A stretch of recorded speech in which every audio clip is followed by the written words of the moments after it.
Dr. Kosenko. Good morning, Dr. Kosenko. If you would please make your way to the witness stand. It is up a riser. When you get there, please remain standing. Raise your right hand, and my clerk, Teresa, will swear you in. Do you solemnly swear that the testimony you're about to give shall be the truth, the whole truth, and nothing but the truth, so help you God? Yes. Thank you. Please have a seat. First thing I will ask you to do is to state your first and last names for the record and spell each. Sherry, Sherri, Kosenko, Kacinko. Thank you. Go ahead, your witness. Thank you, Judge. Dr. Kosenko, where do you work? NMS Labs in Horsham, Pennsylvania. And what do you do there? I am a toxicologist. I'd like to show you State's Exhibit 47, just for the witness, please, and have Mr. Vulcanier flip through the pages. I just want to know if you recognize that exhibit.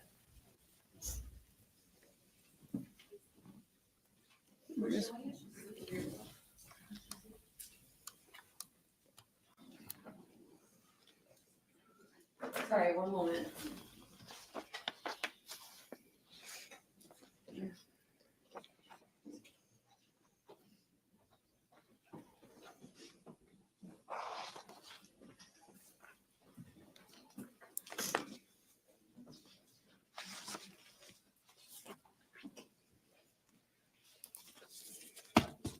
If you could just let us know when your screen has an image on it. It's not on the preview monitor either. Go off and back on. And then, oh, just. What source should we see? State Real Laptop? Just click it online.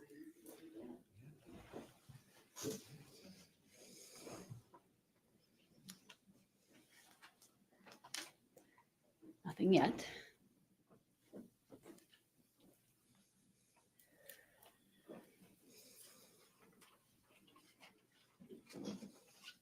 Doctor, I'm just going to ask you some questions about your background while we're loading that up. Okay. What type of educational background do you have to be a toxicologist with NMS Labs? I have a bachelor's of science degree in chemistry and a doctorate or PhD in toxicology. In terms of your time with NMS Labs, how long have you been there? 15 years. During that entire time, were you working as a toxicologist for that lab? Yes. Could you tell the jury a little bit about NMS Labs and who you do work for at that lab? NMS Labs is a private toxicology and chemistry laboratory. So on the toxicology side, NMS Labs does work for hospitals and clinicians doing clinical toxicology testing, and also does work for medical examiners' offices, law enforcement departments, defense attorneys, and other types of investigators or doctors doing more forensic toxicology, including both performance toxicology, so that's like driving under the influence of alcohol or drugs, and also post-mortem toxicology or toxicology on individuals who have died. And that's what you mean by post-mortem? Yes. Okay. In terms of the area within the lab, does the lab also do testing of substances? Yes. So there is also a drug chemistry department in the laboratory, and that department is testing the pills and powders and liquids to see if they contain any drugs or chemicals, depending on what's being asked for. Okay. What areas of the country do you receive samples for testing? We receive samples from all over the country. Okay. In terms of your work, you indicated that that includes requests from defense attorneys in some circumstances? Yes. So sometimes we are asked to redo testing that was done at another laboratory to verify their results, or we are asked to review the testing done in those laboratories to determine if they did the testing correctly, if their methods were appropriate, and then to offer opinions on the toxicology results with respect to particular cases. In terms of coroner or medical examiner offices, who send you toxicology samples. Where do you have offices all over the country that send you things? Yes, we have medical examiners in almost every state of the country that use NMS labs either as their primary toxicology lab, where we do all of their toxicology testing, or in a lot of cases, there might be a medical examiner's lab that has their own lab that can do some toxicology. But if they come across something that they're unable to test for and we are able to test for it, then they will send us a sample for that particular test. Would it be fair to say that NMS Labs is a very comprehensive lab in terms of what you can test for and what you can quantify? Yes. Okay. No matter who sends you a substance or postmortem sample, does it cost money for your lab to test those? Yes, it does. Okay. And you, because you're a private lab, right? Well, it costs the state lab money to do testing too. It costs money to do toxicology testing. Okay. Now, I believe Exhibit 47 is now displayed on your screen. Is that correct? Yes, it is. Okay. And I'd like Mr. Vulcanier to just flip through the 9 pages, please.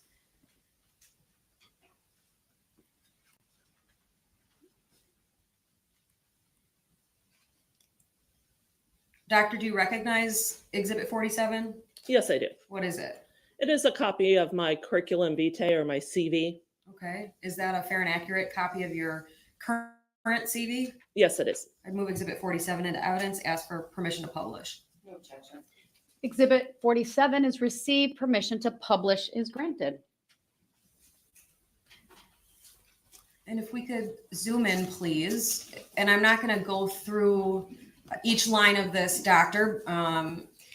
But in terms of your work experience, where were you before NMS Labs?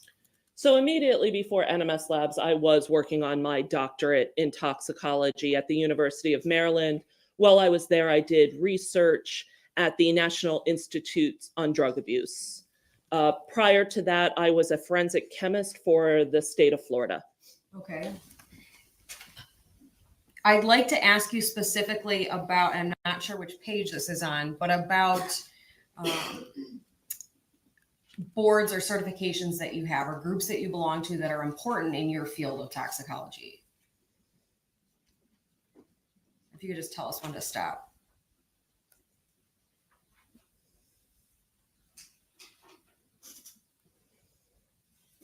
There we go. Thank you. This is page 3 of Exhibit 47. Is that true? Looking for a page number. If you actually look on the left. Oh, there we go. Thank you. Yes, 3. So can you just explain what those certifications and licenses are? So I am a fellow of the American Board of Forensic Toxicologists, and this is an accrediting body that specifically is certifying individuals who work in the field of toxicology and apply that work to forensics. So that entails it requires a work period. So you have to have 3 years of work experience before you can apply to become certified. And then once they review your background and there are reference letters and determine your eligibility, there is an exam. And when you pass the exam, you become certified. To maintain certification, I am required to have continuing education credits every year. Over the course of 5 years, I have to get 50 units of continuing education credit, at which point I reapply. I don't have to retake the test, thankfully, but I have to show that I did that continuing education, that I'm continuing to work in the field of forensic toxicology, and then I can be recertified. The other ones that are listed are state level requirements. So different states require different certificates for people who are doing forensic work for that state. So that's what the North Carolina, Ohio, and Texas licenses are. That is, because the lab I work for does testing for those states, I am required to maintain those certifications. Texas did require an exam. The other 2 did not, but they are looking at credentials and they have to regularly be recertified. The New York State Department of Health is a certificate of qualifications. As you can see, I have that qualification in 3 different areas: forensic toxicology, clinical toxicology, and therapeutic substance monitoring, quantitative toxicology. And that is not required to do work for the state of New York, but it is required to do duties that are associated with being an assistant lab director. I am not currently an assistant lab director, but my employer asked me to get that certificate so that in the future, if they need someone to step into that role or responsibility, I'm ready to go. I already have that certification. In terms of being a fellow of the American Board of Forensic Toxicologists, does that require you to follow certain guidelines or ethical guidelines in your work? Yes. So every time I recertify, I have to sign an ethics statement, basically a statement indicating that I will continue to work ethically as a forensic toxicologist and follow the expected ethical guidelines of the field. And there's an it's a little bit of a complicated relationship, but there's something called the Academy Standard Boards, and that's part of the American Academy of Forensic Sciences. And it is in partnership with national, federal organizations, and they are working on putting out standards and guidelines and recommendations for all the different fields of forensic science. So basically, putting in writing what the basic expectations both Become a narrative. She may continue. I would just ask going forward. I do believe it's responsive, but go ahead. So these recommendations and guidelines are drafted by people in the field. They go through a period of review. And then once they're adopted, there is an expectation that someone is certified by the American Board of Forensic Toxicologists, are aware of them, and are following those recommendations and guidelines. Okay. In terms of, it looks like you're a member of the American Academy of Forensic Sciences, which I think you mentioned, right? Yes. Okay. Is that important to your work? Yes. In terms of the page the jury's now seeing, the bottom of page 3, does that list all the professional organizations that you're a member of? Yes. Okay. I want to ask you about teaching. Do you do any teaching? Yes, I do. Okay. And I think if we go back up to page 2, we may have missed that section. Okay. So if you could just give the jury an overview of where you teach and what you're teaching, please. So currently, my major teaching assignment is teaching a pharmacology course for the Forensic Science graduate program at Arcadia University.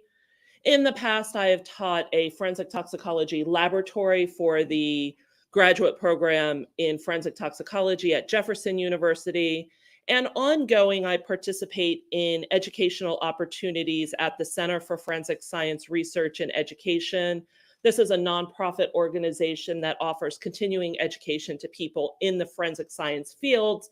And I teach in some of their courses related to forensic toxicology. For example, I teach in the postmortem interpretive toxicology class. And this is a class that is offered to the public. Primarily, the attendees are medical examiners, law enforcement, or medical legal death investigators. So it's a week-long course where they are learning about all of the different classes of drugs and how to interpret that postmortem toxicology. Thank you. I am done with Exhibit 47. Doctor, I'd like to talk a little bit more about your lab. What kind of quality control efforts are in place at NMS Labs? So quality control is present through every aspect of the laboratory, from receipt of specimens through publication of results. One of the primary quality control mechanisms is maintenance of chain of custody. So this is just tracking the samples through the laboratory, documenting everything that happens to them. Within the analytical testing, each analytical test has its own quality control. And typically when we talk about quality control samples, we're talking about samples with known amounts or presence of drug. We run it through the same test as patient samples, and we ensure the test is working correctly. We also participate in proficiency testing. So this is when outside organizations send samples in with drugs in them. We perform our testing on them and we report back to those agencies what we found. And then there's a report sent back to us If there is anything that we reported that wasn't in there or that we didn't report that we should have, there has to be an investigation. We have to show them that we did that investigation to show that we have acknowledged and corrected any issues that led to that proficiency issue. And then for the toxicologists, every year, a certain number of cases that I review are secondary reviewed by another toxicologist. So after I'm done with my review, another toxicologist comes in and does a review to make sure that I did it correctly. And then finally, we get reviewed on our testimony. So someone accompanies me to testimony or they read transcripts of my testimony. And that is all requirements of the laboratory accreditations. So the lab is accredited? Yes, NMS Labs has a large list of accreditations. Okay. I'd like to have you talk a little bit more about what your day might look like at work at NMS Labs, please. So my primary job duty at NMS Labs is case review. So this is the process of reviewing all of the documentation that was received with a sample, reviewing case history if one was provided, looking at the analytical results and the report and making sure that all of the testing that was requested was performed, that all of the results make toxicological sense, requesting additional testing if something looks awry. And then finally, I certify the report. I put my name on the report and say, this is a reliable and accurate reflection of the results of the testing that was performed. Outside of that, I have involved in a lot of different groups. I am in a strategy team. It's just an internal name we use for different groups that look at different types of testing. So I'm on the postmortem strategy team, and the job of that team is to regularly review the scope or the drugs that we're testing for in our postmortem panels and make sure that they are up to date. There are requirements or guidelines published by different organizations on what you should be testing for in different types of panels. So we're comparing to that, making sure that we're meeting those. And also I monitor drug trends within the laboratory. So we are a large lab. We do about 8,000 postmortem toxicology analyses a month. That means we have a lot of data. So one of my jobs is to keep track of that data and try to identify new trends. So new drugs that we're seeing, things that we're seeing more often. And then that is used to kind of guide future testing or educational opportunities. If we start to see a new drug more often, it might be necessary to go out and educate our clientele or educate medical examiners or law enforcement officers that this new drug is out there. Related to new drugs, I also co-chair the novel psychoactive substances team. So kind of doing the same thing as postmortem, but specifically looking at novel drugs. So new things that are popping up in the drug supply. I am involved in method development and validation. Now, I don't do any of the development or the validation testing, but I am responsible for indicating what should be included in a test, what validation experiments need to be run. And the validation is the process of ensuring that a test works before we start using it on patient samples. And then I have random responsibilities and requirements depending on what's going on in the lab at any given time. I might be asked to participate in other projects. Okay. When you talked about your role in determining and keeping updated the panel for postmortem samples, does your standard postmortem toxicological panel include tetrahydrozoline? So we have really two levels of postmortem testing. There are 3 levels. We have a basic test, which does not include tetrahydrozoline. Our expanded postmortem panel, and I can't remember the name of the other panel. So we have an expanded panel that does, and then we have an expanded panel that also includes additional NPS that also includes tetrahydrozoline. The majority of our postmortem testing is that expanded panel that does include tetrahydrozoline. Did you work on a report that was generated based on requests from Dr. Bedritsky in Waukesha County for a patient named Lynn Herman? Yes, I did. And do you know initially whether Dr. Brodritsky wanted that expanded panel that you just talked about? That was the test that was originally ordered in this case. So all of our testing is directed by clients. We run what they ask us to run. Okay. I want you to explain to the jury how you got involved in this case with Dr. Brodritsky. So I did not review the original report. The original report was signed by I believe, a certifying scientist, which was an old job title. They are now toxicologists too, but we had a class of people called certifying scientists. I was doing a job duty, which I didn't describe earlier, but we have a job duty that's called toxicologist of the day. And basically, when you're toxicologist of the day, your job is to answer any questions coming in from clients. So clients calling into customer service, and this can be anything from they want to talk about a case and get some guidance on what tests to order, or they've gotten a result and they want to discuss the toxicology result. It also includes answering questions from the laboratory if the laboratory has any analytical questions. But on this given day, I was assigned to be toxicologist of the day, and a question came in from the medical examiner's office asking for a phone call to discuss the toxicology results in this case. So I did that because that day it was my job to do that. And it was Dr. Brodritsky that called? Yes. Okay. And you mentioned that your lab does about 8,000 postmortem samples a month. It varies obviously, but I think currently it's 7,000 to 8,000 a month. Are you able to keep your thumb on all those and grab all the ones that have tetrahydrozoline in it? No.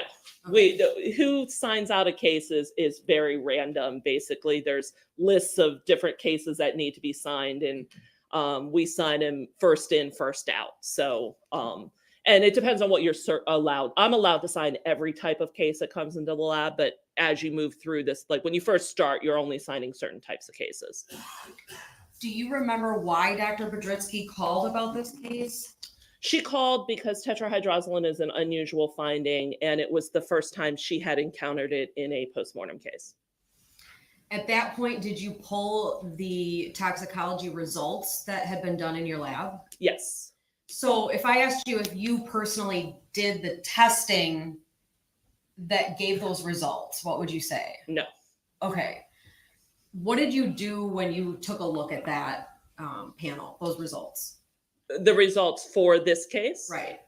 So I reviewed the data to make sure everything looked good, and I looked at the results, and I don't remember if sometimes when we get these phone calls, they call client support, and client support writes down notes and emails us that they want a phone call back.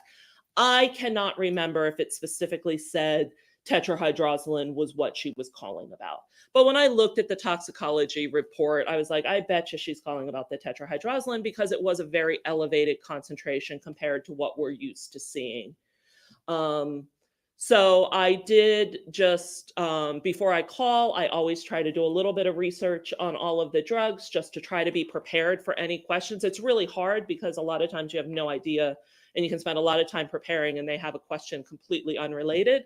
But in this case, I read through some information on tetrahydrozoline. I confirmed my thought that it was an elevated concentration. I looked at some of the literature of other reported results, and then I called her back. Okay. In terms of your time with the lab, was this the very first time that any client called you about a tetrahydrozoline result, if you recall? I recall one other phone call specifically. Well, now there's more than one. There was one phone call that I had. I honestly don't remember if it was before or after this case. Since then, I've had several different conversations with different people about tetrahydrozoline. But at that time, there may have been one case that was around the same time that I spoke to a client about. Do you know if this was the first or second time that tetrahydrozoline had been reported in an NMS report on a postmortem sample? No, it's not unusual to report. It's not common to report tetrahydrozoline, but it's something we see because it is something that a lot of people use. What was unusual about this case was how much was there. So, probably don't get a lot of phone calls about it because when we do report it, typically it's at very low concentrations. So this was unusual because of the amount, not because it was tetrahydrozoline. What are those more usual concentrations that you referenced? So typically when it's used as an eye drop, the concentration is less than 1 nanogram per milliliter. We see a fair number that are kind of between 1 and 10. And then as the concentration increases, the number of cases we see decreases. But we have seen a dozen, to 20 cases with concentrations greater than 100. Okay. Was Ms. Hernan's case one of those? Yes. I'd like to publish the front page of Exhibit 35, please. Go ahead.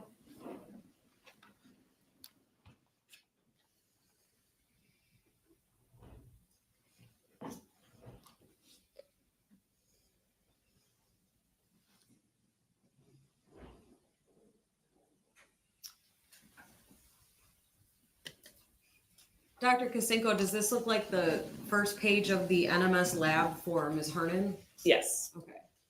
And this has already been entered into evidence, but is this the report that ultimately you signed off on in this case?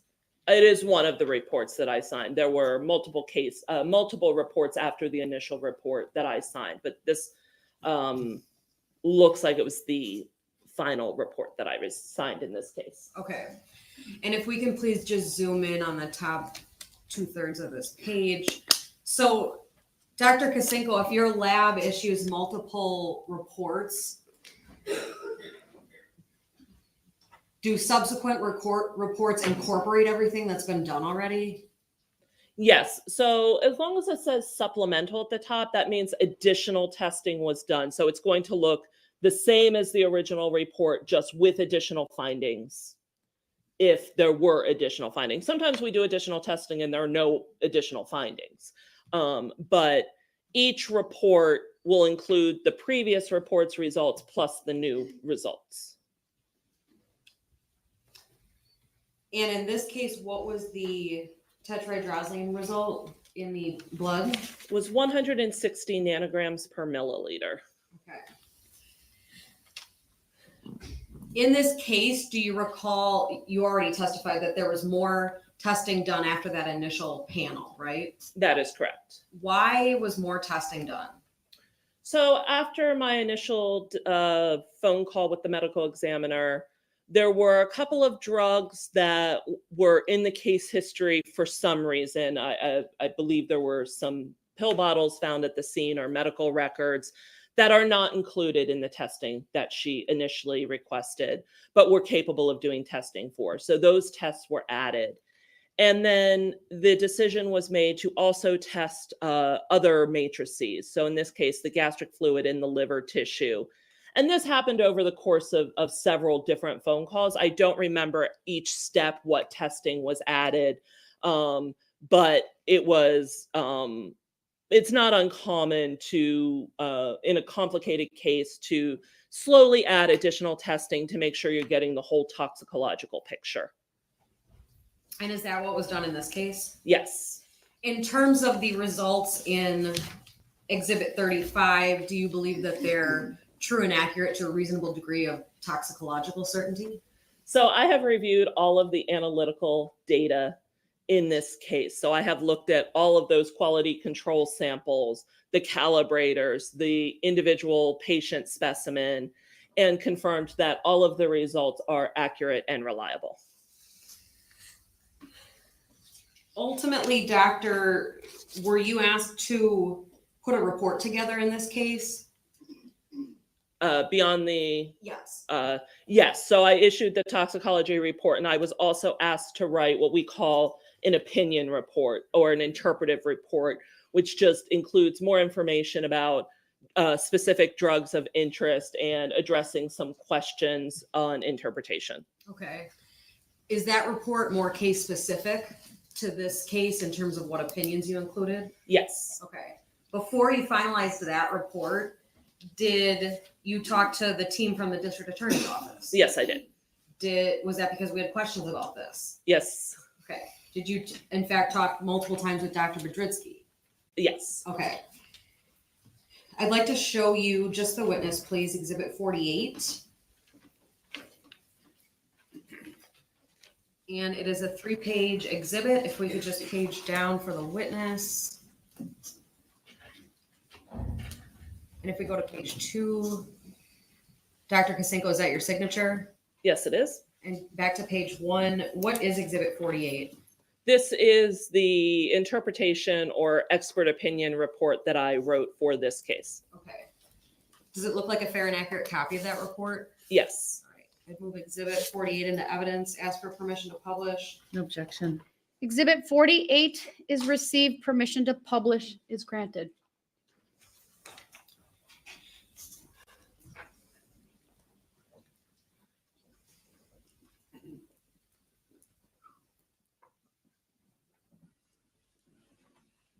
Ultimately, Doctor, were you able to give information specific to this chemical compound that Dr. Bedritsky didn't even have available to her in terms of that she already knew about?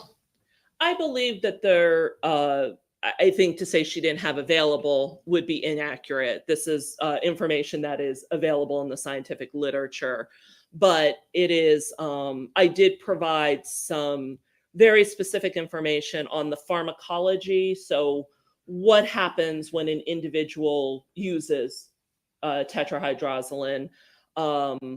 What happens when, so pharmacology is both what happens to the person and also how the person changes the drug.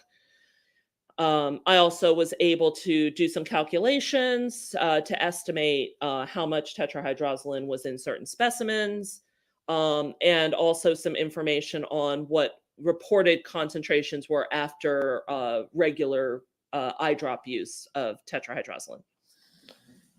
In terms of the top of the page that the jury can see, there's a word there that I'm not real familiar with, pharmacology. What is that, doctor? So as I said, pharmacology is the study of drugs and chemicals and their effect on a person. So it has two parts. Pharmacology consists of pharmacokinetics, which is a study of how drugs get into the body, so their absorption, how they are distributed throughout the body, their metabolism, which is the body's mechanism of getting rid of drugs. Your body really doesn't want drugs to be in it. Its primary goal is to get rid of it. So that's through metabolism. And finally, excretion, which is how it leaves the body finally.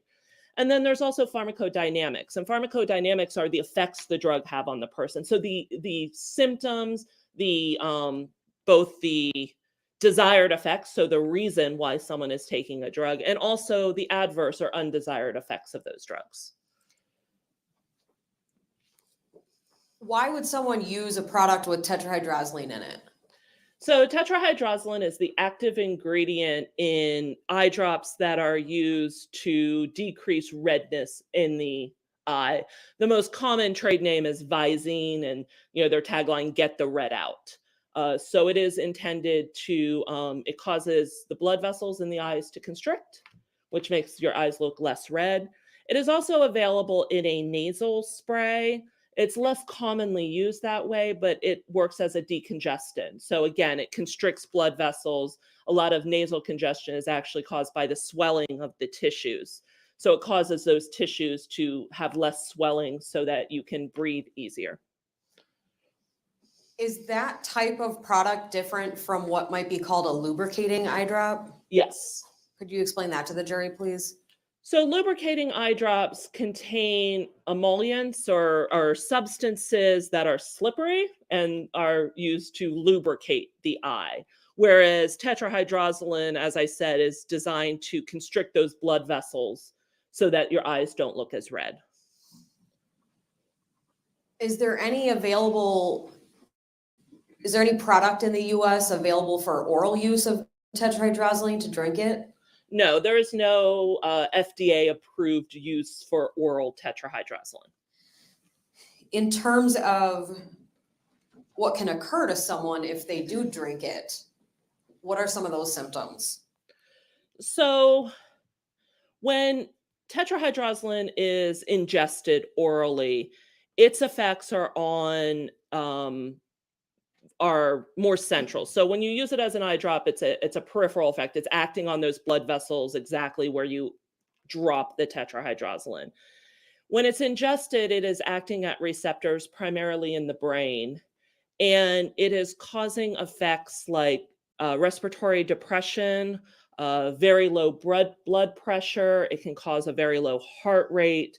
So these are all things that we call central nervous system depressant or CNS depressant type effects. Okay. Now, in terms of, I think a real common question in a case like this is, doctor, how much would I have to drink of tetrahydrozoline to get to, for example, a level of 160? Could you tell the jury that? No, I can't. Why not?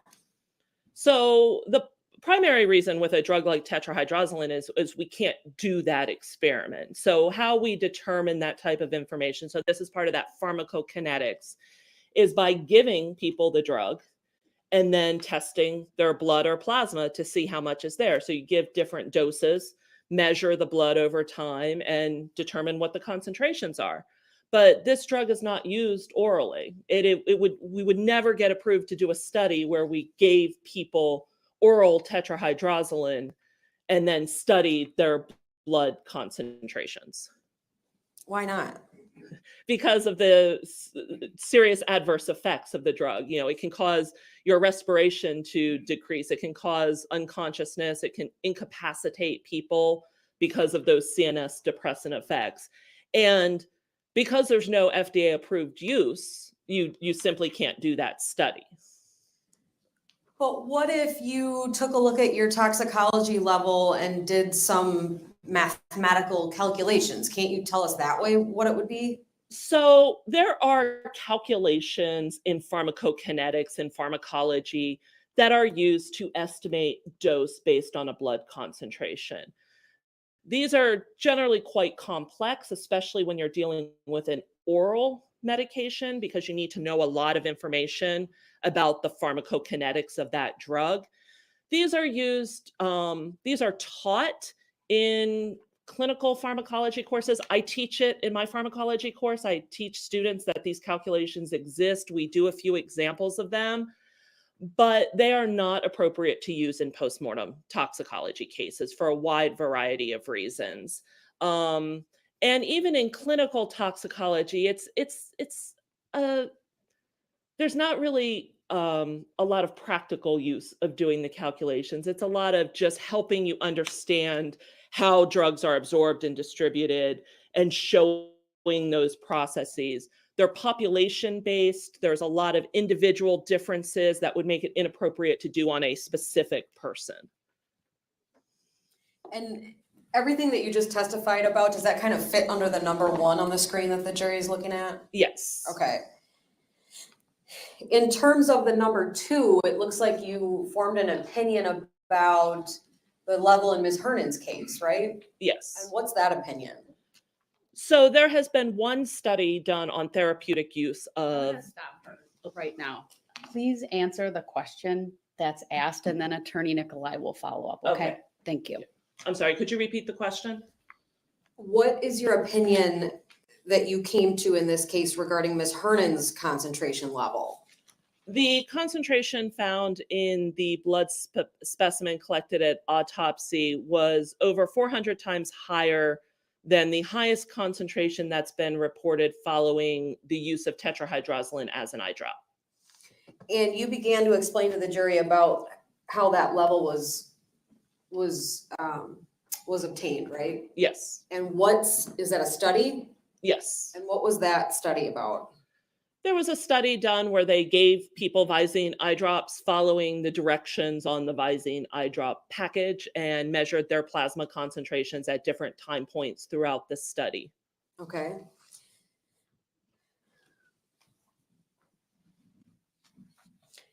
In terms of your opinion regarding Ms. Hernan's level, does that also flow into the number 3 that the jury's seeing on the screen? Yes. Is that also based on the study that you've described now? No. Okay, could you explain to the jury how that piece of your opinion differs? So this piece of my opinion is based on case studies that have been published in the scientific literature on individuals who had oral ingestion or oral exposure to tetrahydrozoline and the concentrations that were reported in those patients. But I thought you said that we couldn't study that, right? Yes, these are not studies. This is a case series. So these are accidental ingestions, primarily in children. So not, they weren't given the tetrahydrozoline solution. It was ingested incidentally. Okay. And were those case studies fatalities? No. Then why were they helpful to you in this case? It showed concentrations that were present when different symptoms of tetrahydrozoline were reported. So it gives some information on what concentrations can be reached when someone ingests tetrahydrozoline. So when you swallow it, what type of concentrations might appear in the plasma, and also what type of symptoms the individuals were experiencing. In terms of the two cases that had a known dose of 7.5 milliliters, I'd like you to compare that number for the jury to what's commonly in a Visine bottle or an eyedrop bottle in terms of volume. I believe that's about half of a bottle. I think a bottle of Visine is 15 milliliters. Okay. And in terms of those cases where there are symptoms, I'm sorry, what's the question? in those two cases referred to with the known dosing, what were the levels reported? 39 and 24 nanograms per milliliter. Now, you testified before that in this case, you did one calculation, right? That is correct. Why did you do that? So I wanted to see approximately how much of the Visine solution was in the decedent's stomach, Why? just to get an estimate of how, if ingestion occurred. So if I had done this calculation and there was very little, there's something called hepatic recirculation, where drugs can get into the stomach even if they weren't ingested. But those would be very, very low levels. So I wanted to confirm that this concentration that was found in the stomach was consistent with an oral ingestion. And was it? Yes. What was the concentration, the result of your calculation? If we can scroll down a bit, please.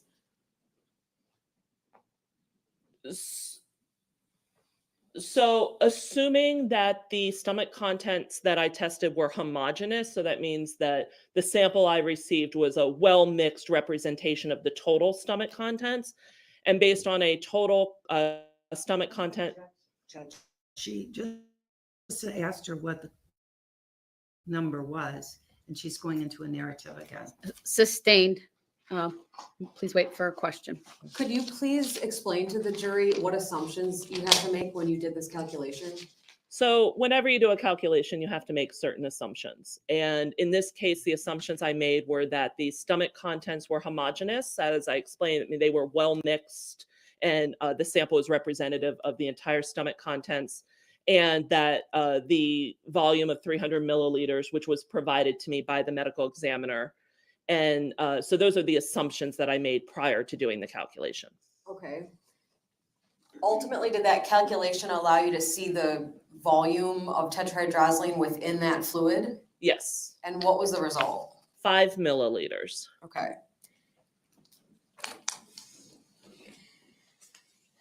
Ultimately, doctor, in this case, the jury was told that you can't die from drinking tetrahydrozoline.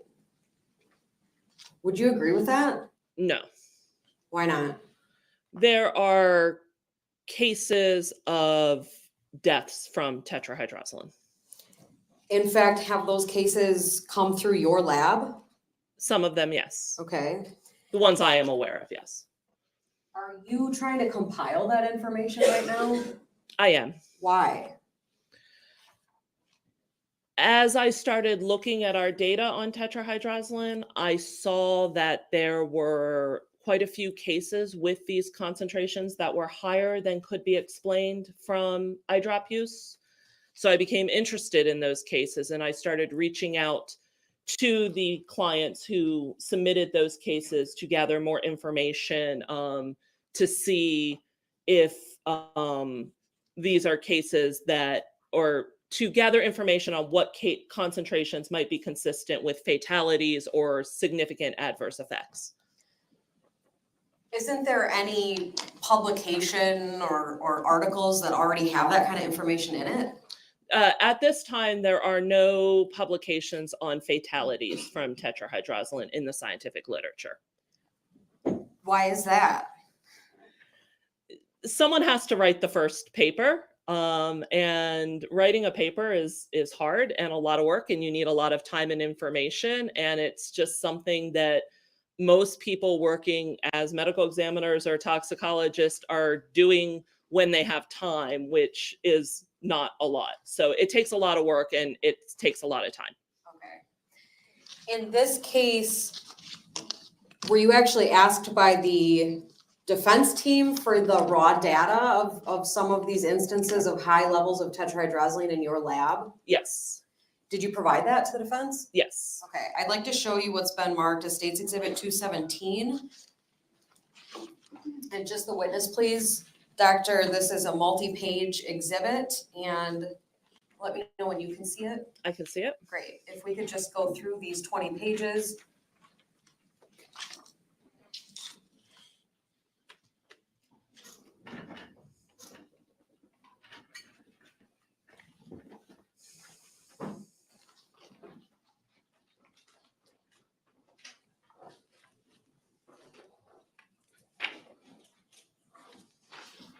Doctor, do you recognize Exhibit 217? Yes, I do. What is it?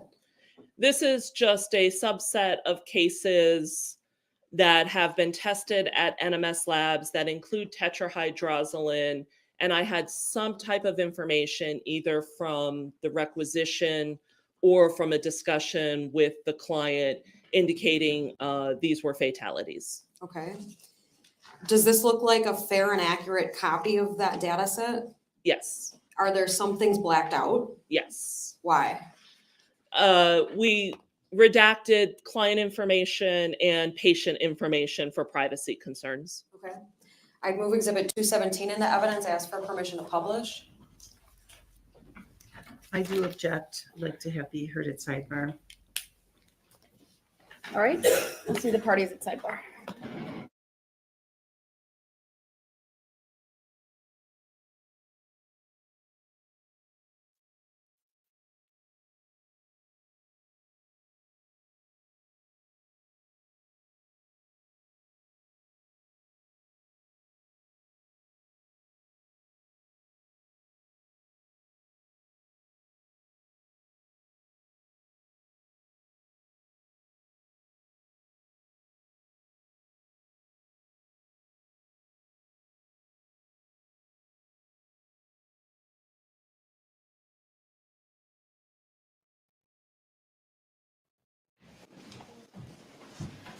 All right, the objection's been, or the request for sidebar, obviously I had, there was an objection, it's overruled.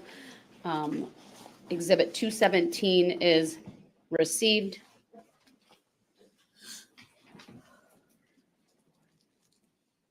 And Judge, if we could please publish this.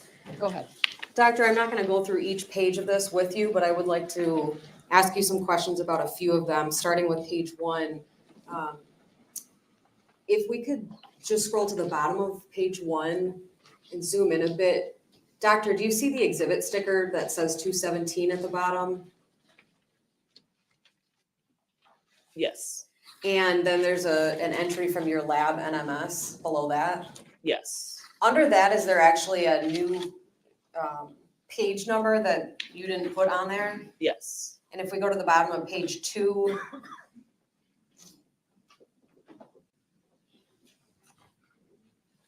is there also the subsequent number 002 at the bottom of that page? Yes. Okay, so not only can we see the page there on the tab? But this has also been numbered in order. Is that true?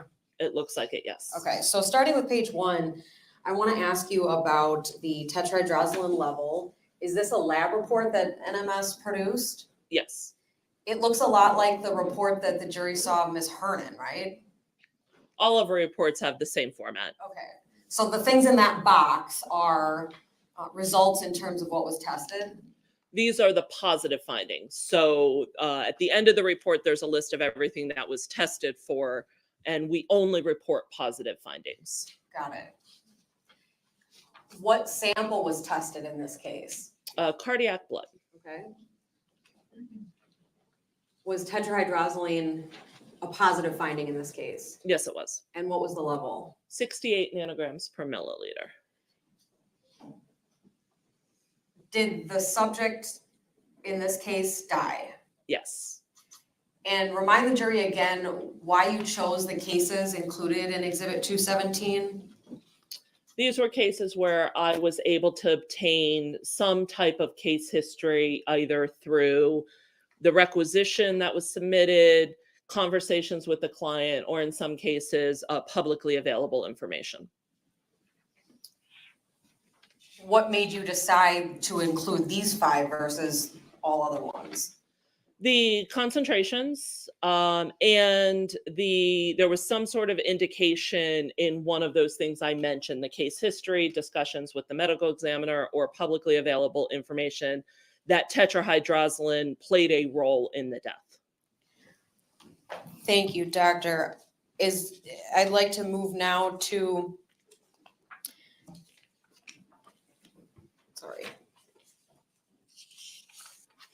page 7 of Exhibit 217.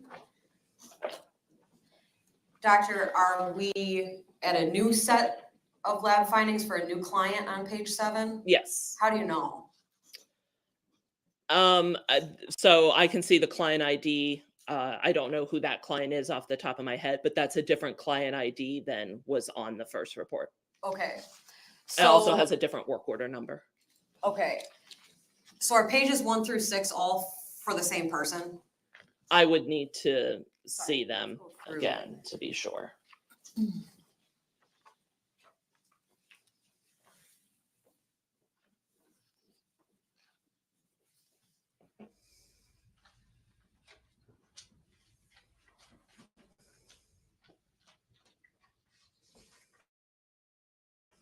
Yes. So that lab report was 6 pages long, is that true? That is correct. Okay, so what is the jury looking at on page 7? So this is a case where the only test that we were requested to run was the tetrahydrozoline. And was that done at your lab? Yes. And what was the result? 130 nanograms per milliliter. Is this another case where you were able to get some information about cause of death?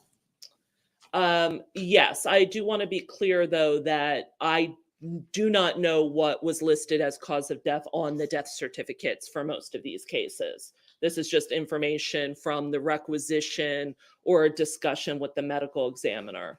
And I don't recall specifically which cases I talked to the medical examiner about. But in terms of whether the person that gave this sample of iliac blood is alive or not, do you know the answer to that? This person was not alive. Okay. And then if we can just slowly scroll through pages 8 and then to 9. Doctor, is page 9 a new report now? Yes, it is. Okay. Again, did your lab do testing in this case for tetrahydrozoline? Yes. And again, was that from a post-mortem sample? Yes. Okay. And what was the result in this incident? 280 nanograms per milliliter. Okay. I'd like to scroll through page 10 and 11 and 12. And then on page 13, doctor, is this a new report? Yes, it is. Okay, of a different person who died? Yes. Did your lab run a tetrahydrozoline screen in this case? Yes. And what was the result? 150 150 nanograms per milliliter. I think that's a 5. Roll that up a little bit. Thank you. Yes, 150 nanograms per milliliter. Okay. Could you remind the jury again what Ms. Hernan's level was? Was 160 nanograms per milliliter. Okay. If we could please scroll through page 14 and 15 and 16. And then ultimately on page 17, doctor, is this now another new report? It is a new report. Okay. Was this patient also deceased? Yes. However, can you scroll back to page 1? Sure. I apologize.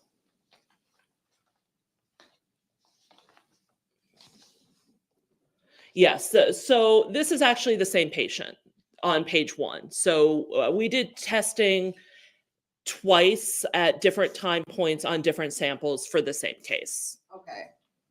So on page 1, the result is listed at It is 68 nanograms per milliliter in cardiac blood. And that was done in July, August of 2018. okay. Then on page 17, you're saying this is results for the same patient or decedent? Yes. And explain to the jury how this test changed from page 1. This was also a cardiac blood sample, and the concentration was 37 nanograms per milliliter. Were these tests done at the same time? I do not know. I don't believe so. Okay.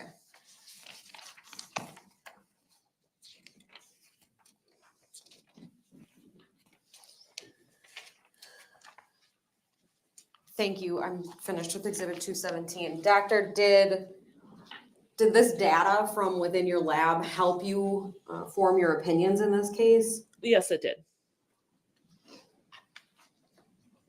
One moment, please. Now, if I could please put the publish down, I'd like to just show the witness exhibit 216.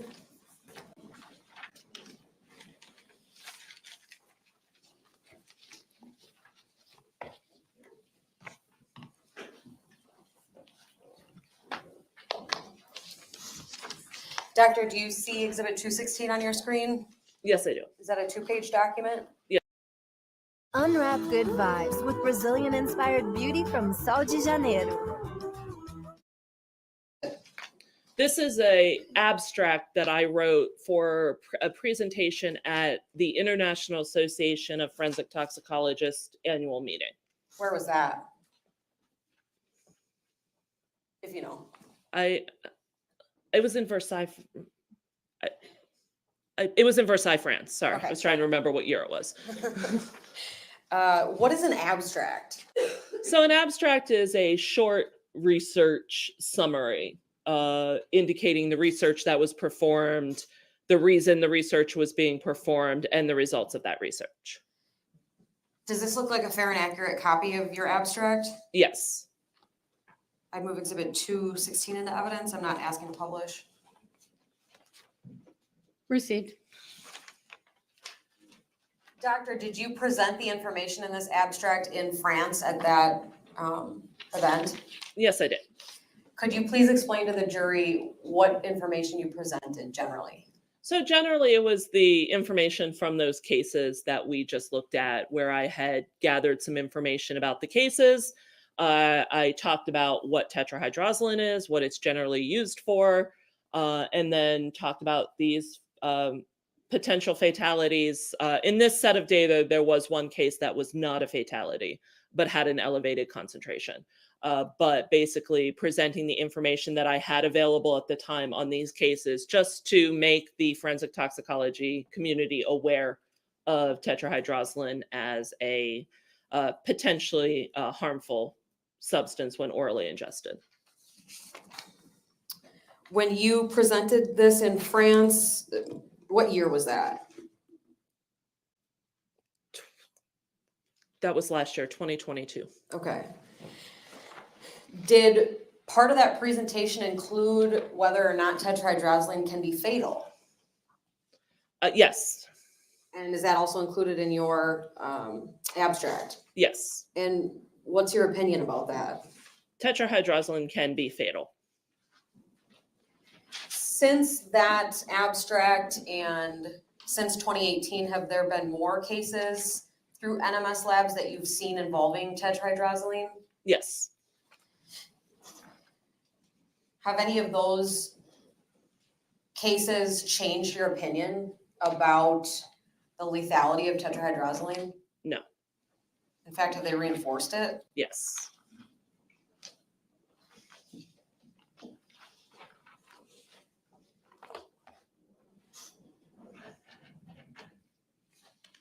One moment.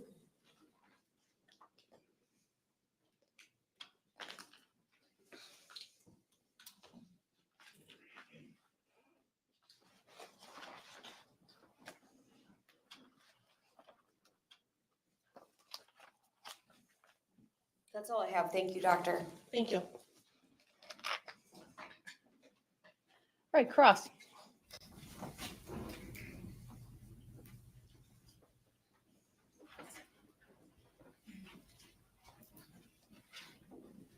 Just switching microphones here. Of course, thank you.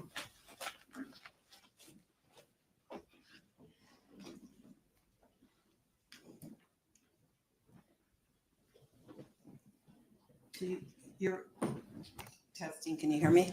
I can. Okay, good. So you have this database of cases at NMS labs that you spoke about today. Yes, I keep an ongoing list of tetrahydrozoline cases. So I regularly look at the new cases, the new results, and add to my list of cases that I want to further investigate. So you're a private company, is that right? That is correct, yes. Okay, and no one outside of your company has access to your database, is that true? I can, no one can just log in and pull the data. We do provide data to a wide variety of different entities upon request. If somebody wants data from your lab, they can't just have it if they want it. You have to give permission.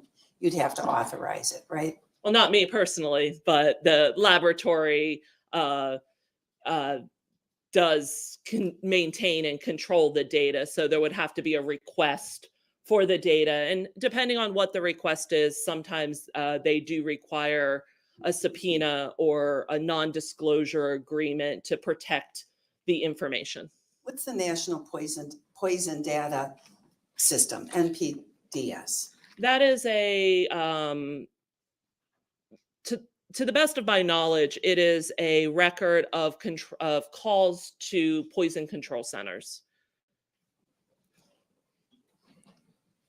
So your database is, well, strike that. Would the data that is in the NPDS be available to you if you wanted to look at it? I've never tried to just pull data from it, but I believe that that information is accessible. I don't know if you have to register or anything to get it, but I believe it's available. Well, you have a particular interest in THC, don't you? I find it interesting because of the information I've gathered over the years. I didn't ask you why. I just asked you if you had a special interest in I it. yes. Okay. Have you tried to get onto that system to see what cases you might be able to look at? No, I have not. You could do that if you wanted to, right? Yes, I believe so. I'm not certain. You only rely upon the cases that come through your lab. At this point, I've only looked at cases that have come through NMS. Yes. Does the federal government and the CDC, they would go to the National Poison Data System for information, true? I do not know. They don't come to you, do they? We certainly get requests for information from CDC, but I don't know what the relationship is directly now. Do you know that they have more than 2 million cases a year that go through their lab, their agency? Which agency? I'm sorry. National Poison Data System. I do not know what their source of their data is or how much data is in there. Like I said, I believe it's from poison control centers, but I don't know if they have other sources. You were telling the jury just now about having, and you showed us an abstract, right? Yes, 216, Exhibit 216. that is correct. And that's something that you showed at a conference you went to in Versailles, France. Is that right? That is correct. And that's because you can go to conferences. You can choose which conferences you want to go to. True? I don't have free reign. There's a process of getting approved to go to conferences, but yes, I get to go to conferences, typically 2 a year. But what I mean is you look at the conferences that are available and you make a personal decision where you might want to go. Yes, but I don't always get to go to the places we put down a list of where we want to go, and then managers decide who goes to each conference ultimately. The point being, Versailles, France didn't invite you to come to the conference. You requested from your NMS labs to go to that conference. Yes, it's a conference that I wanted to go to and got approval to attend. And when you're going to go to a conference, isn't it true that you get a letter or you get an email saying, hey, anybody who's going to be attending this conference, if you have an abstract that you'd like to show at the conference, please submit it in advance and we'll consider that. Isn't that true? That is how the process works. Okay. Yes. So it was just a general request as usual for anyone who had an idea and you submitted yours hoping that maybe you could show your abstract. That is correct.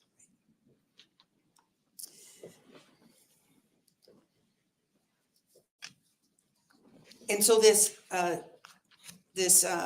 abstract that you've shown in court today, this is not published, right? I have not yet published this as a complete paper. No. To have a paper published, it's a process, true? It's a process. You got to put a lot of information together. That is correct. Right.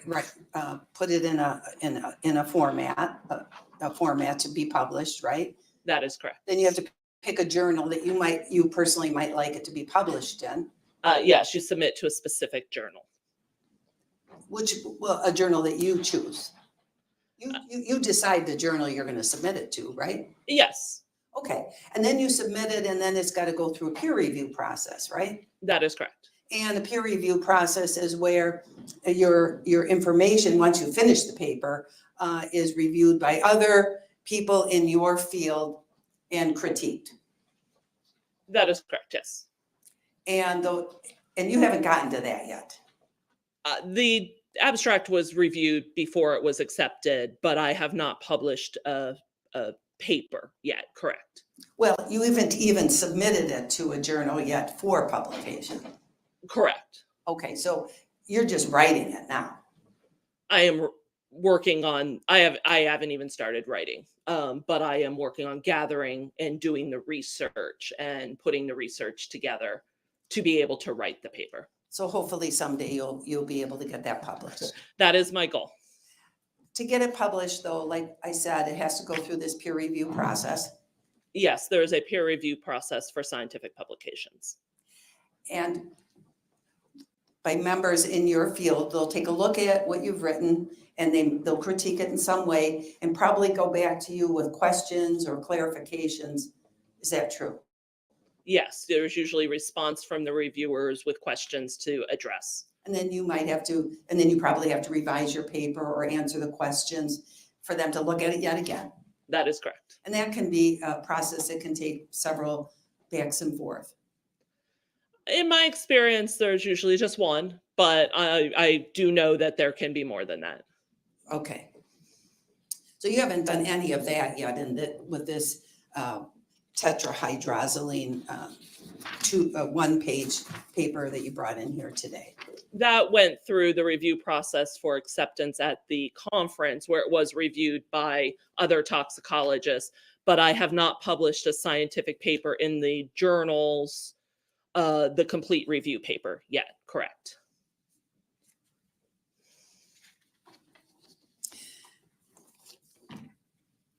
As to the cases that you talked about today, the cases that were just presented to us in Exhibit 217, I want to talk to you about that for a Okay. minute.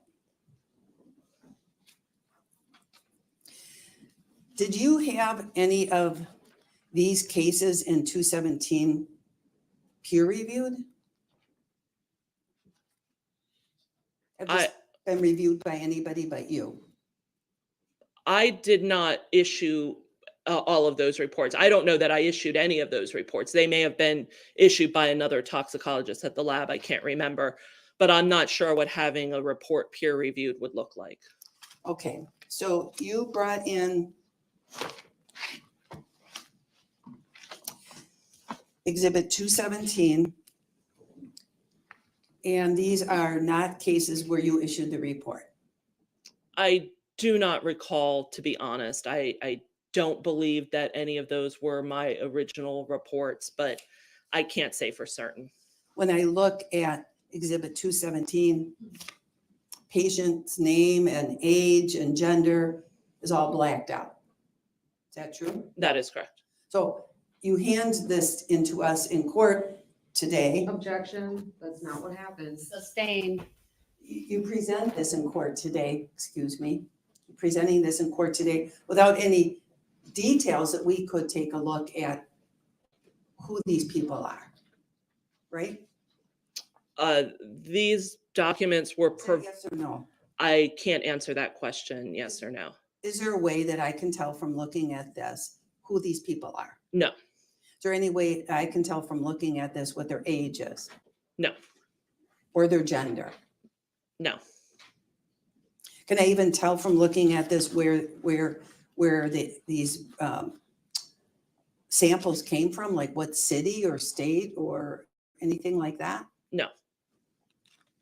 And as you presented Exhibit 217 today, is it fair to say that you can't say as you're sitting here that any of these people died from THZ poisoning? I am aware of one case where the cause of death was determined to be tetrahydrozoline poisoning. And not the others, you don't know? I don't know what the cause of death on the death certificates were, no. You don't know what these people's medical histories are? In some of those, I have collected some of that information, but I can't tell you which one specifically. No. Well, I mean, let's just take the page 1 of Exhibit 217. Tell me a little bit about that person's medical history. I have not reviewed their medical history. Medical history is important in determining a cause of death, isn't it? You would need to talk to a medical examiner about information used to determine cause of death. That is outside of my scope.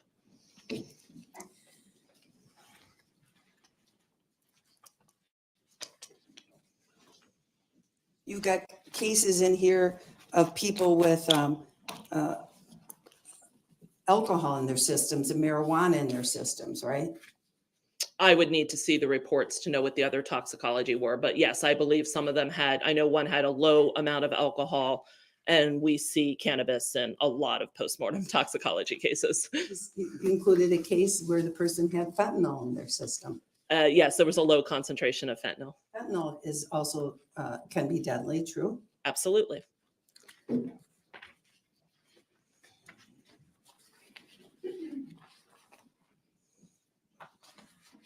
And in some of these cases, people have other drugs in their system that if used incorrectly or combined with other drugs can be toxic or even deadly. That is correct, yes. People can die from a polydrug overdose, a combination of drugs. Yes, polydrug overdoses are very common. What does that mean when you say a polydrug overdose? What is that? Can you explain that to the jury? It means that there are a combination of drugs that are present, and the combination of drugs is responsible for the overdose toxicity or overdose death, sometimes due to drug-drug interactions or just having so many drugs present resulted in the death. How common is, you said polydrug overdose is common.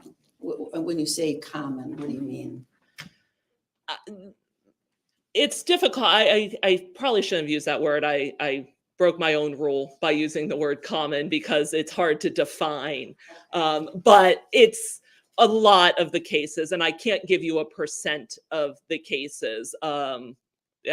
Sitting here, I could figure it out. I have the data, but a lot of overdose deaths involve multiple drugs.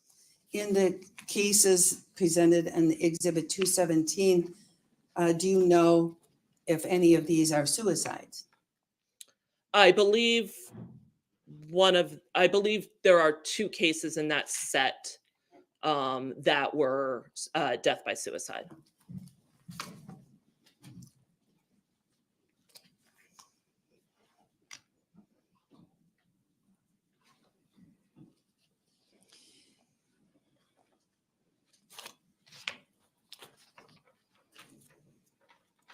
Do you think that, do you believe that baclofen is a dangerous drug?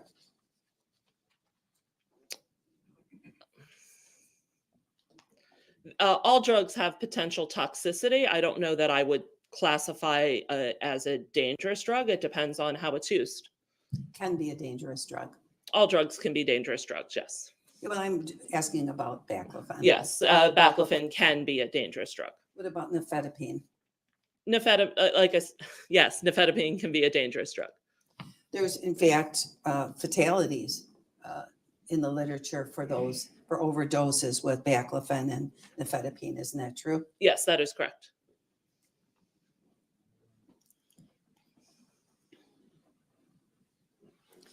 Those are prescription drugs, aren't they? Yes, they are prescription medications. You can't buy baclofen or nifedipine, for example, over the counter. No, they are not available over the counter. But tetrahydrozoline, you can buy over the counter. Yes. But it's in Visine, for example.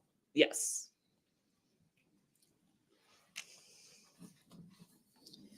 When you received the gastric samples here, were they frozen? No, they were not. Were they on dry ice? I do not know. Isn't it standard to ship gastric samples on dry ice? Our samples are often received cold. I don't know that it's standard. What do you mean? They're often received cold? Yes. Cold meaning on dry ice? Or ice packs. Okay. And for Lynn Hernan, you don't know? I do not know. Because you didn't receive the samples. I did not receive the samples. Okay, because you didn't actually do the testing in this case. I do not do any laboratory testing at this point in my career.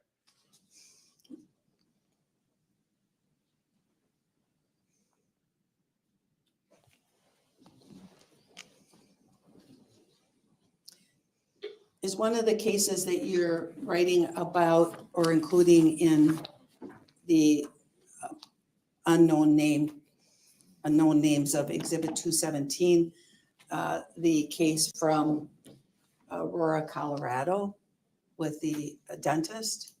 No, that case is more recent. It's on my list of cases, but it is not included in this because it happened fairly recently. Are you following that case? I am. And you know that the wife of the dentist in that case had a THC level of 95 ng per ml. Do you know that? I do not. I was unable to find the toxicology results in the public record. So I am aware of them because we did the testing. But if the information is not in public record, then I cannot share it. So you don't really have much information about that particular case at this point? I have information from discussions in the laboratory, and I have the same information that is available to everyone through media reports.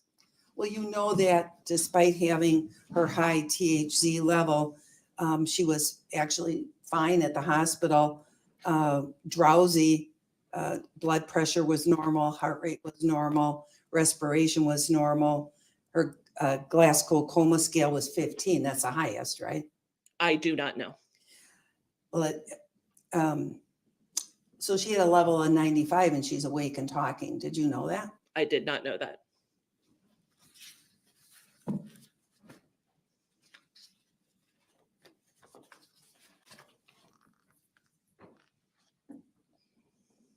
You gave us this literature here.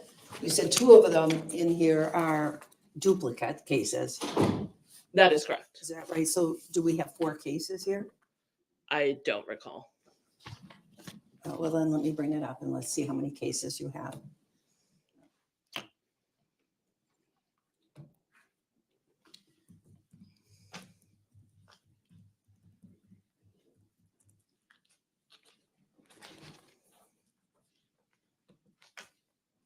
So this is Exhibit 217.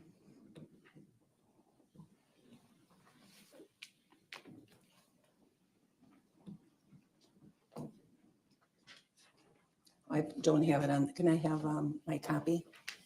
Judge, because this was new today, not on the drive, could I just approach the witness with a copy?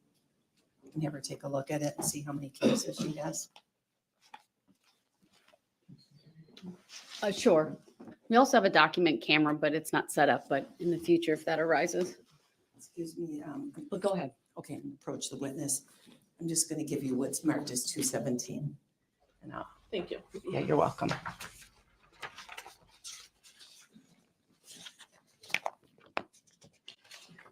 You take a look at it and tell us how many cases are in that packet.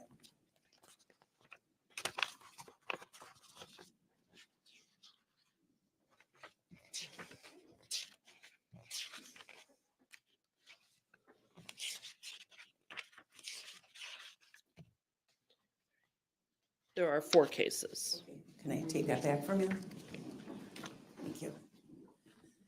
So you sent us you showed today Exhibit 217, which consists of 4 cases that have THC levels that you wanted to discuss, but 2 out of the 4 are suicides. True? I believe so. I would need to review my notes Well, that's what to be certain, but we testified earlier that 2 of them were suicides. yes, I believe so. Okay.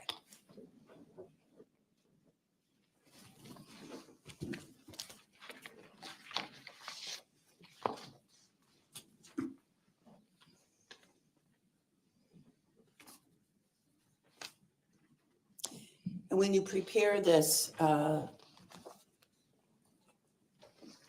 abstract that you've introduced as Exhibit 216, many of the cases that you referred to were cases involving children.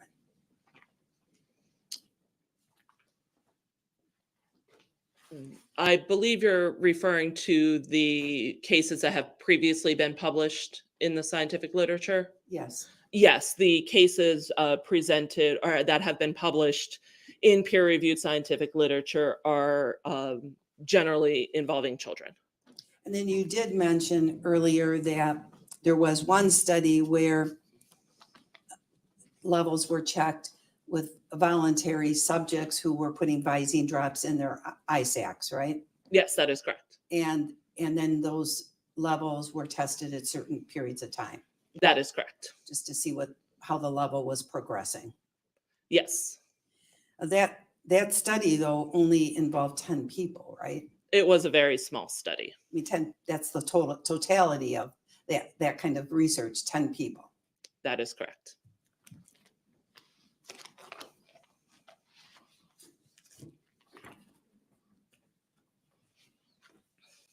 What's the general rate of metabolism for THC? Are you asking for the half-life? Yes, they have like, Okay. So there are 2 published half-lives for tetrahydrozoline. The study that was done in volunteers, they calculated the half-life to be 6 hours. And in one of the case reports where they had multiple measurements, they estimated the tetrahydrozoline half-life to be 4.5 hours. How would that apply to Lynn? Do you know specifically as to the person involved in this case, what the half-life of THC would be for her? No, you cannot determine the half-life in an individual without studying that specific individual.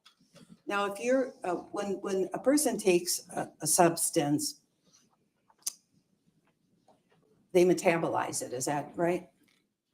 Most drugs are metabolized, some drugs are not. And then that process eventually results in the substance getting, becoming part of a person's bloodstream? Is that right? Does it get in your blood? It gets into your blood, and the parent compound, or the drug you actually take, typically gets into the blood, and then also metabolites are in the blood as the body metabolizes the drug. Because I noticed that there were blood samples sent to your lab to be tested here, right? Yes. Okay, so now when a person takes in a substance in a generally, you take it orally. Let's say something we're taking orally, it goes into your stomach first. Is that right? Yes. And then would it go through your intestines and then work its way into the bloodstream? Some drugs are absorbed from the stomach. Some drugs are absorbed in the small intestine. If a person has a liver impairment, does that affect how they might metabolize a substance? Yes, it can. And in this particular case, were you shared the autopsy for Lynn showing that she has an impairment was found in her liver at her death? Did you know that? I saw the autopsy report, and I noticed it mentioned, I believe, hepatic steatosis, or I'm going to butcher that word, which I know is some liver impairment. So after a certain dose, if a person has a liver impairment, they might get a higher concentration because they're not able to eliminate the drug like the normal population does. Wouldn't that be true? Yes, if someone, I believe you mean metabolize, not eliminate. Metabolize, yes. So if someone is unable to metabolize the drug as well as the general population, then that parent drug can accumulate over multiple doses, because metabolism is part of the process of eliminating the drug from the system. So you can get an accumulation of drug over time with repeated dosing. All right, I'm going to bring up an exhibit that is already in the record. It states exhibit, I'm not sure if it's in the record. I'll bring up the defense exhibit 536. And I'd like to show it to this witness. Is your computer plugged in It is. to the AV? Couple. Plugged it in this morning. Oh, is that better? Took Is it out. front, middle, or rear?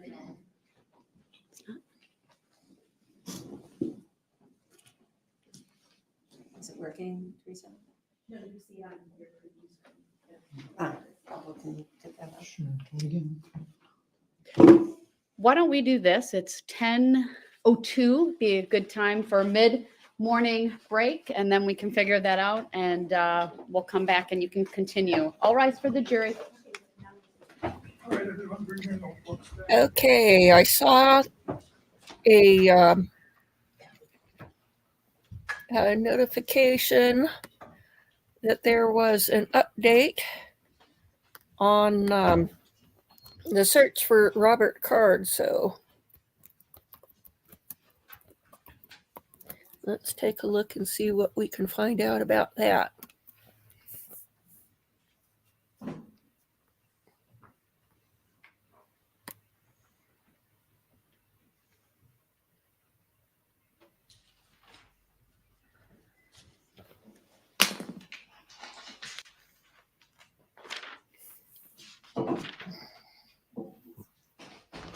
Thank you. Be seated. I do have one sidebar to put on the record. Oh,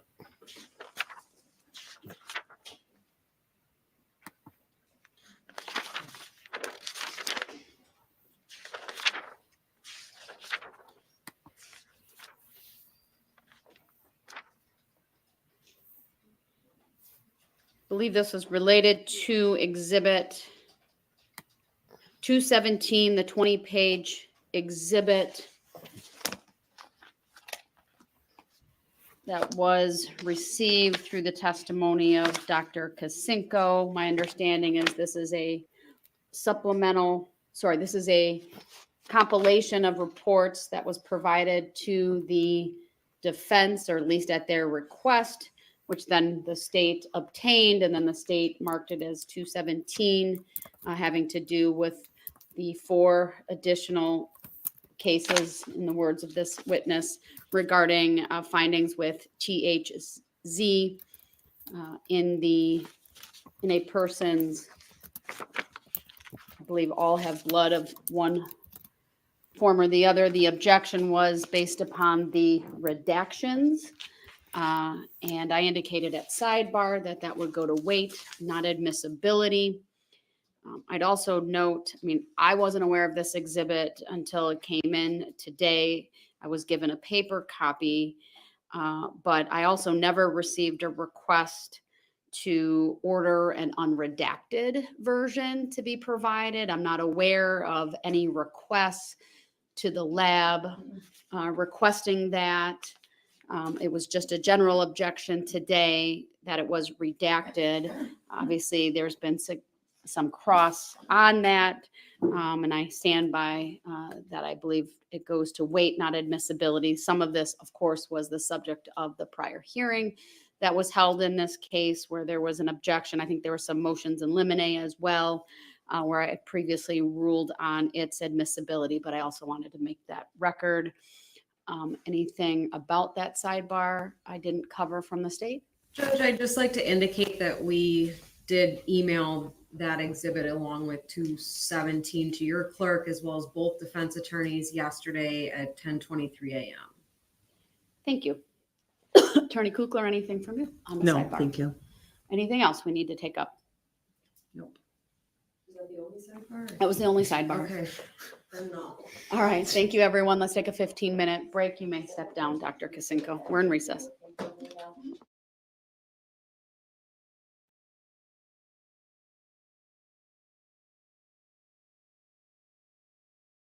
Rapidly evolving investigation. The safety of our community remains paramount. I want to assure all that a tremendous amount of law enforcement manpower, time, and effort is being utilized around the clock, literally around the clock, in every effort to apprehend the suspect as well as to safeguard this community. As the chief of the Lewiston Maine Police Department, I am extremely thankful for the community's outpouring of support being offered during this tense and trying time. I extend my deepest appreciation for all of our law enforcement partners who have responded from literally around this nation. Again, I will ask the community to be as patient as possible with this process, realizing that there are many, many moving parts and coordination of efforts involved between multiple agencies. We will attempt to provide as much information possible as this investigation proceeds forward. I would also like to acknowledge and thank the many businesses, restaurant owners, individuals who have provided meals and other essential items to support an investigation of this magnitude. Following this press conference, details will be shared regarding counseling locations, where somebody can make a donation if necessary or asked, and the hosting of several different vigils. On behalf of the hundreds of law enforcement officers who have descended upon our great city over the last 3 days, we want to extend our heartfelt support as well as our sympathies to the victims and families involved in this senseless tragedy. Thank you, and I'll turn it back over to Mike. Thank you, Chief. I appreciate that. So I guess for starters, I want to make sure that we always take a moment to acknowledge the victims, their families, and how this is negatively impacting the state of Maine, the city of Lewiston, and really our entire country. We know when these things occur around our country, we are all so incredibly focused on what happened, and then we try to get to the why. And there are certainly times when we can't quite figure out the why, because every one of these situations is so tragic, so outside of the norm, that it makes it difficult for community members of all types in all locations, East Coast, West Coast, it doesn't matter, to fathom how these kind of things can occur in the greatest country in the world. So we're going to continue to work towards that. And as a piece of this, I wanted to come in and really speak to the partnership that we are committed to have with you. And as we start to really flow into an operational period, we have more of a pattern to see what we're doing day in and day out. I'm going to commit to you to have a morning briefing every day at 10 o'clock right here in this location. As you can imagine, some of those briefings may be longer than others, but I want you to know that you're going to see us in the morning. And we're going to go over what happened overnight, and we're going to kind of talk about what the plan of the day is. And I'll speak to that plan of the day here in just a second. I would also say that we will certainly be considering afternoon briefings as well. If something new came up or something that we believe would be helpful for you to know and the communities to know, then we'll get back to you. Either way, you will receive a communication from our PIO, Shannon Moss, either saying we're going to have a briefing or we're not, so that you kind of have some idea what your day and your afternoon is going to look like as well. So I would also say that these daily briefings, as you can imagine, will be more operational in nature, that our families, our communities, our loved ones are always going to be in the forefront of our mind and certainly in our hearts. But we do want to talk to you about this is what we're going to do, this is what we did, because I know that's incredibly important to you. And then you're going to share that appropriately with your viewers, with your readers. And that's going to help everybody start that healing process as well. I know that information is power. You also know that there's going to be times that I won't be able to give you all the information that you need, or certainly that you want. And that won't be done because we're just not going to tell them. That's going to be done because from an operational standpoint or a tactical standpoint, there are safety concerns that I have for our first responders and that we all have for our community members. So please keep that in mind. And I will go back to like a Q&A kind of a period. We want to allow that opportunity and we're going to try to do the best we can. But if in my mind, the math starts leading to, well, I'm going to get asked 10 questions and I can't answer 9 of them, then maybe that's counterproductive to a certain extent. So we're going to try to front load as much information as we can, again, with these particular sessions. So that is kind of the plan moving forward. And to speak to today's briefing in particular, I would tell you that the overnight hours, and we are on 24/7, and we will be until the suspect in this case, again, is brought to justice. So overnight, our officers, our investigators, and that's investigating, when I say our, I'm talking about local, county, state, federal, all of our partners, been continuing to work 530 plus tips and leads that have come in from the general public, from a number of communities, a number of different relationships. And as you can imagine, those vary greatly. Depending on that individual's knowledge of what happens and what they want us to do about that. So we're continuing to check those things off the list as we go. We're also continuing to do searches at the 2 primary venues here. The one being Schmenschie's Bar and Grill, and the second being the Spare Time Bowling Alley. I will tell you that it's going to be easy to think, how come, what's taking them so long to work these scenes, right? And because everything we watch gets solved in an hour and it's all taken care of. But in order for us to do our jobs, to be professional about what we do, be respectful of the victims and the families that we're working with in the process within which we work, we have to take our time. We're going to be processing every square inch of these facilities. Not only do you have the victims in question, but every one of those rounds that got fired need to be investigated. Every one of those cartridges that lays on the ground needs to be collected. The vehicles that are in those parking lots, everything that we do around this We need to be careful. We need to be professional, and that's what we're committed to do. So I would expect that we're still days away from completing those particular investigations, those particular crime scenes. So you'll continue to see us at those locations without question. And because of that, there are also affidavits, and affidavits are essentially the first step in a search warrant or an arrest warrant or whatever that looks like. So we're continuing to draft affidavits ultimately for search warrants around any kind of digital media that we're hoping to attain or investigate. That could be phones, that could be computers, that could be video from any location. So our officers, our investigators continue to work on that material. And so that's a lot of that stuff overnight, as well as using that 3 o'clock, that 4 o'clock in the morning, using that time frame to kind of plan out what the next day is going to look like. So we've trying to get some people rotated through for operational periods. We're going to get them some rest. Now let's plan what the next day is going to look like. We have a morning briefing, which kind of kicks off and says, this is what's going to happen. We need a team to go do this. We need a team to go do that. This is who our team leads are. This is the process. And then we let those folks loose to go do the good work. And we're going to try to share some of that information with you. So as we discuss that, we have some maps and some other additional information up here with us right now. I will talk about a couple of these locations here to the best of my ability.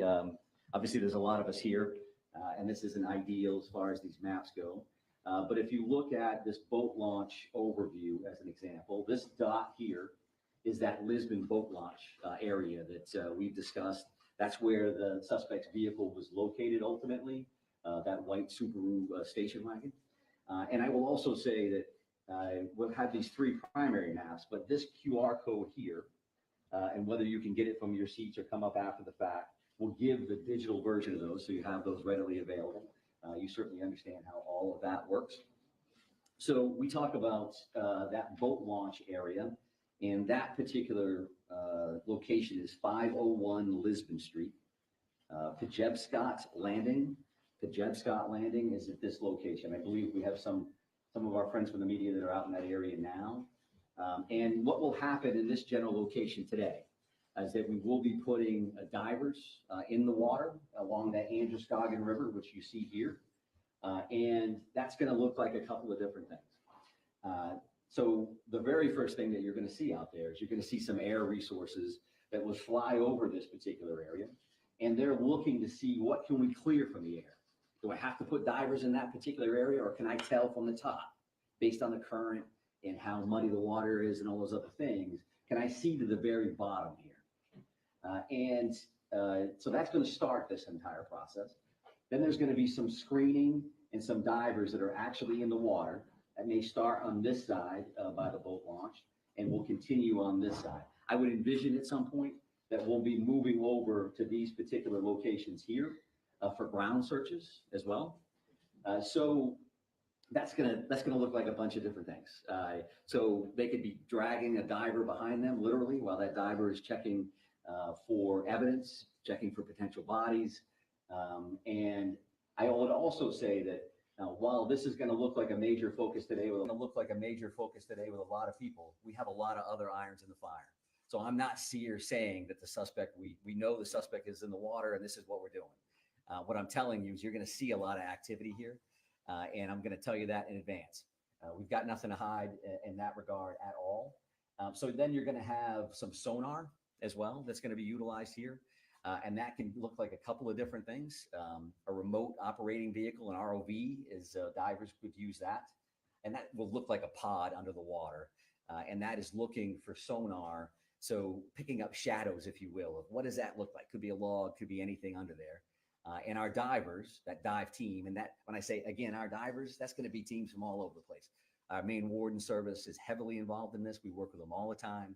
The Maine State Police dive team will be in the water and will be leading this initiative. So that's what we'll see here with a couple of different kinds of sonar. And then along the shoreline, you're going to see a line search, if you will. That means literally officers on line as they're working that shoreline. And of course, they're looking for evidence. They're looking for anything that may help them down the road.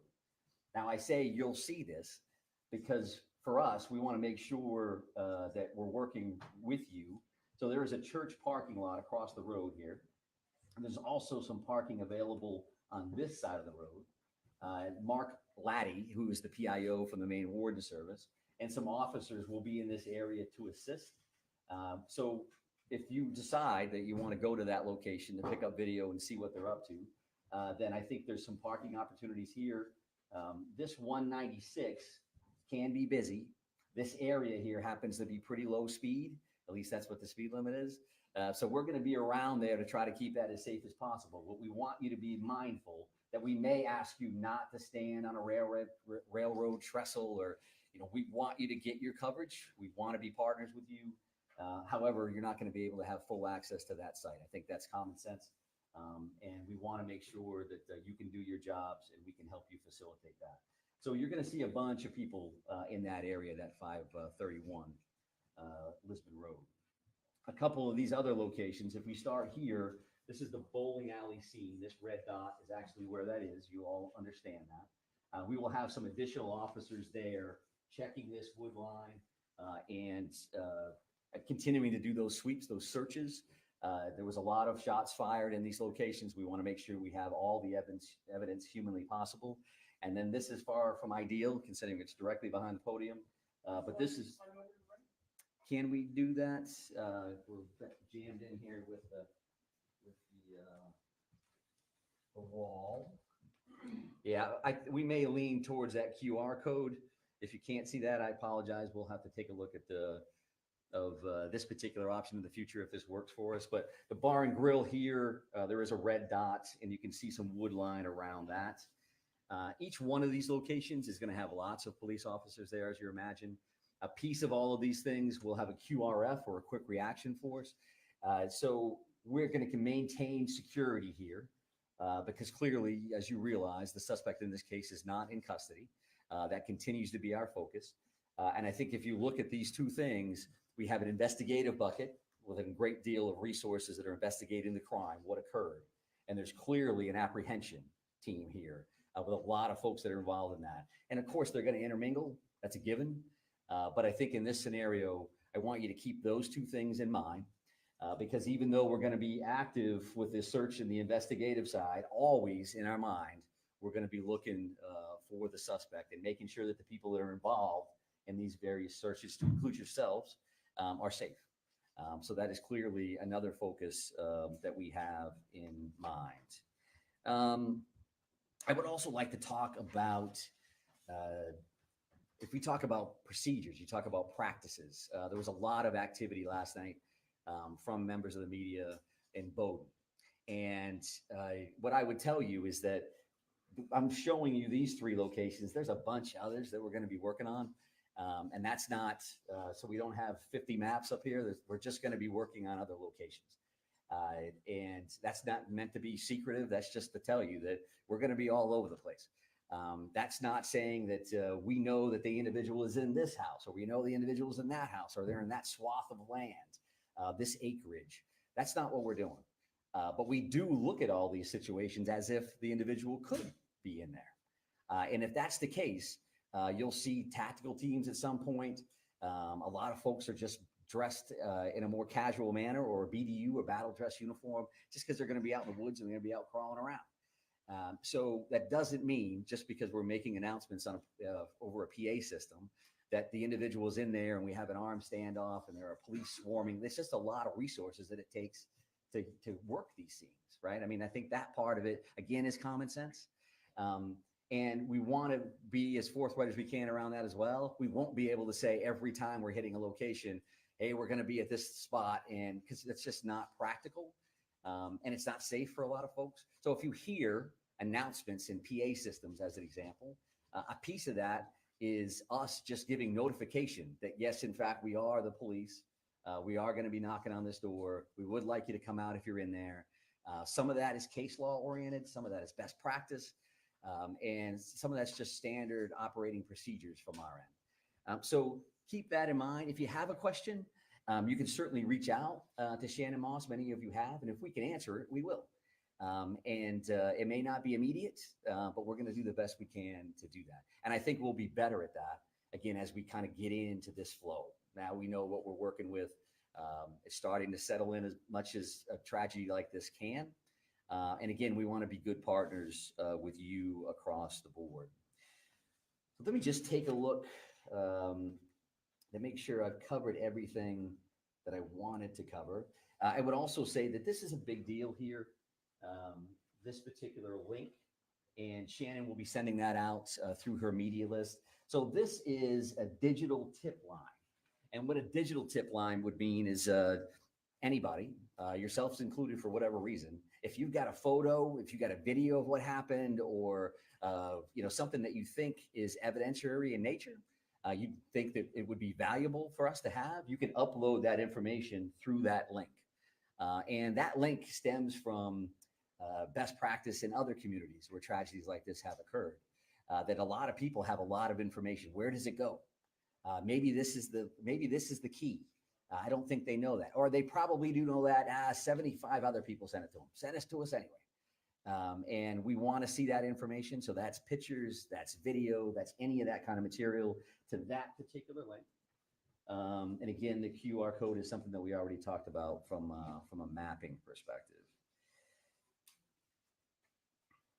I would say that our ongoing victim services efforts, that is something that we're working with victims' families, the community as a whole.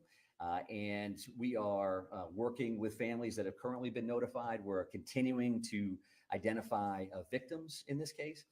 And as those occur, additional resources will be available to the general community. I would say, again, as a little bit of a reminder, some searches you may see, well, why does that search have an armored vehicle involved? And then they're walking along the river, shoulder to shoulder. Some of those are going to be tactical ground searches versus just a kind of standard line search or grid search. The Maine Warden Service do this stuff all the time. They're incredible.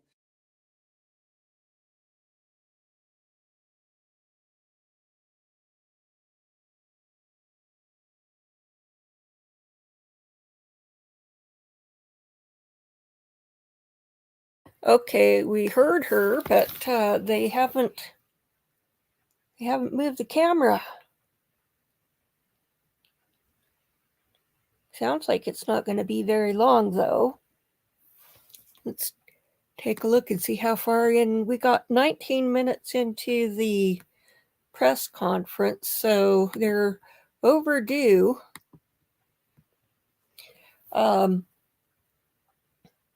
I saw I think an interview with a neighbor that I'd like to take a look at over the lunch break too.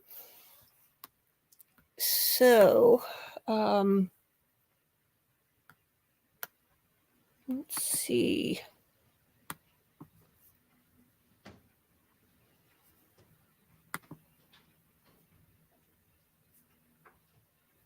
Come on.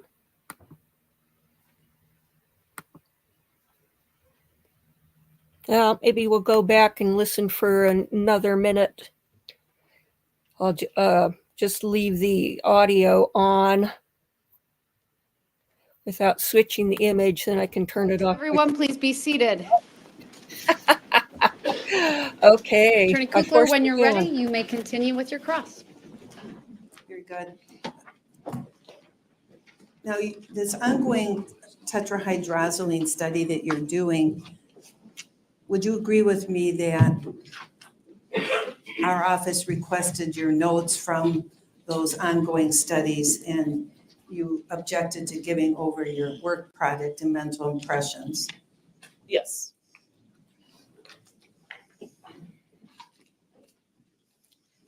then with regard to these 4 studies or cases that you brought in here today, was looking at them a little closer. And I noticed that all of the matrix sources weren't the same.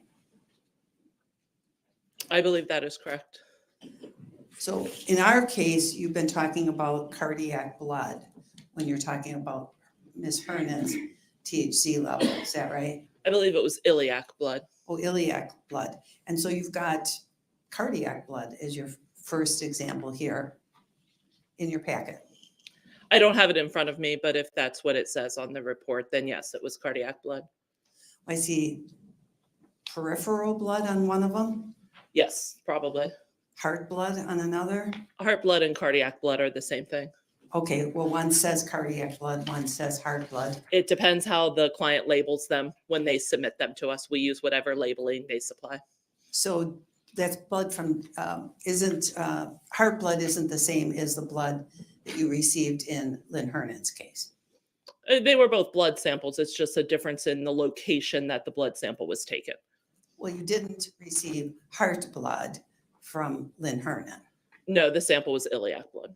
and you didn't receive the peripheral blood from Lynn Hernan. That is correct.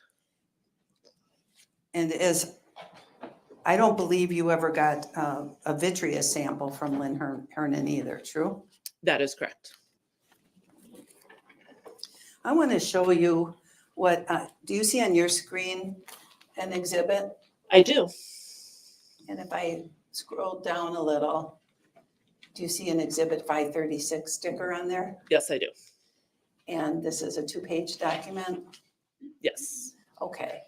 Is this is a report from NMS Labs, right? Yes, it is. And you've seen this report before? I have. You're familiar with it? Yes, I am. And this report is true and accurate? To the best of my knowledge. You believe your lab's information is good, right? I am not involved in the drug chemistry section of the laboratory at all, so I am not involved in the testing or the production of this lab report. Would that be the same for any of the lab reports that we've been talking about in this case? No, just for this one. That came from the drug chemistry section of the laboratory, not the toxicology Okay. testing section. Thank you. Your Honor, move for admission of 536 and request to publish. Exhibit 536 is received. Request of publish granted. What we're looking at here is a report from the NMS Labs, right? Yes. Related to Lynn Hernan. Do you see that? The Yes. date? I'm scrolling down a little. And your lab received a colorless plastic container with a white lid containing multicolored solid materials. That is what it says on this report, yes. Oh, and I think it may not be on the screens yet. Sorry, I moved ahead a little. Okay, I forget about that delay. So in the case of Lynn Hernan, we heard from the medical examiner that some substances were gathered up and sent to your lab. Would that be what is reflected here? I cannot speak to that. I am not involved in the section of the laboratory that performed this testing. Were you aware that this happened in the case? I became aware when I was made aware that this report existed, yes. Okay, so you know about this. I know that a report was generated from material was submitted. I know nothing about how it was received or collected or anything. Okay.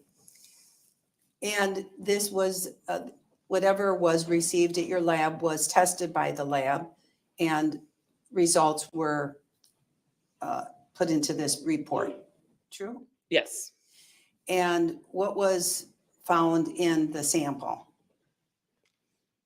The substance that was tested contained acetaminophen, alprazolam, hydrocodone, cyclobenzaprine, triamterene. Okay, and that's a diuretic, that last one, isn't it? Yes. And when you did the original testing on Lynn's blood, you wouldn't have tested for that. That wouldn't have been part of your original panel, would it have? Yes, it was part of the original panel. Okay. And were all of these drugs that are on here part of the original panel? Yes. And the drugs that are found here mirror the drugs that were found in Lynn's blood sample, true? There are some similarities. And we can take this exhibit down.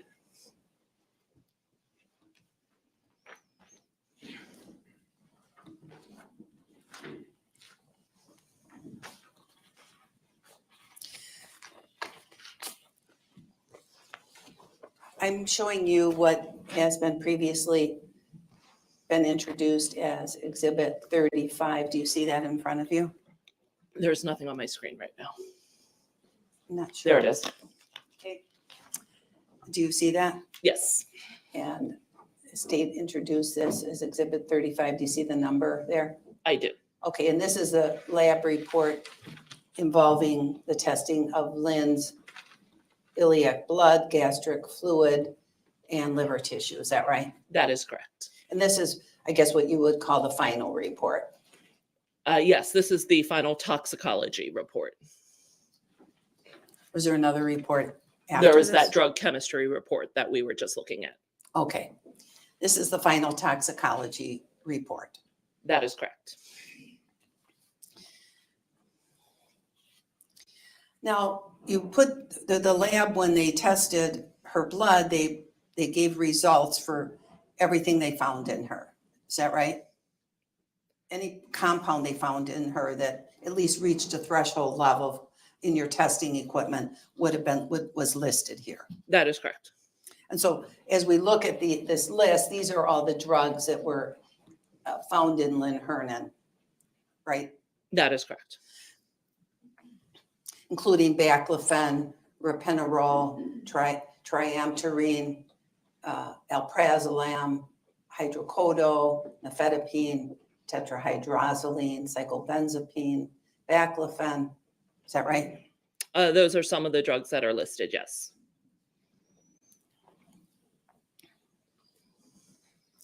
Now, when we talk about drug toxicity, that refers to the level of damage that a compound can cause, right? I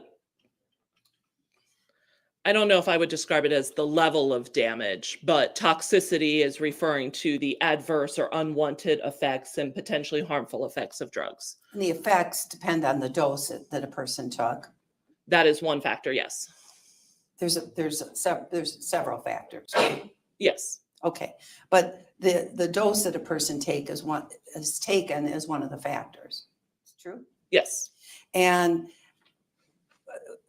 the taking of a drug compound, it can affect your entire system, like the CNS, the central nervous system. Certain drugs affect the central nervous system, yes. Some affect a specific organ, or can affect a certain organ, right? Yes, that is correct.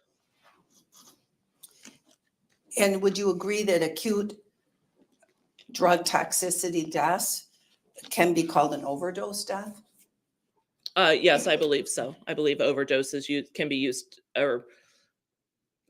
to refer to acute drug toxicity. If the person died, you can have acute drug toxicity without a death. Did Lynn have benzos and opioids in her positive findings? Yes, she did. Would you agree with me that people can die from a combination of benzos and opioids? Depending on the circumstances of the dosing and the combinations, yes, that is possible. And you know of deaths from you've heard of deaths from a combination of benzos and opioids, haven't you? Yes, I have.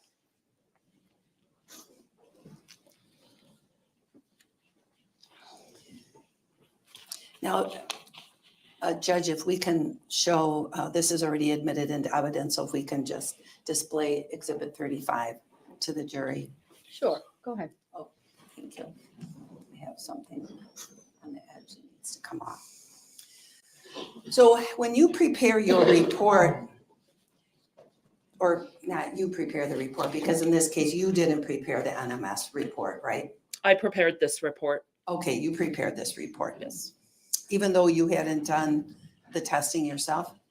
It is my job to prepare the report. The people who do the testing do not prepare reports. And then as part of preparing this 14-page report, you included pages that explain the different compounds that were found in Lynn Hernan, true? Those are included in some of our reports. It's depend upon the client. But yes, we often include what we call reference comments. I don't think I asked, generally I asked in this case, in your 14-page report, in this case, you included pages about the specific compounds that were found in Miss Hernan, true? Yes, that is included in this report. Okay. And you call those reference comments, right? Yes. And those explain what the possible consequences can be from the use of or the ingestion of certain drugs, right? Yes. And so,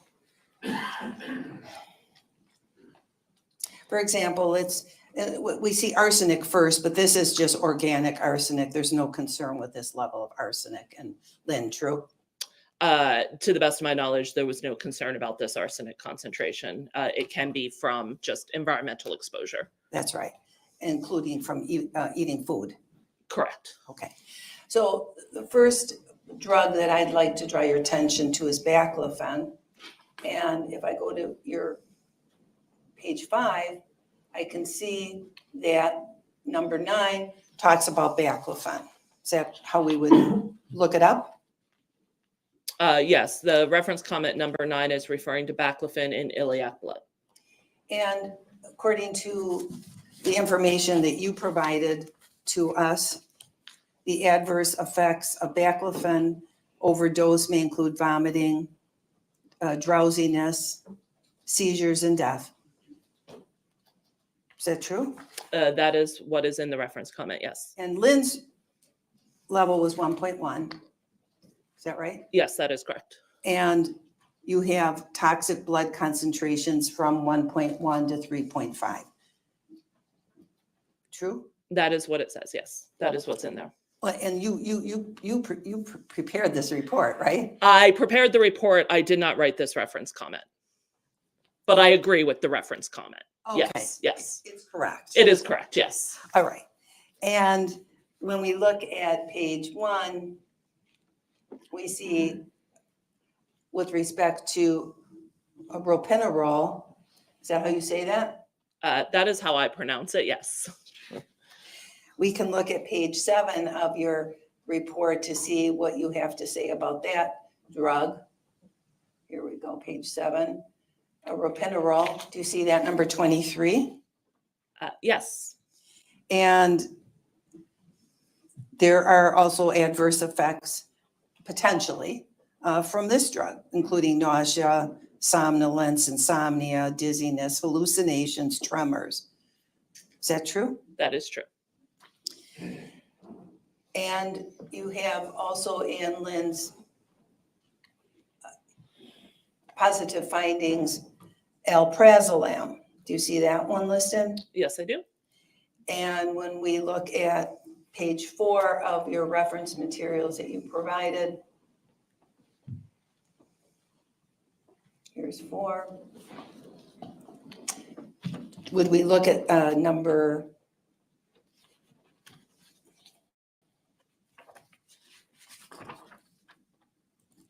we'd look at number 5 on here, right? Because it's the iliac blood. That is correct, yes. Because you sometimes list a drug more than once, like you have number 5, alprazolam, the blood, alprazolam, the gastric fluid, and alprazolam from the liver. Yes, there's a reference comment for each one. And that's because you found the alprazolam in all 3 of those places. That is correct. Okay, it was in her liver tissue. Yes, alprazolam was detected in liver tissue. Okay. And when we look at your footnote or reference comment number 5, you note that it is a DEA Schedule 4 benzo. Is that right? Yes, it is. What does that mean, DEA Schedule 4? The Drug Enforcement Administration, I think that's administration agency. I think it's administration, schedules drugs based on their use and pharmacology. So Schedule 4 is, I believe it goes down to Schedule 5 is the lowest schedule. So this means it's a commonly prescribed medication that has some potential for misuse. Well, all drugs have a potential for misuse, don't they?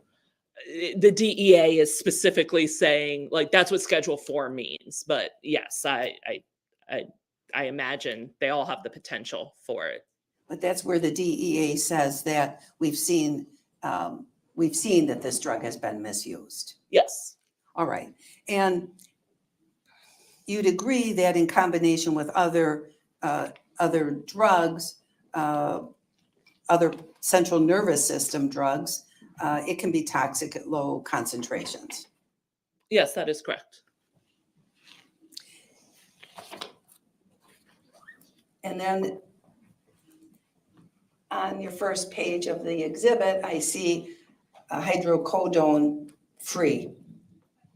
You have it listed in there twice. You have dihydrocodone and then hydrocodone. Those are different, right? Yes, they are different. So hydrocodone, that was in her system. And if we then go to page 6 of your report, we can see the reference to that particular drug.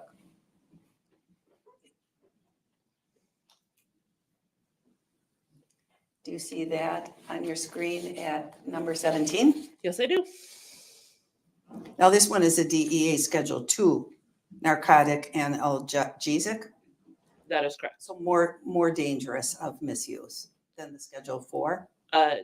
Yes, that is what the scheduling refers to, both the effects of the drug and its risk of misuse. And it indicates that, you indicate when you put this together that the compound is reported to be highly addictive. Yes, that is, there are reports of that, yes. And in your last sentence in that paragraph, you indicate that it's more toxic than codeine. In overdose, it produces the same manifestations as other opiates, including drowsiness, sedation, respiratory depression, coma, and death. Is that right? Yes. Also, on page 1, another substance in Lynn Hernan was nifedipine. Do you see that? Yes. And then I see that you have a reference about nifedipine. And you put this together so that people who are receiving these drug results have a little more information about the dangers of the drugs or what important information that they might need, right? Yes, it's there to aid in interpretation. Because that's something you might know more about, but maybe a person who's requested the lab to run a test might not have as much knowledge as you would as a toxicologist. That is correct. So in the nifedipine, you indicate that this is a channel blocker, is that right? It is a calcium channel blocker, yes. And it also has side effects, is that right? Yes. Vertigo, headaches, weakness. Is that right? Yes. And there were 2 fatalities at 150 ng, right? That is correct. Lynn didn't have that level. She was at 22, right? I believe that was the concentration, yes. But you don't know in the 2 fatalities what else those particular people might have had in their blood in conjunction with the nifedipine. I do not. I would have to look at the paper. Okay. We can't find that on here. At least I couldn't find it. Correct. Is It's that- not on this report. All right, just a minute. I lost my mouse again. There we go. I'll go back to page 1. Just a couple more I want to talk about. Not everything on here. Cyclobenzapine. Do you see that on here? Yes. Is that when we talk about benzos? Is that what that is? No. No. Which ones on here are the benzos? The alprazolam. Okay. Now, cyclobenzapine, we can look at page 5.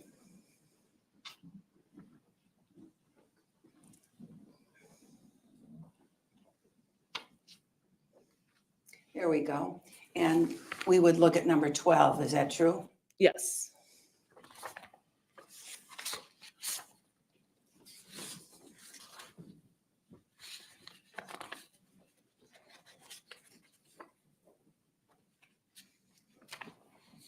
It acts on the central nervous system, apparently. Is that right? Yes. Relaxes muscles? It is used as a muscle relaxant, yes. Like if you have a bad back or something, might you be prescribed that? I believe that is one of the indications, yes. It says its mechanism of action is not well understood. What do you mean by that when you say that? So mechanism of action refers to how a drug causes its effects. And for a lot of drugs, we know very much about how that happens. But for other drugs, it hasn't been well established from studies yet. So there's continuing research to see what receptor, and that's something in the brain that the drug acts on, and what chemical effects happen so the drug can have its effect.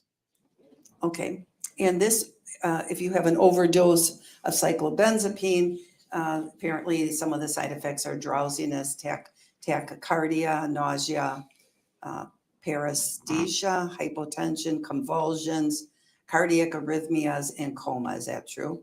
That is correct.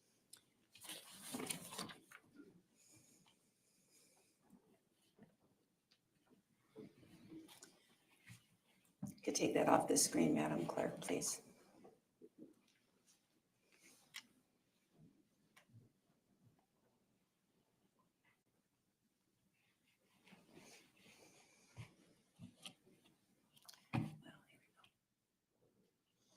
I would like to show you what, just a witness, please, what the defense has marked as Exhibit 580. Do you see 580 on there on your screen?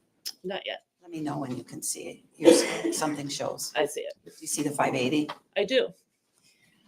I'm showing you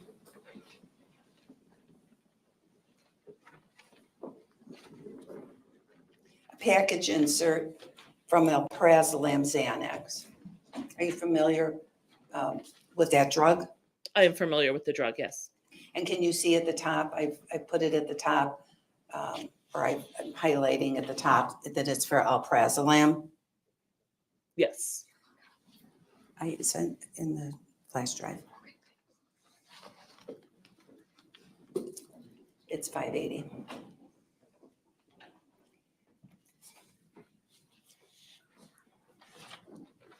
When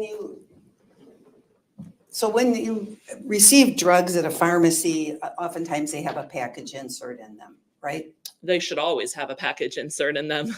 Okay, and that is so that the patient can understand how they should use it, and the proper dosage, and possible side effects, right? That is correct.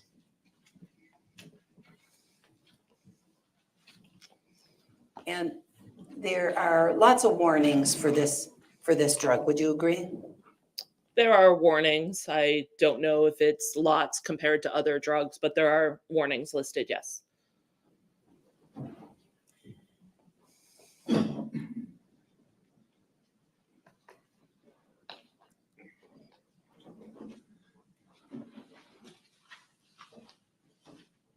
Now, do you see the black box that's highlighted with the warning, risks from concomitant use with opioids, abuse, misuse, and addiction, Yes. dependence and withdrawal reactions?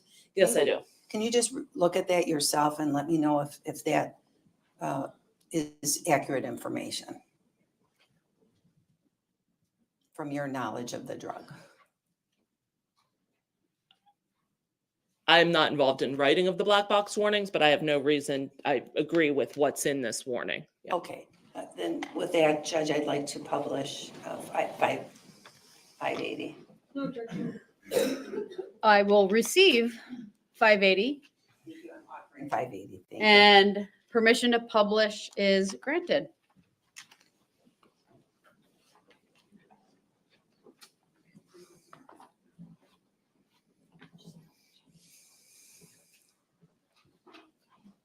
So you use the term black box warning.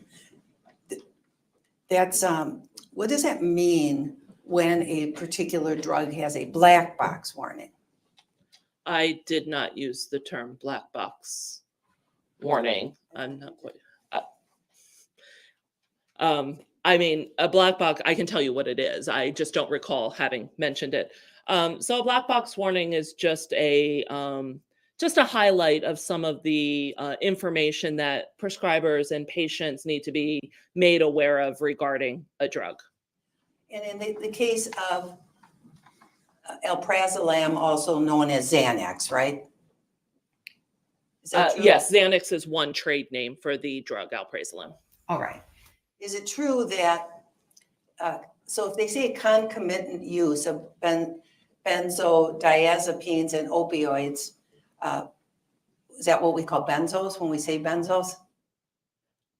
Yes, benzos we often refer to benzodiazepines as just benzos. Can you read that first sentence in that warning, starting with the concomitant use? Concomitant use of benzodiazepines and opioids may result in profound sedation, respiratory depression, coma, and death. Okay. We can take that exhibit down.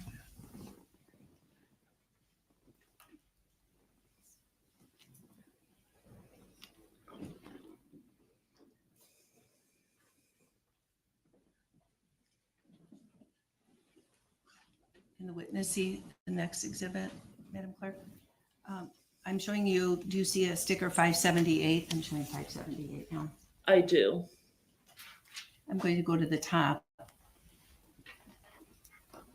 Do you see over in the left by the by that scanning bar over on the left underneath that this is for baclofen tablets?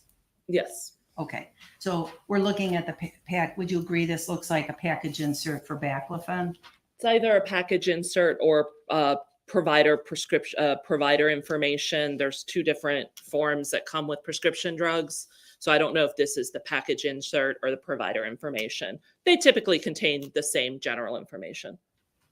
And again, this information, it tells the patient how much they should take, how it should be used, and what potential complications can be from the drug, right?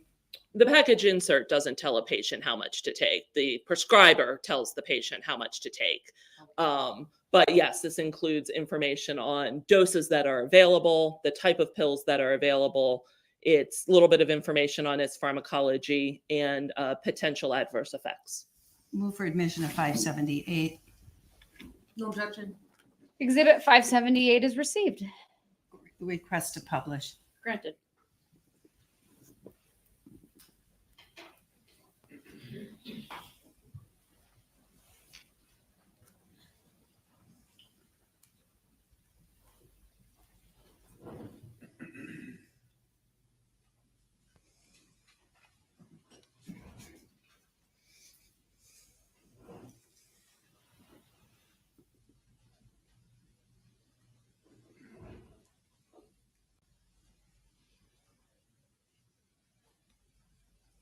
So overdose signs and symptoms over on the right, overdosage, I guess is what it's called. Do you see where I have my mouse sort of highlighting right over there? Yes.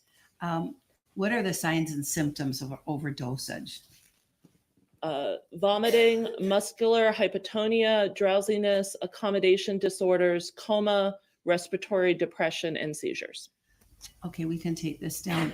Now, when we talk about possible side effects with respect to compounds, somebody could have one of the side effects.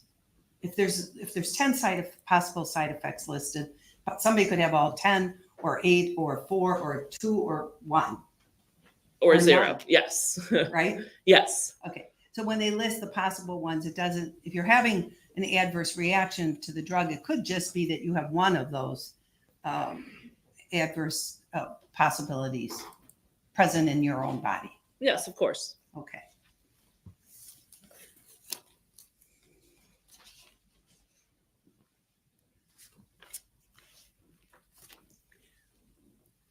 Now, you indicated earlier that you were originally contacted because you were the on-duty person. So your office got a call from our medical examiner here. And because you were the on-duty person, you handled the call. Is that right? That is correct.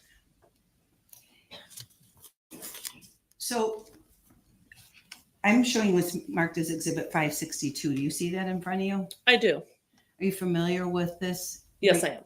This is an NMS communication history report. Is that right? That is correct. And does that tell us the communication between your lab and, for this case, between your lab and other people. That is correct. And this is been marked as 562.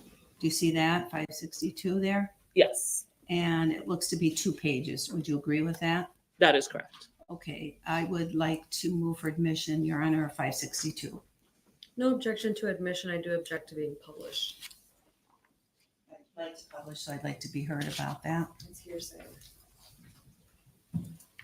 It's a report in the normal course of business. It's a business record. You're not offering it for the truth of the matter then, just as This is a to business why record. perhaps this witness did something with information she was given. That's right. All right, 562 is received, permission to publish is granted. Before I go through it in great detail, just a couple of questions. Who hired you in this case? Don't look at the exhibit right now. Just, Why don't you put it down for a second? sure, put No, it that's, down. I mean, I can not look at, nobody hired me. Okay. How about your lab? The original client in the, for the lab was the medical examiner's office. The original client was a medical examiner's office. Yes. Has that changed? They are still the client for the toxicology report. At some point, the district attorney's office contacted the laboratory and retained NMS and myself as a representative of NMS to talk about this matter. So do you have two clients in this case? You have the medical examiner's office and the district attorney. They're both your client? Yes. Okay. And is testifying here today part of your regular salary that you receive through NMS?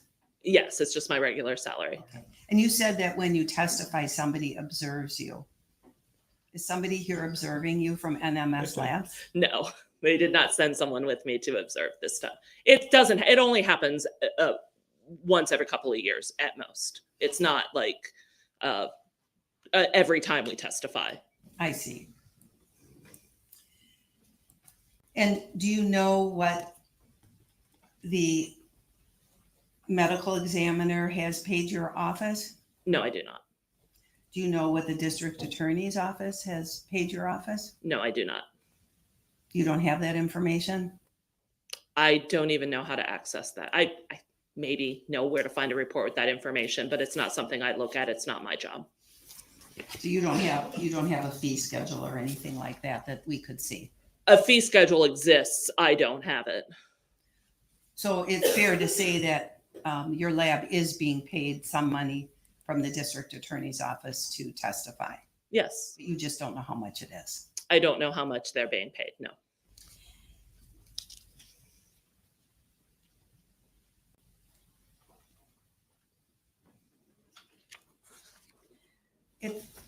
Would you agree with me? I'll put the exhibit up, Your Honor, of 562. We look at page 2 of 562.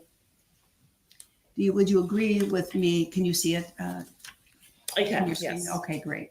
72822, or 72919. We're going back in time. You were asked by Dr. Kurczewski here in Waukesha to add arsenic testing. Yes. She didn't ask you to speciate it in any way, did she? Determine whether it was like organic or not? No, she did not. Okay. And then on 7/28/22, you received a call from Randy Sitzberger of the Waukesha County District Attorney's Office. Is that right? Yes. And he wanted to speak with you regarding your tox report. Yes. And have you met Mr. Sitzberger since you've been in town? Yes, I have. Okay, so he's at the state table, right? Yes. Okay. And did you have to get authorization from Dr. B before you would speak with him? Yes, we get authorization from our client before we speak to anyone about their case. And then she gave you that permission, is that true? That is correct. And he wanted to, at least they were looking for an expert opinion, is that right? Yes. Then it looks like you received additional documents from the district attorney's office to review. Is that right? That is correct. What additional documents? Is that the ones you listed in that letter, the criminal complaint and the autopsy? Yes. Okay. Did they send you anything else? At that time, no, there was no additional documents. Later on, did they send you something else? Yes, I've received additional documents over time regarding this case. Like what? I received an opinion written by Henry Spiller.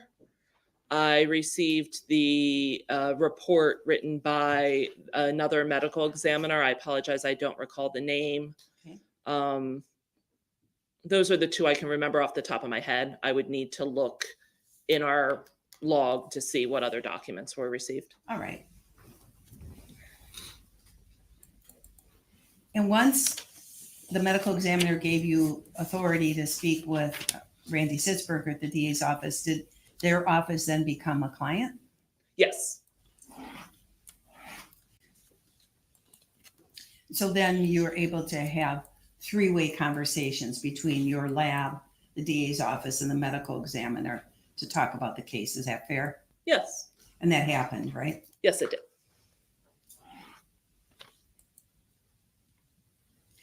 I see a note from 12/2/22. Do you see that one?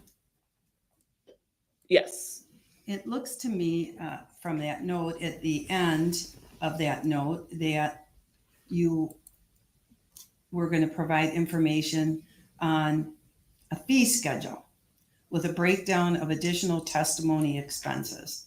Is that right? that was not me, That was somebody but else. that was someone else at NMS Labs who All right. made that note. Would you agree with me that while this case was pending, you got additional requests from Waukesha's medical examiner to add additional testing? Yes, Did you make those suggestions to the medical examiner? I don't recall specifically. I had consultations where we discussed what testing was available. I don't remember if I specifically suggested any test or if just during those phone calls and discussing the case, we came to the decision that it would be useful information. When you said that Waukesha's medical examiner requested the normal panel initially, That is correct. and you said that panel includes THC testing. Yes, it does. I want to be clear, the medical examiner didn't say to you, please test for THC. No, she did not. The request was just to run our expanded postmortem panel. And since when has your NMS labs been testing for THC? I have data back to 2010. I don't recall when it was added to particular panels, and if testing existed before 2010. Well, testing may have existed. When did it get added to your regular panel? I don't know. All right. Can I take this exhibit down?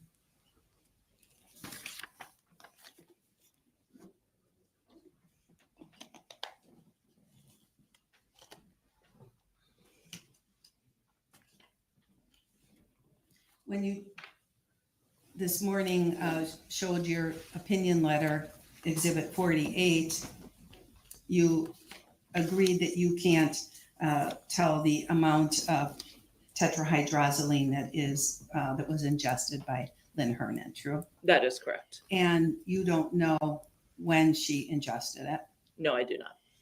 and you don't know how she ingested it.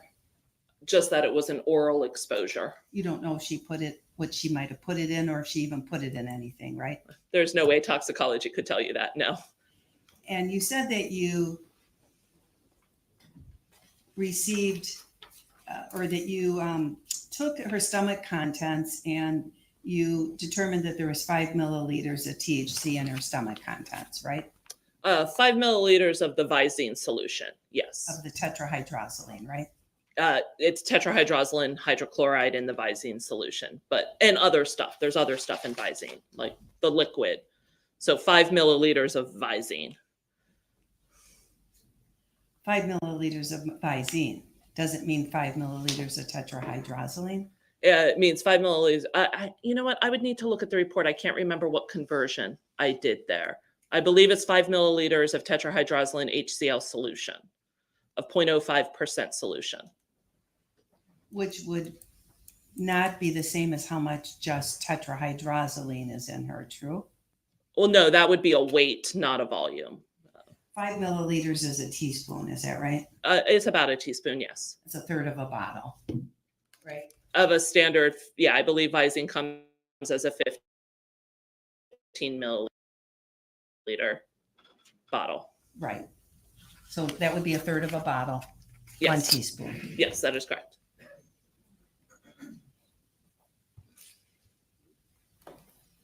And so as you sit here, I want to be clear, you don't know when Lynn took the Visine.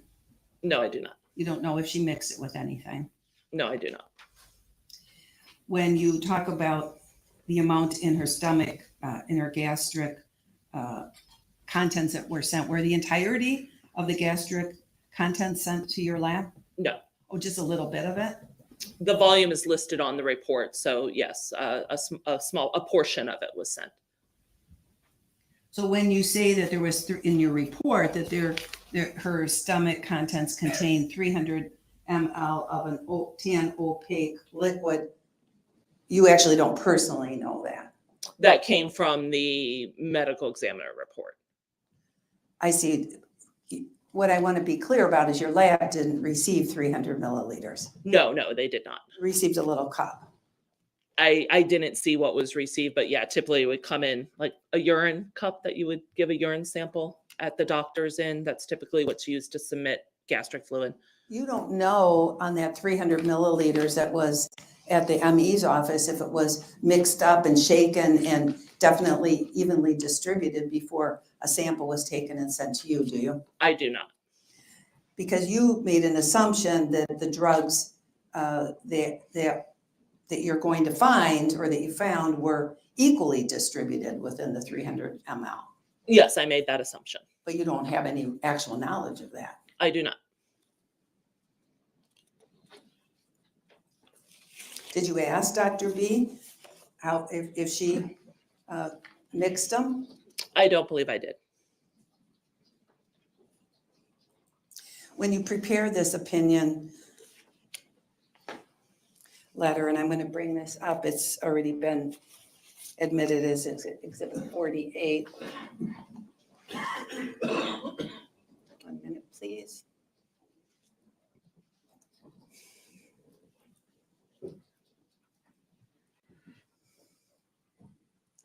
Close this. Okay, this is already in evidence, so Madam Clerk, I asked to have this on everyone's screen. That's 48, right? Yes, yes, Judge. Thank you.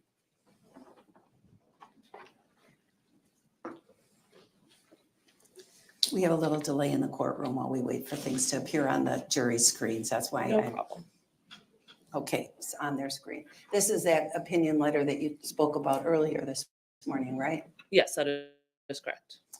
And when I scroll to the very bottom of this report,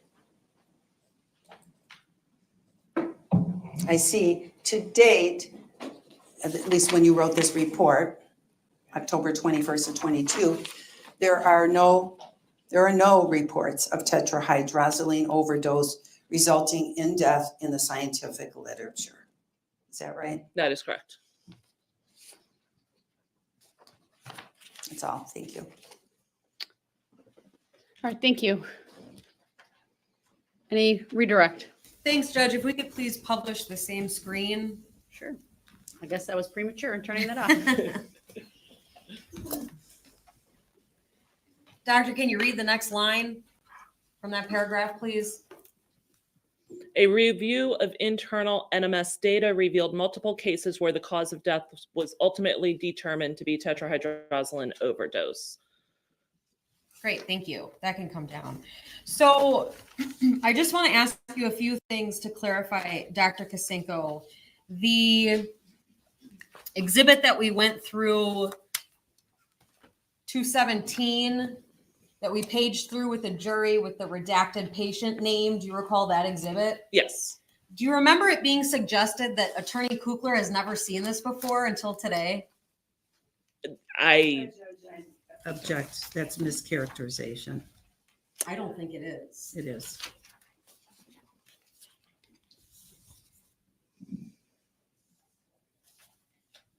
The state may ask the question based on my recollection of how it was phrased earlier.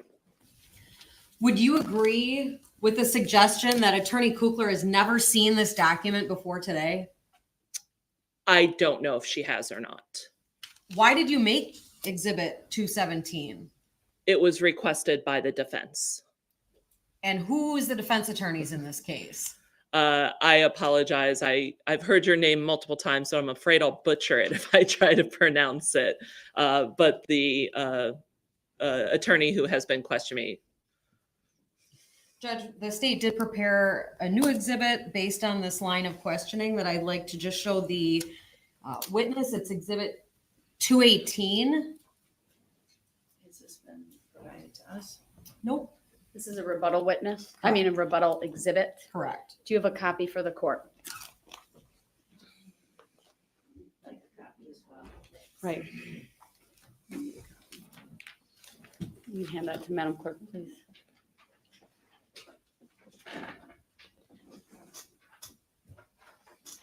Dr. Kosinko, do you recognize Exhibit 218? Yes, I do. What is it? This is a letter that I drafted in response to a request for documents from Donna Kukler and at Kukler and Cotton SC. Did you sign this letter? Yes, I did. Is it a fair and accurate copy of the letter that you wrote in this case? Yes, it is. I'd move Exhibit 218 into evidence. I'm not asking to publish it.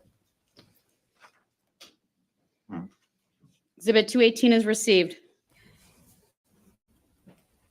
Does that letter remind you of the specific date that Attorney Kukler asked you for this information that's contained in Exhibit 217? Yes, it does. What's that date? Object. Overruled. Sidebar. Overruled. What's that date? January 18th, 2023. January 18th, 2023 was the request? That is when we received the request from your office. I don't know when they requested it from your office. The Okay. request came through your office. Does this letter indicate when you sent the response out, including Exhibit 217? January 26th, 2023. And that response was in response to the request made by Attorney Kukler. That's my understanding. The request came through the district attorney's office, but it was a request from the defense attorney's office for these documents. So these documents were provided to both parties way back in January. Is that fair? I can say that we provided the documents to the district attorney's office. I do not know how those documents then got to the defense attorney's office. Okay.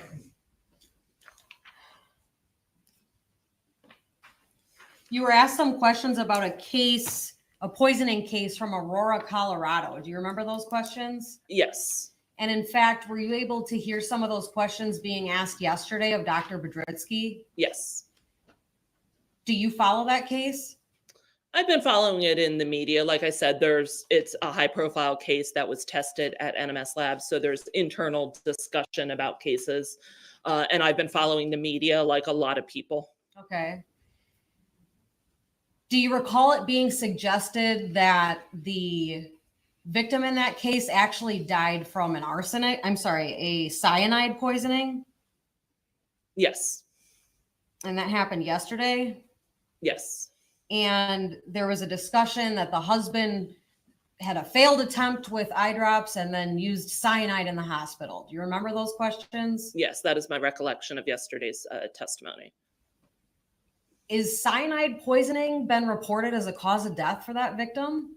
There are media reports regarding the coroner's testimony in a preliminary trial where the cause of death was mentioned. Did it include tetrahydrozoline poisoning? Yes, it did. Okay.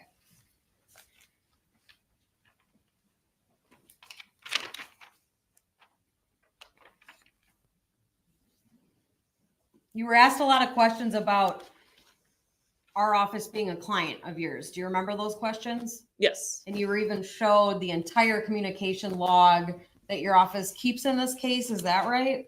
that was the communication log through the end of, I believe, 2022 that was generated for the request. There would be additional documentation in that log now because additional communication has happened Okay. since then. Do you know whether you finalized the toxicology in this case before you had any discussions with our office? Yes, I did. Did anything that we talked about or Dr. Bodritsky talked to you about cause you to change the toxicology results in this case? No.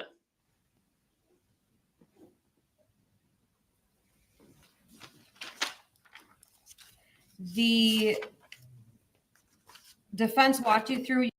At Jerry Center Kia, get a new Kia Seltos for $249 a month or take $500 off plus 3 years maintenance. We're the #1 Kia store in the Salt Lake region. Jerry Center Kia, Salt Lake.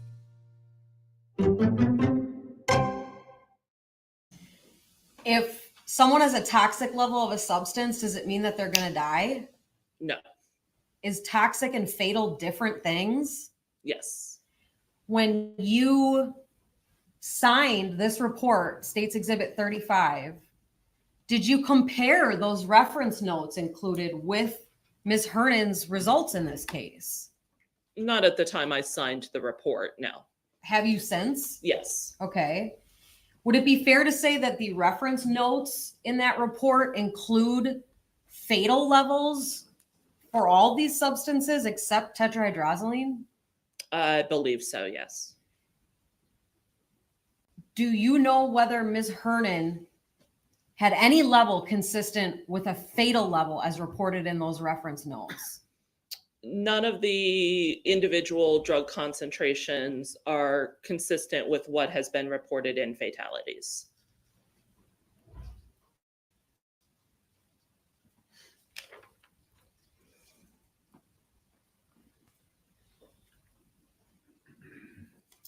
You were asked some questions about the calculation that you did regarding what was in Ms. Hernan's stomach. Do you remember those questions? Yes.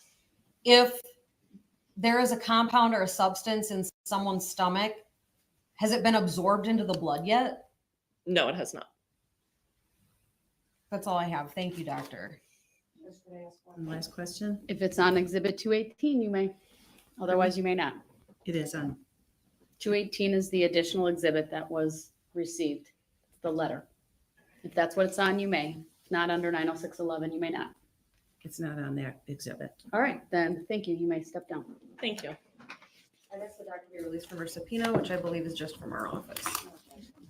All right, and Dr. Kasinko, you're released from your subpoena. Thank you. You're welcome. All right, the statement called its next witness.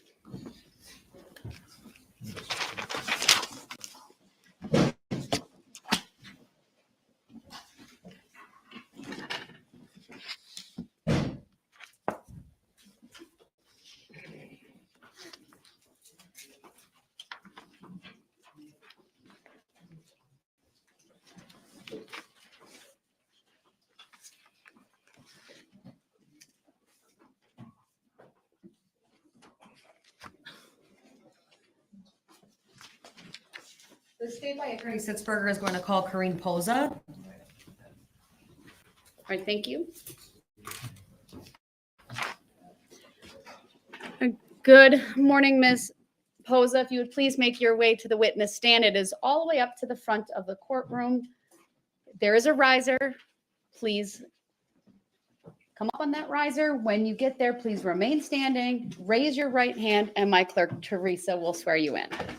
Do you solemnly swear that the testimony you're about to give shall be the truth, the whole truth, and nothing but the truth, so help you God? Yes. Thank you. Please have a seat. The first thing I will ask you to do is to state your first and last names for the record and spell each. Corrine Poza, Koreen. My last name is Poza, Pozza. Thank you. Go ahead, Attorney Sitzberger, your witness. Thank you, Judge. Hi, Ms. Poza, how are you? I'm okay. How are you?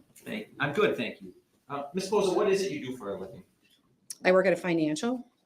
In what capacity? What kind of work do you do? So I do administrative work. Okay. And let's cut right to the chase. You're here because you knew Lynn Hernan, is that correct? Correct. Tell us, how long did you know Lynn Hernan? I probably have known Lynn about 35 years. And how did you first meet Lynn Hernan? I met Lynn through my brother and some of his friends at the time that we went. They were working at a bar years and years ago doing security, and I met her there. Can you put a rough estimate on how many years ago?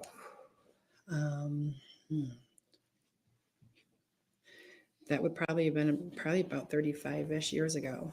Okay. So sometime in the 80s, it sounds like. Mm-hmm. Is that a yes? Yes, I'm sorry. That's okay. Thank you. Thank you, Jed. Now, Ms. Poza, do you know what kind of work Lynn did when you met her? Yes. And what was that? She was a hairstylist. She did hair. Did she work for She I'm sorry, let me just ask. Did she work for a company, or was she kind of doing her own thing out of her house? What sort of I don't recall at that time if she was working for a specific salon or if she was working on her own. Did there come a time where she worked on her own as a hairdresser? Yes. Okay. And how many years do you think she did that? I think what I remember is that was really kind of on and off. Sometimes she worked at a salon and then sometimes she just worked on her own. Okay. And you said you knew her for about 35 years through your brother, correct? Right. Who is your brother that you met her through? Keith Lang. And as you got to know her, would you and her hang out socially? Yes. And how often would you say you did that? A lot. We hung out, all the whole group of us hung out together a lot. They both also worked, they had their other jobs, but they also worked at a bar that we liked to go to. So we'd hang out there in those early days. And then after I got married and started a family, we still hung out all the time. She come over, she took a massive love for my son and just always wanted to be around us, said we were her family, that she didn't, have kids of her own or was married. So she had a ton of fun just hanging out with us, not in so much the party scene, but more in a family scene. Sure. So less going out to the bars, maybe kind of going to each other's homes. Right. Okay. Now you said that was sort of in the early days, you hung out all the time, right? Right. And are you talking multiple times a week, multiple times a month? Kind of put a time frame on it. Probably multiple times a month. Okay. Did that stay consistent sort of from those early days as you progressed into having a family of your own? Yes. I was always having parties for my son, and she was the first one there, first one wanting to make food. She loved to cook. So she would come over with tons of things that she'd made, tons of things for him. And when was your son born that you've been referencing? He was born in September of 1997. Okay. And what's his name? Anthony Poza. Now, you said that Lynn never started a family of her own, no kids, correct? Correct. And she took an interest in Anthony then? Right. How was that relationship? How would you describe it? They were very close. I mean, she and I were close, and she always wanted to know how he was. I mean, from birth on up to his adulthood, she just treated him really like family. He always called her Auntie Lenny. There wasn't one little tiny holiday that went by that she wasn't showering him with gifts and cards and food and what you name it. It was just like having, that special aunt or another mom or whatever. She just did a lot of things for him that just showed me, really how much she loved him. Not just that things make you love somebody, but she just always went above and beyond and was always thinking about him and about us. So you said Lynn was a hairdresser and worked at a bar here and there, correct? Correct. Any other jobs that she had that you knew of? The hairdressing and the bartending was the only thing I knew of. Okay. And you said basically every holiday that came, every birthday, significant life event, she was giving Anthony gifts and things like that, right? Right. Was Lynn a person you knew to come from a lot of money? No. Did she have a lot of money? No. So when you say she was buying Anthony gifts, what kind of gifts was she giving him? Well, when they're little, when kids are little, they don't, it could be any little thing, Hot Wheel cars, Lego, whatever. But she was what I have known about her whole life is that she was really kind of the queen of bargains. She loved to shop rummage sales and estate sales and thrift stores. She even would pick things up off the side of the road, refinish them, make beautiful pieces of furniture, fix things up. So on occasions there were gifts like that, but as he got older, it was maybe some things like that. But when he was smaller, I think you can entertain a kid with very inexpensive things. And he loved that just as much because he just, loved being with her. So. Okay. So small things. And then if I understand, as Anthony got older, maybe she was sort of refurbishing things or making things from these thrift stores and things like that. That and things that she had, maybe that she had that he liked. They had a similar passion for different kinds of movies. And if she had a poster or something in her house and he admired it, she'd be like, well, then you should take that, you should have that in your room. So he, sometimes he'd take that or whatever, just to enjoy, what they had shared in common. Okay. As Anthony started to get older, did Lynn ever, just lavish him with thousands of dollars of cash or anything like that you knew of? No. Was she writing him checks to that effect? No. Was she putting $100 bills in birthday cards? No. Okay. So that's Anthony.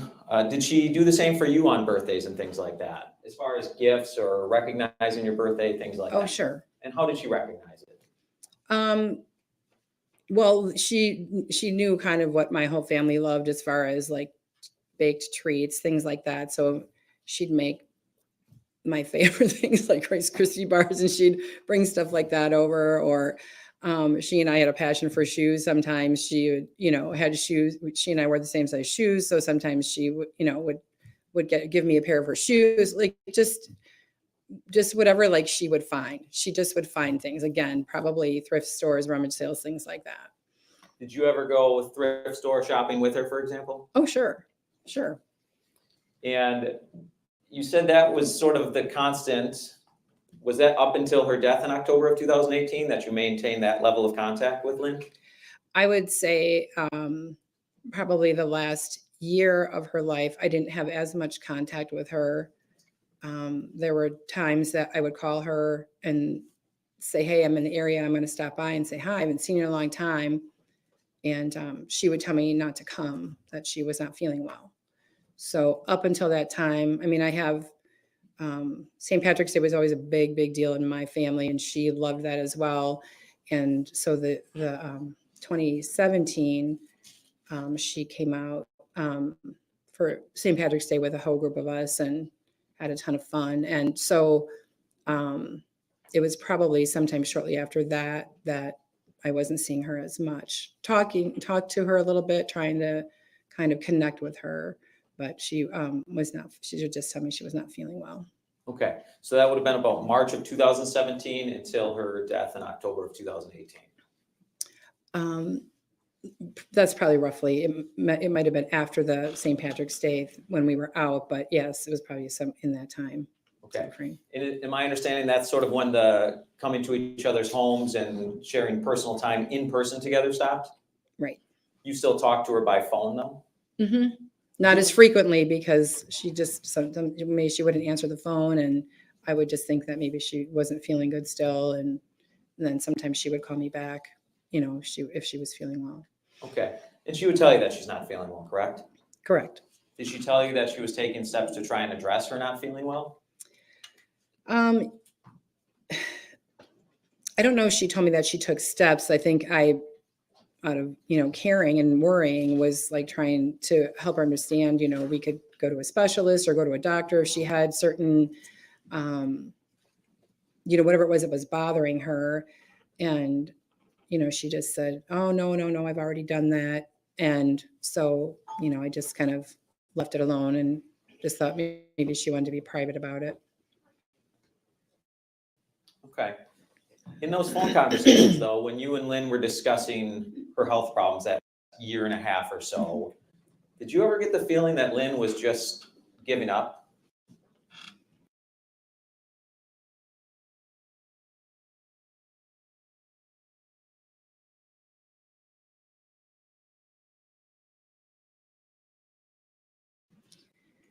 No, I wouldn't say that. I think she just felt like she wanted to get better. I mean, how it was presented to me was like, let me just, get myself better and we'll connect. So I didn't feel that. So there are plans for the future to hang out again. Right. Did you ever get off the phone with Lynn one time and say, well, I'm worried that she's going to commit suicide? Oh, no. Not once? No. Did you talk to her by phone pretty regularly up until that October 3rd, 2018 date?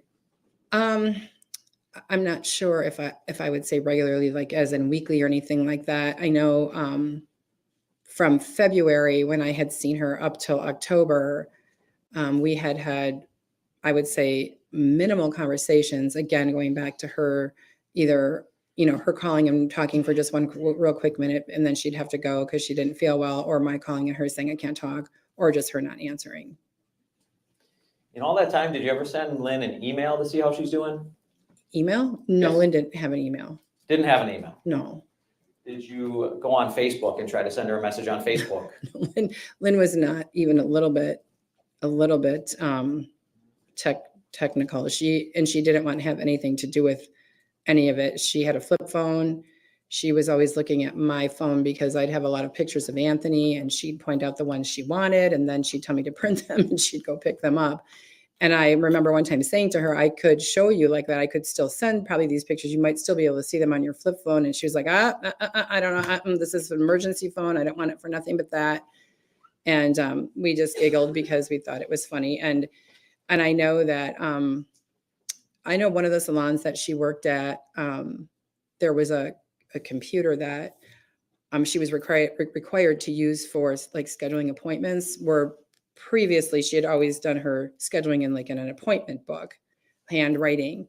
And when she had to do it in this computer, she was fit to be tied and didn't want to learn it.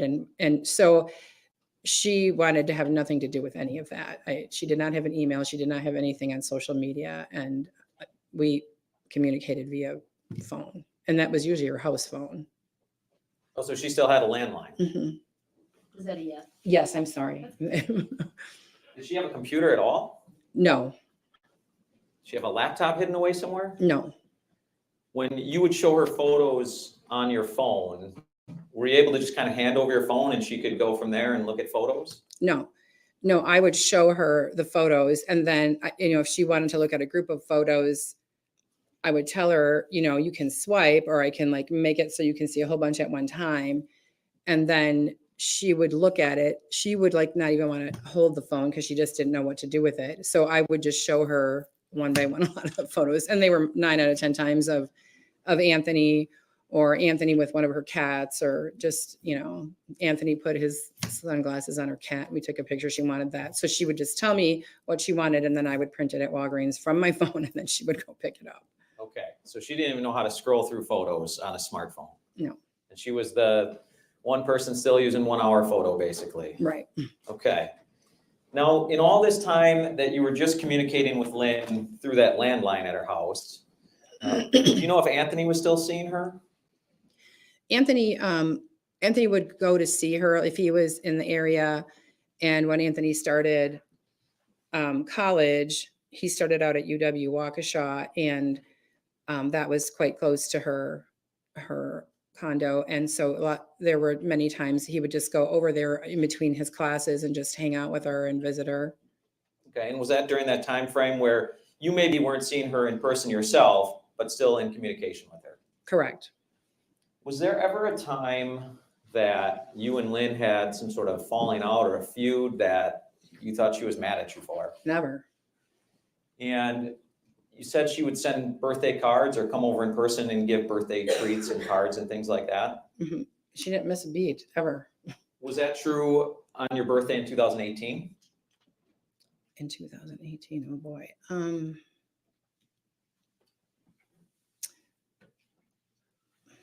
I honestly don't remember. Okay. I remember seeing her in probably February of 2018. I believe Anthony and I had gone over there to deliver the Christmas present because we hadn't seen her. She had delivered a whole bunch of stuff to our back porch, and we didn't get to see her. And then it just, life happens. And all of a sudden it was February, like, we got to get over by Auntie Lenny. We got all this stuff for her, and, drop that off. So it was sometime in February that I saw her. But as far as, did I receive like a gift or a card? I want to say yes, but I honestly don't remember. Okay, I'm gonna show you, and just the witness, please, Madam Clerk, Exhibit 49, please. There's a screen in front of you, and just let me know, I think I see a light. Is that up in front of you? Yes. Okay, and if Mr. Vulcanier could just scroll through the 4 pages, please.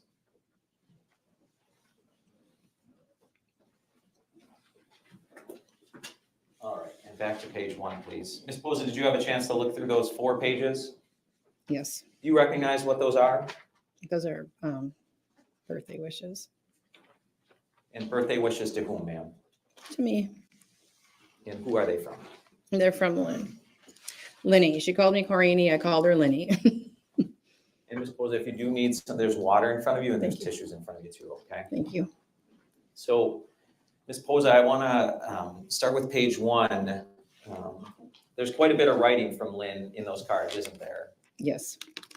Any one of them describing any falling out or anything like that?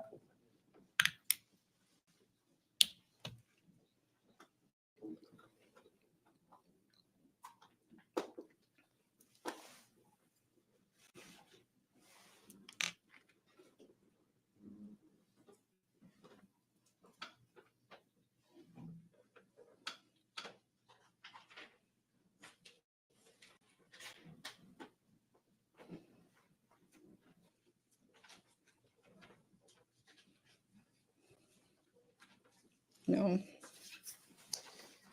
And at this point, Your Honor, I would move Exhibit 49 into evidence, please. Objection. I'd also ask to publish it. Objection. Did you say objection? No. Oh, thank you. Objection. Thank you.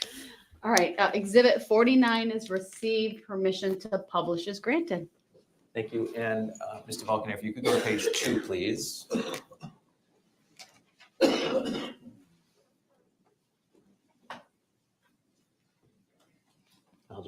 Is it up on the juror screens?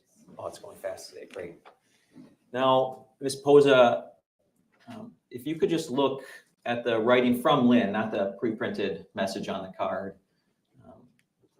Towards the middle lower section, what is Lynn writing to you, referencing Christmas, it looks like?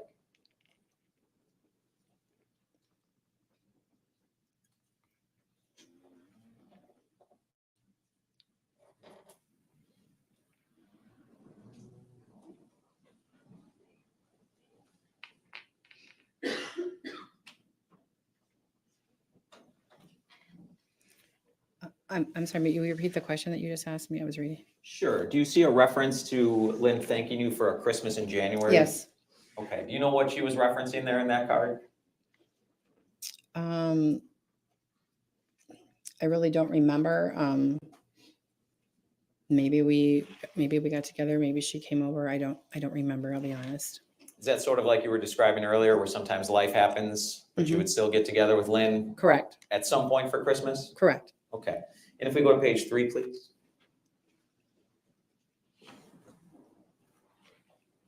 And if you want to take a chance to just sort of read through this one as well, let me know if you had a chance to read through it, please.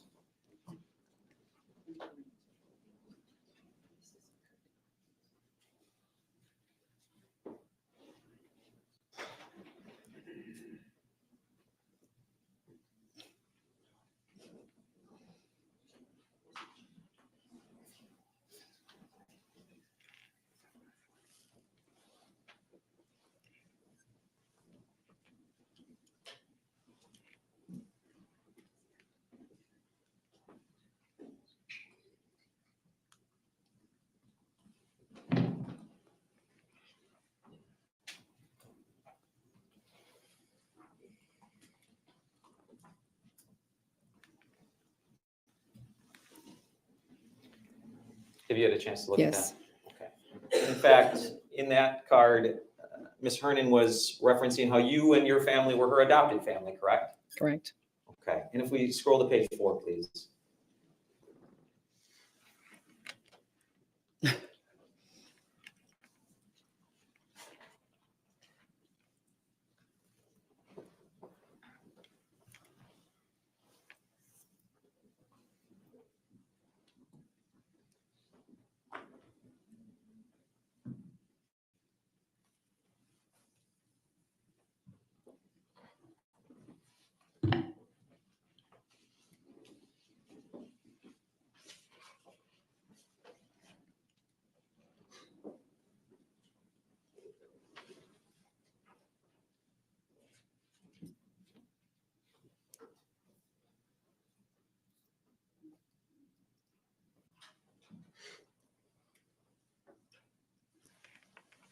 Have you had a chance to review it? Yes, sorry for me to read, I'm sorry. That's okay. Something made you laugh when you first started reading. Is that true? Yes, What was that? the shoes. She said shoes, what shoes? Because she and I had a crazy passion for shoes and we just were always buying shoes and comparing shoes and telling each other about the new shoes we bought. And in fact, right after that line, she says, I will never forget February 4th, right? Right. What's the significance of February 4th? That's my birthday. Okay. So these are 4 birthday cards sent over multiple years, true? Correct. So if somebody were to claim that you stopped caring about Lynn at some point and just didn't care about her towards the end, would you agree with that? No. Now, moving on, you know your son Anthony Posa was named as a beneficiary to Lynn's will, is that correct? Correct. Now, in 2018, specifically October, how old was Anthony? 21. Okay. To your knowledge, did he have any experience with wills and estates and things of that nature? I think that I took care of my parents for 13 years before they both passed. And that would have been the experience that he had. He wasn't part of dealing with anything financially with my parents, but he lives with me. So he saw all the things that I was doing. Okay. Did he at times come to you and ask you questions about the process of being a beneficiary in an estate of Lynn's? Did he ask me about that? No. Okay. He never came to you and said, what do you think about all this? Or am I doing the right thing? Or anything like that? Do you mean after at any time or just in particular? I guess I don't remember him really asking me anything. He always, Lynn would say things to him during their visits and he shared that with me. So I wasn't in on those conversations personally, but she would have a tendency to tell him where certain things were in her home and just things like that. And he would just, and if anything, ever happened, you take this, I know you would appreciate this, whatever. Okay. And his remarks would just always be like, I just want you to be here and not talk about that. Like we're family. And so. Understood. Let me ask you this way. After Lynn's death on October 3rd, Anthony found out he was a beneficiary, correct? Oh, yes. And there is a whole legal process to that. Is that true? Correct. And during that time frame, after Lynn was gone, Okay. did he come to you and ask you questions about that legal process? I know that we talked about it. I know that, that he had been told on numerous occasions about just different things prior to Lynn passing away that she wanted him to have. And it was our understanding that she had a will that reflected that. So if I can be specific, I know that she talked on many, many occasions about. Let me stop you there for a second. Okay. Okay. What I more want to get at is through the legal process that Anthony was going through as a beneficiary of Lynn's estate, did there come a time where you learned of reported debt of Lynn's?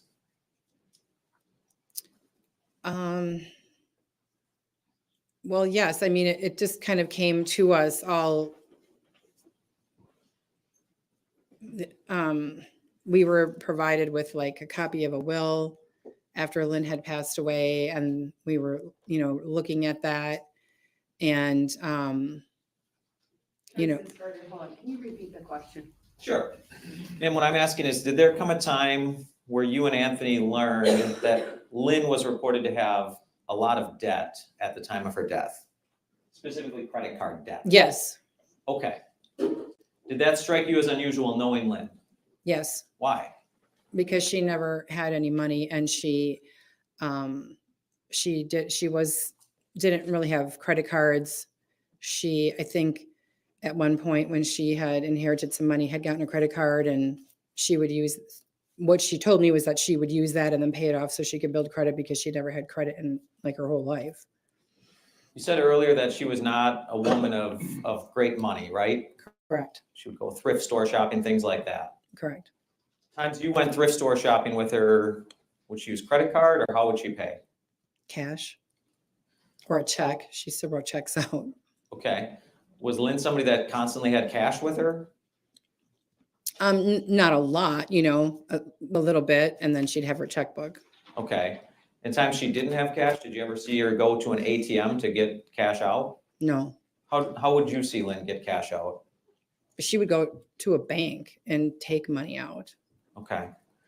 Or she sometimes would write a check out someplace where she could like write it for cash and then get cash that way as well. Okay. At some point around 2013 or 2014, did you learn of Lynn's mother passing away? Yes, And did you learn if Lynn got any inheritance from that? yes, And that was from Lynn who told you that? yes. And was that a fairly large sum of money to your knowledge? Lynn never told me an amount of money, just that, that her mother, that she had gotten a nice inheritance and that, that would help her. Okay. So that would have been in roughly 2013 or 2014, you think? Yes, From that day, 2013 or 2014, up until her death in October of 2018, did you personally witness any of her spending habits change? her spending habits didn't change in terms of just how she liked to shop. For her, getting a good bargain was kind of a thrill of the chase for her. She loved to be able to get something really cool in her eyes for cheap. But she did explain to me that there were two things that she explained to me that she just had never been able to have or buy her on her own. And she did tell me that she was going to, I believe, get a new vehicle. And she bought a vehicle, and I'm assuming that she paid cash, but You don't know, to be fair. but so you're correct. Okay. What was the other big item? It was a bracelet. It was a piece of jewelry. Okay.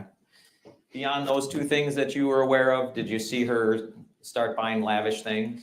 No, Did she start changing birthdays and Christmas to big, lavish, expensive gifts? no, Did she start offering to just give Anthony hundreds or thousands of dollars? no, Did she start writing you checks for hundreds or thousands No. of dollars? So her spending habits stayed the same despite the nice inheritance she told you about. yes.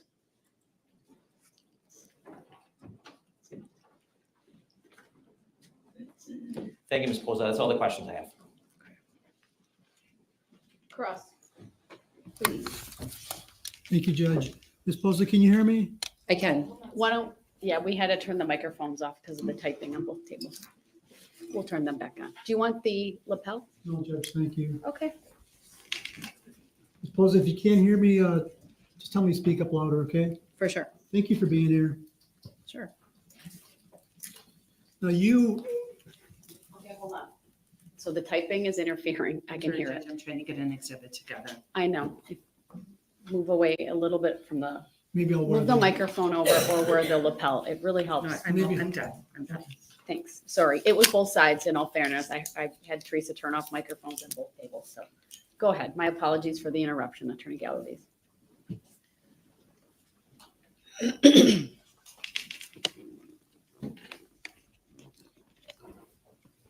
You indicated that you know Lynn for about 30, 35 years? Correct. And you met her, while you were at a bar? Or she worked at a bar? She worked at a bar. I mean, the day that I met her, I actually believe I met her at my brother's apartment. And that's Keith Lane? Correct. They weren't dating, were they? No, They were just friends? correct. Keith hang around at that bar too? Yes. He worked there as well. Oh, they were both bartenders. No, he was security there. What's the name of that bar, if you can remember? It was called Billy's Old Mill. How long did Lynn work there? I honestly don't know the answer to that. And she did that and also was a hairstylist? Correct. Did you know Jennifer Flower at that time too? No. When did you meet Jennifer? Do you know who Jennifer Flower is? I did meet Jennifer Flower. I believe Jennifer Flower was a resident in an apartment complex that Lynn lived in at one point. So Lynn lived in an apartment and Jennifer Flower also lived in the same building? It was the same complex. I couldn't tell if it was the same building. Do you know when you met Jennifer Flower? I do not remember when that was. So if you knew Lynn for 30, 35 years, how long had you known Jennifer Flower? I had met her when she lived there. I had probably seen her, I don't even think a handful of times, like throughout my relationship with Lynn or my knowing Lynn. It was if they were together then and I was there, then I would see her. So when you saw Lynn, you'd see Jennifer Flower? If she was there, if she was at Lynn's house or by the pool or whatever. Do you know if when you met her, Jennifer Flower, was your son born at that time? No. So you met her even before your son was born? Correct. And your son is how old today? 26.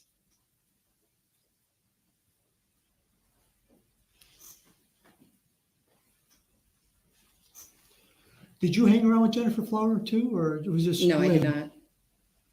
So you just hung around with Lynn? Correct. But you would hang around with Lynn when Jennifer Flower was there? If she was at the house, we would be all together, yes. There was a pool in the complex, so oftentimes I would go by Lynn and we would hang out by her pool, and then sometimes Jennifer would come over. Yeah, would you, fair to say that Lynn was a very generous person? Yes. I mean, she gave Anthony gifts, correct? Correct. She would give you gifts. Correct. And she was like that all the time. All the time. And as far as you know, she never changed. She was always a generous person. Correct. If she had it, she gave it to you. Correct.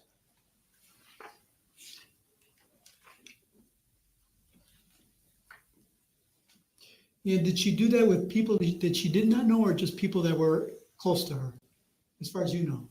As far as I know, it was her circle of friends and family. So the closer the person is, the more she's probably going to share that person with gifts, correct? I think, I don't know if I can say yes or no to that question.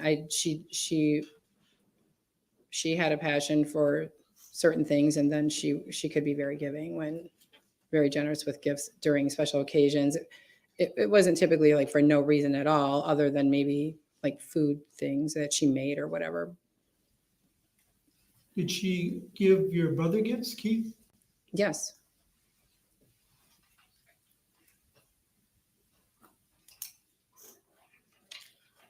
So she would give you gifts, Anthony gifts, Keith gifts. Would she give a person named James Kelleher gifts? At some point, for sure.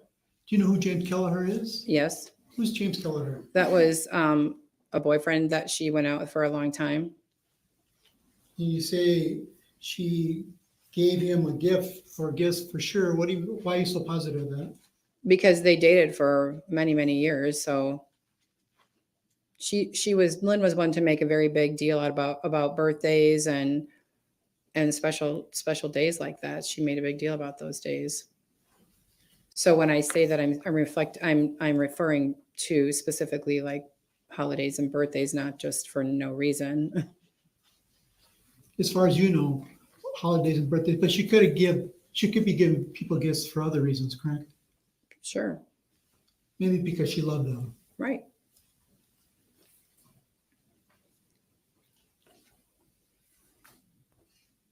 But you also indicated that as far as you know, she only gave Anthony like physical gifts and money. Was that the other kind of gift she gave him? I don't recall her giving him money. I do recall her giving him some gift cards. Did she ever, send him checks, like if it was his graduation or? I don't remember that. So she could have done it, but you just don't remember. It's possible. She could have been giving Anthony gifts of money or checks, but you just don't know about it, correct? If Anthony was getting gifts that weren't for a special occasion, he would have shared that with me, and no, he never did bring that to my attention. So your son shares everything with you? I would say that's fair, yes. Your son live with you? He does. Has he always lived with you? Yes. You say he's 26? Correct.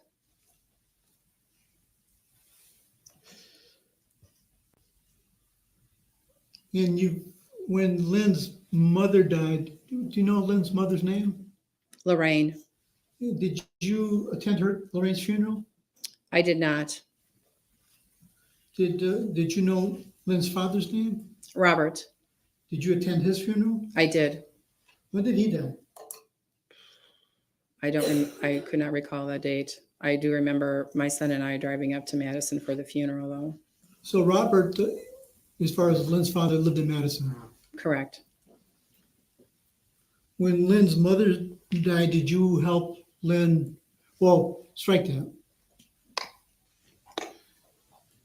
Lynn's mother, Lorraine, and Robert lived together, correct, in Madison?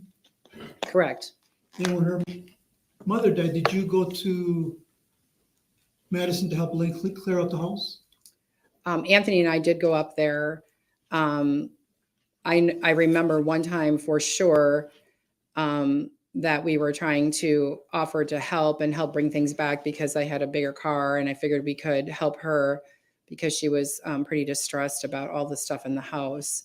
And, we were trying to help, but I think she communicated to us that she just will figure it out. And I know during that time she was pretty stressed out by all of that, what had been going on. So you wanted to help her bring things out of the house, but she told you no? Right. I said if she needed help moving them back to her place, that we would be happy to help her. Did she tell you who helped her bring things out of the house? No.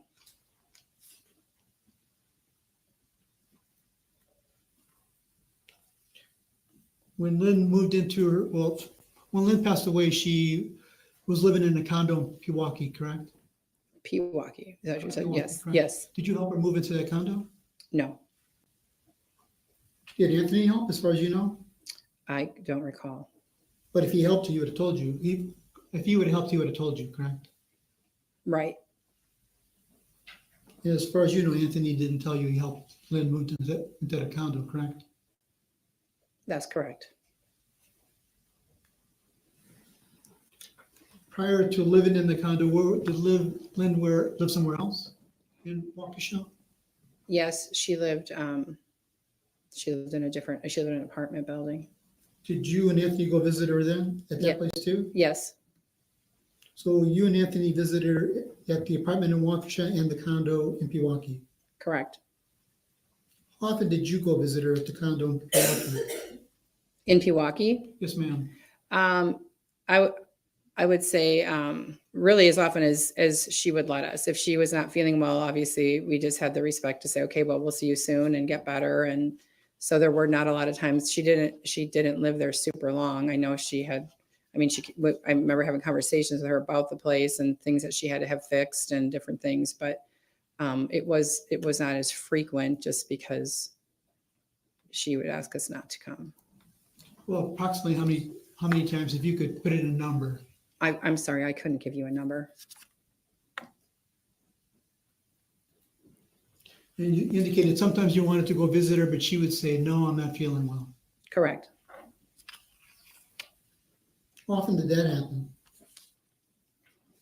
In the year, maybe year plus before she passed, that happened pretty frequently. So in 2017 and 2018, she told you not to come over a lot. Correct. And she told you not to come over a lot because she was not feeling well. That's correct.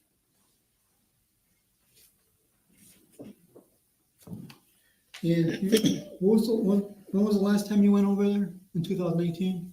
In 2018? Yes, ma'am. It was early in the year, January or February.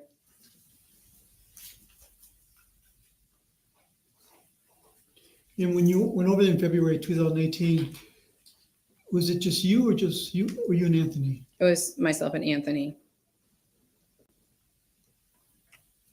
Is it safe to say every time you went over there, Anthony went with you?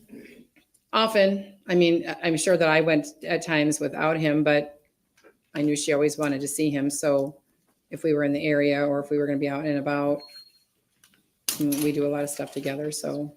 And prior to this time in around February 2018, before that, she would tell you not to come over because she's not feeling well, correct?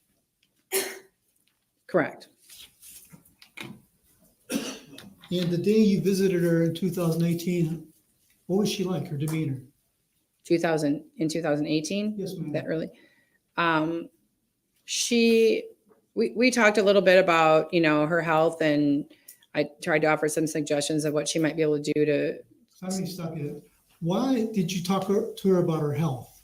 because she was always telling me that she was so sick and we couldn't come over and visit. So even when you went over in February 2018, she's talking about being sick. Correct. Did you see anything in the house that would affirm that she's not feeling well? No, Did you see a walker or anything like that?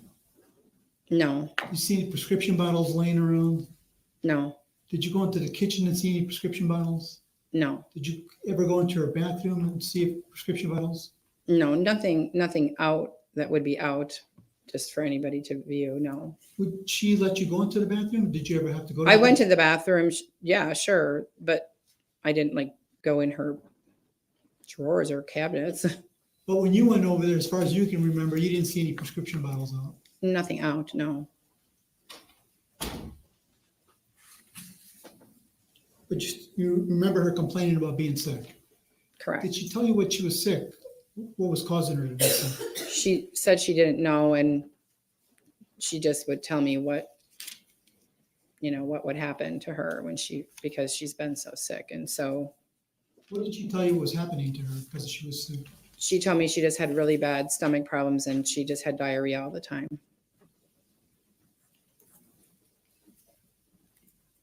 Did you ask her, are you taking anything for this? Are you going to the doctor for this? I did ask her if she'd been to a doctor because I was going to try to help her find perhaps a stomach doctor. And she said she had already seen somebody, but Did she tell you it wasn't working with these doctors? She said nothing seemed to be helping. Did she appear to be depressed because of that? Interject, that calls for speculation and a medical conclusion. Lack of foundation, but I think you can ask anything about her appearance that she knew or sound. How did Lynn appear to you when she was talking about her health? At that time, she appeared not overly out of the ordinary, maybe a little exhausted, a little tired, maybe. Did she appear to be happy that she was sick? She wasn't happy that she was sick, but she had a fair demeanor where I wouldn't have thought that, she was in despair or anything like that. Did she, when you were meeting with her, was she sitting down or was she standing up? Well, she came to the door and let us in. Did you watch her walk to the door? Mm-hmm. Well, I wasn't inside, but she came to the door to let us in. When she let you in, did you watch her walk back into her residence or to the couch? Yes. Did she seem to have any problem walking? No. You didn't see her with a cane or a walker? I did not.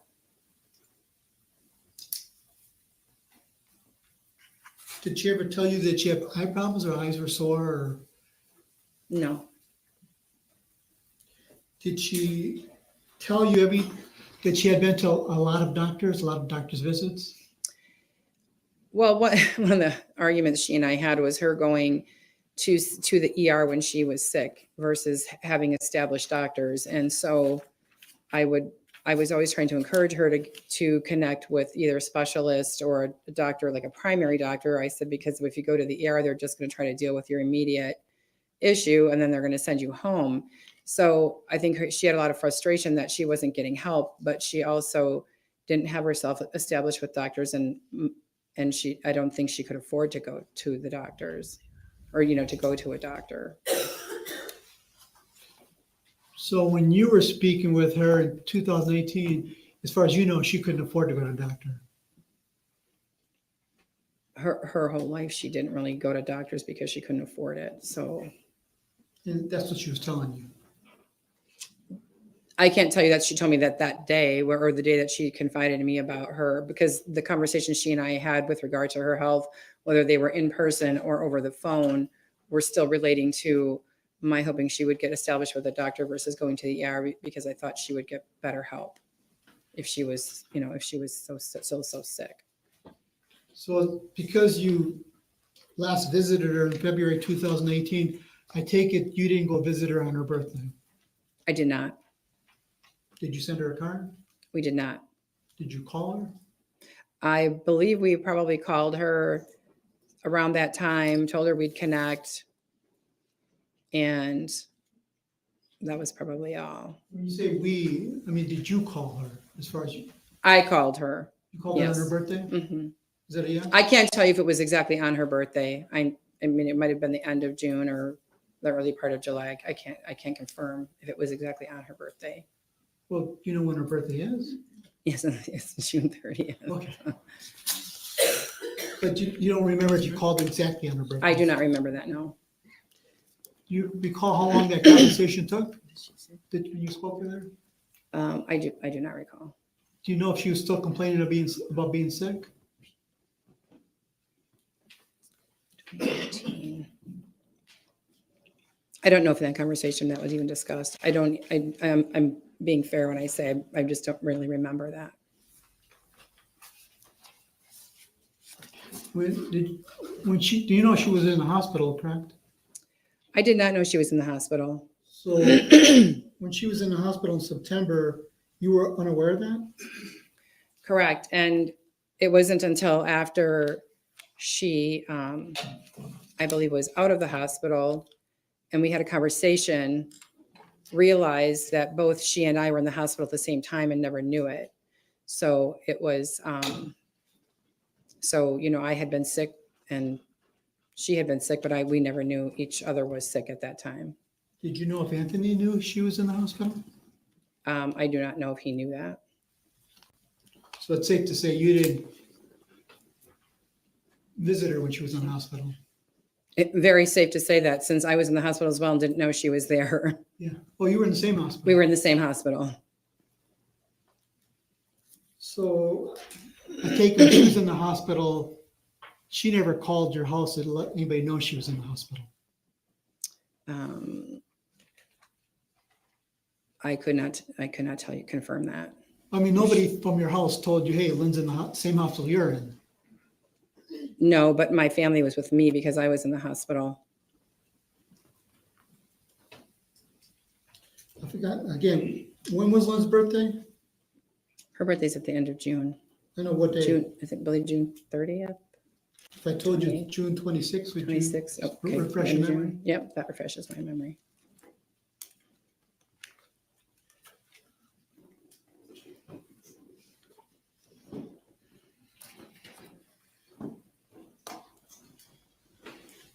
Were you aware that Jennifer Flower was a joint account holder in Lynn's bank? No, no. So Lynn didn't tell you in January 2016 that she and Jennifer Flower were joint account holders on her checking account? No, she did not. Or a market account? She never told you that? No, she did not tell me that.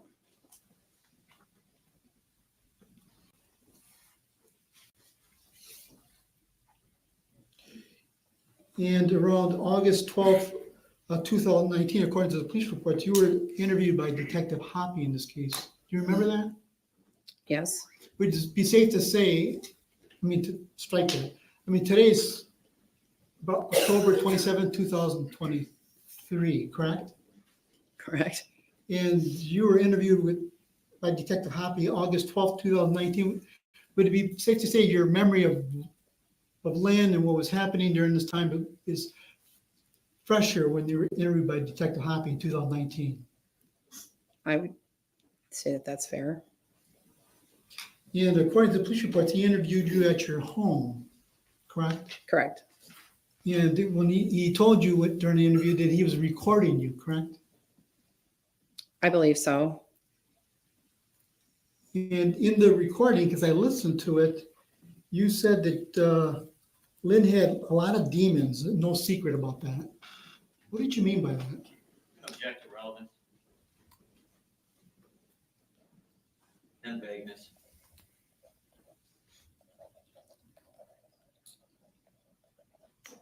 Sustained.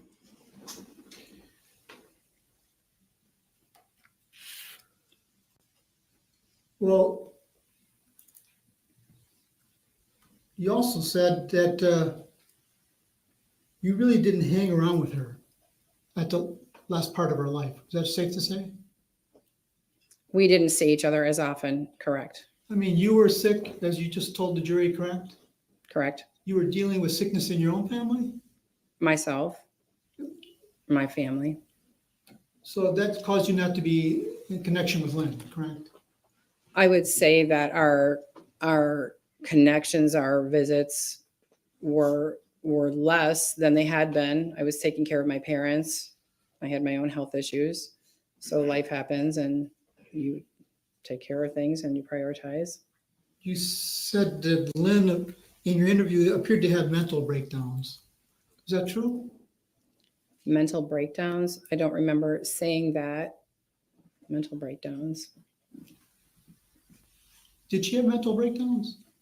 Not that I recall. I don't know really what specifically that means. You said that you would have to tell Anthony to go visit her because he was going to school by UW Waukesha. I didn't tell him to go visit her. He would just go visit her. I mean, I don't know what you told him. I'm just telling you what I heard on your interview with the detective. At this point, I'm going to object. She hasn't stated she doesn't remember anything or needs her recollection refreshed. So I'm going to ask Attorney Galavis to just ask questions at this point. Sustained. I mean, you know, it says you knew Lynn from the time she lived in Franklin. Is that true? Correct. Do you know when she was living in Pewaukee, would she frequent down to that area a lot, if you knew? Not that I'm aware of.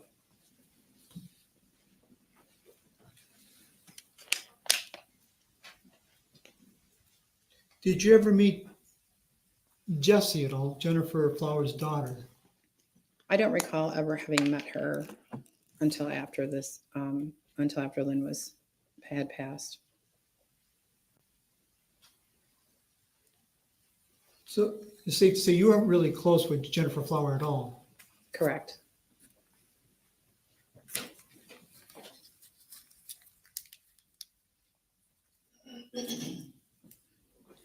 It says that Lynn always wanted to talk about the will, but you didn't want to talk about it.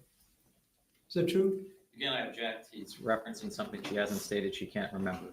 Sustained. Did Lynn ever want to talk about the will or wills? She had told me on different occasions that she was handwriting things and she was calling it her will. I honestly didn't pay a lot of attention to it just because I've been through things with my parents and I just thought that what she was doing was just kind of what her wishes were more than like an actual will. So she would tell you this when you met with her in person or over the phone? In person. So when you would meet with her in person, she was telling you she was writing things on paper and calling it her will. Correct. And she would tell you that she's writing these things down on paper because this is what she wants done after she passes away. She would say, yeah, if anything ever happened, find these whatever wherever she was going to put it. It was always on her table, like her notebook paper or whatever. So she was keeping these documents that she was telling you about her will there in her home. Yes. Did you ever get to look at them? I never did look at them. I just felt like it was inappropriate and I didn't feel that it was my place to pick it up and read it. She would tell me things that she was putting on it or putting in it or whatever, but I didn't ever make it my business to dig through it. Was she putting it on like notepads? Right. It was just like on loose leaf paper or notebook paper or something. And you saw that laying around in her living room area, or what part of the house did you see those? Sometimes like on her coffee table, or she had a box, a file box, like a plastic file box. Sometimes she had things that she kept things in there.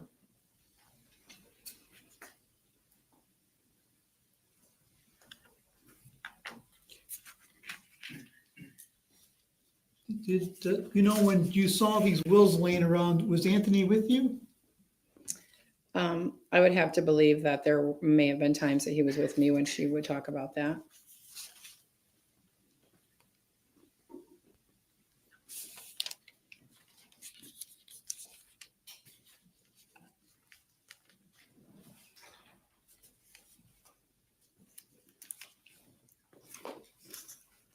Did she ever tell you that Jessy was taking care of her? I don't recall that. Did she mention anybody was taking care of her? No. Did she ever mention to you that, that her neighbor would come over and help her? I know that she told me she didn't know a lot of people in the condo complex, but I vaguely remember her telling me something about one of her neighbors. Whether that was that she was helping her, I don't remember.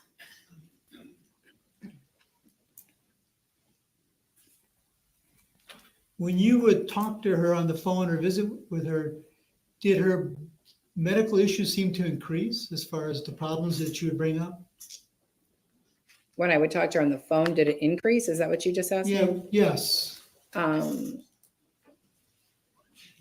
don't think that it increased. I mean, So she would talk about the same problems over and over again. it was typically the same symptoms that she would talk to me about. Judge, I'm gonna have about another 20 minutes of this. You want to take lunch or?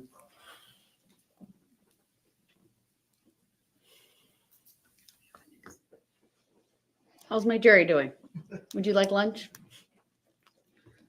Or would you like to? They seem a little indifferent, so let's keep going.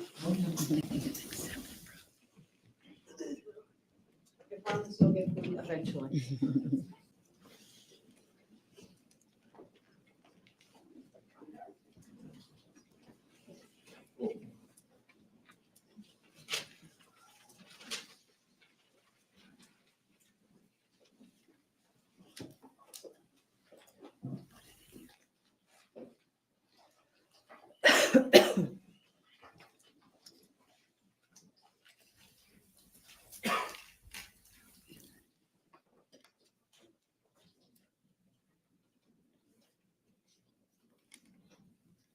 But it says you had an opinion about Lynn's illness, that you thought it was more drinking rather than eating food. Is that true? Yeah, and I object to the form of the question. Sustained. Did you have an opinion as to what was causing Lynn's illness? Objection, relevance, and speculation. Sustained. But you were aware that Lynn was in and out of the hospital, correct? Not until after she was out of the hospital. I didn't know she was in the hospital. I was aware after she was out of the hospital. At one point, I don't know if this was one occasion. I don't know if there were hospital visits before or after that. I am not aware.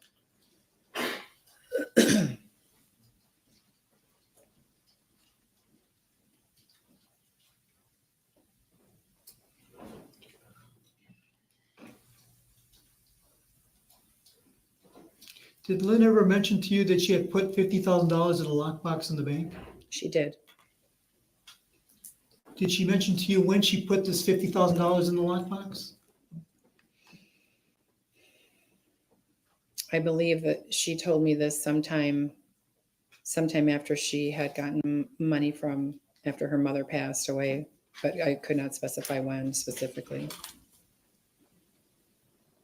Did she tell you that she had written checks or had other people, she wrote checks to other people, had cashed them, and they gave her back the cash to put that money in the lockbox? Objection, calls for hearsay. Rephrase. So Lynn told you she put $50,000 cash in a lockbox, correct? Correct. And did she tell you where that lockbox was located? She did not. Did she tell you how she got this $50,000 cash? I'm not sure if she really specified how she got the money.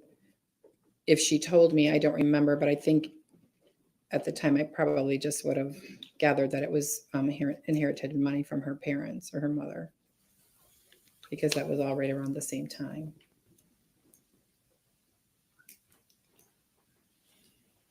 So if she would have told you, hey, I'm writing these checks out and I'm cashing them and getting the cash, you wouldn't remember if she told you that. Objection. That's not what she just stated.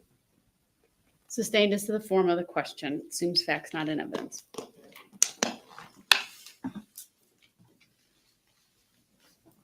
She eventually told you she took the money out, correct? No, She never told you she had taken the money out? no, she did not. So if you told the police in your interview that she told you she took the money out, you just don't remember that? I don't remember her ever telling me that she took the money out of the safety deposit box. No, if you told the police that that's what she told you, you don't remember telling the police that? An objective vagueness. I think there's some confusion on took the money out of what? Overruled. You may answer. I'm Do sorry. you you're- understand the question? I don't understand the question. I'm sorry. It's okay. Please rephrase. Or If- re-ask. If you told the police that Lynn told you that she had taken the money out of the lockbox, you don't remember telling the police that? I do not remember telling the police that.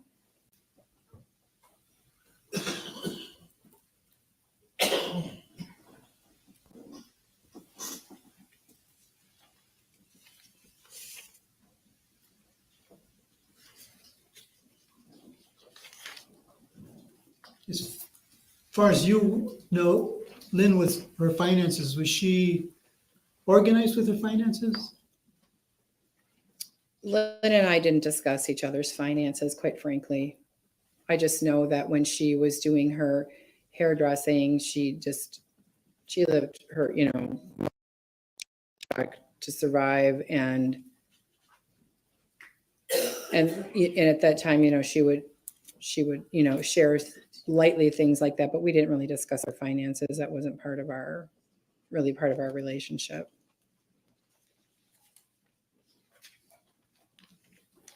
I mean, you knew that Lynn was on state benefits, correct? An object. Speculation. Sure.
Thank you. Be seated. The objection is sustained as to the form of the question.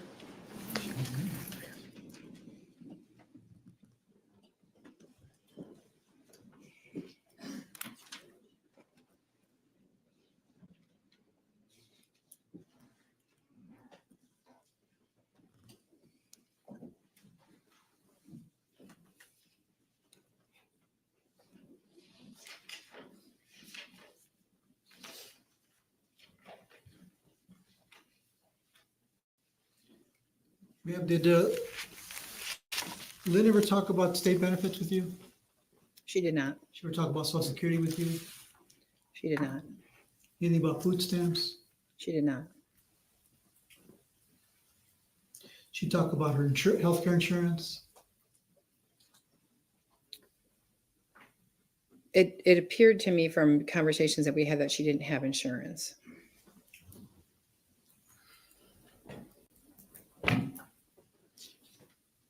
I mean, you were aware of Lynn's drunk driving offenses, weren't you? I'm going to object to relevance and ask a strike question. Sustained, question is struck. Jurors will disregard it.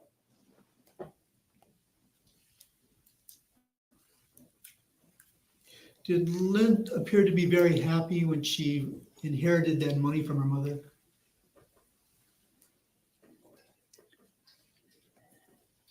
I don't know that she really had any different disposition than her usual disposition.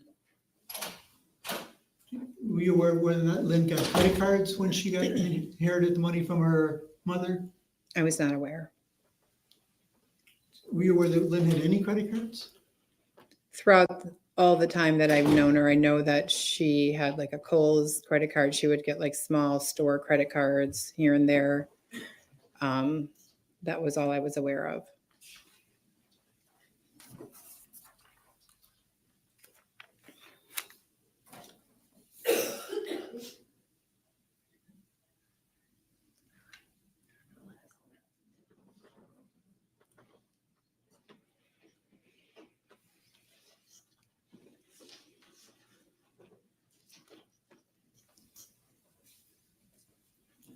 How did you hear about Lynn's passing?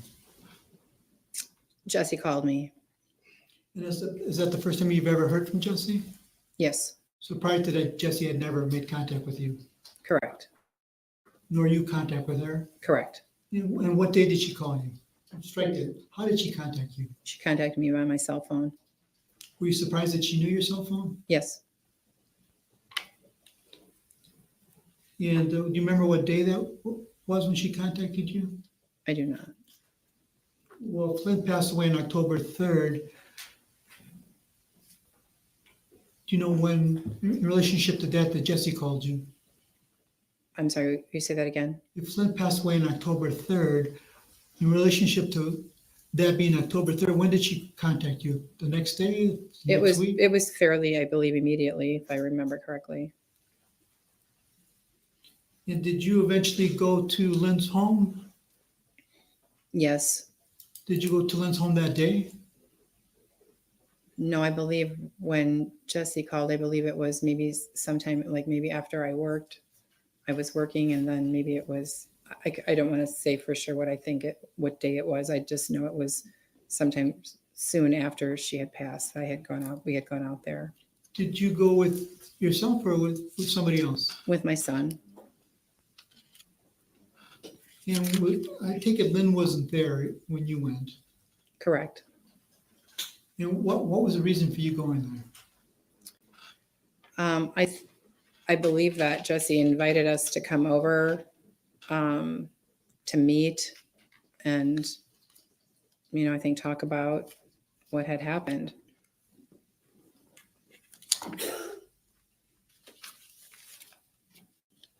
Did Jessy allow you to go into the house? Strike that, not allow you. Did you enter the house? Yes. The condo? Did Anthony enter the condo? Yes. Did you guys remove anything from the condo? That day, I don't believe so. Did you come back the next day and remove stuff from the condo? I can't tell you what day. I do know that Jessy, she was taking care of the estate. She informed us that she was taking care of Lynn's estate, and that I think that she let us know at some point if there was anything memorable that we would like to have, that, she would make that happen. So you went back to the condo and she said, go in and take what you want? No, not what you want. She said at some point that, if there were things that were there that meant something to us, that, we could have that or whatever. It wasn't anything specifically, or there were certain things that she talked about specifically that were things that we were going to ask her about, but we didn't just go in and take things until sometime later. It would, we took a few little things that made us remember Lynn or made us think of Lynn. So you made several trips to the condo to remove things? We made a couple, we didn't go, I went to the condo at one point. I think Jessy was making bins that she was putting various things in for different people. For those of us who knew Lynn. And then I believe Jessy and I talked about maybe having a little estate sale. I think she told me that she wouldn't be able to do that in the condo, that there were condo association issues. And then sometime shortly after that, she was able to coordinate having a sale, and the majority of the house was empty other than what she had displayed that she wanted to sell. And that's what I remember. I do remember when she had these bins, I believe she asked us if there was anything in particular we wanted. For me, it was, maybe some of the shoes and some, it was, I don't want to even say trinkety things. It was things that I had either given her that I knew she loved, or I took those things like back just as memory of her. So, we weren't going in and out of there and like taking out cases of things. First of all, there wasn't a lot. Her apartment was small, and we didn't really want anything. We wanted her back. So that was just our disposition at that time. So you were taking things, was Anthony taking things too? He did take some things. Was any other person with you taking things? I know that Jim Kelleher had come by. My brother Keith had come by. So Jim Kelleher came by and he was taking things? Yeah, the bins that Jessy had put together. There were plastic bins that she was putting things in. You said Keith was coming by and he was taking things? I don't remember if Keith had a bin of things or not. I know that Keith questioned Jessy about an item in particular, and I don't remember if Keith had anything or not. I don't remember that. Did you take any rings of Lynn? I did take one ring of Lynn's. Do you know if Anthony took any type of jewelry with him? Jewelry, not to my knowledge, any jewelry, no.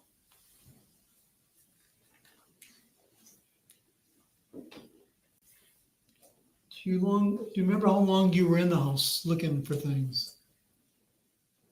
Maybe we were there a couple of hours. It's really, I'm guessing it's been a while.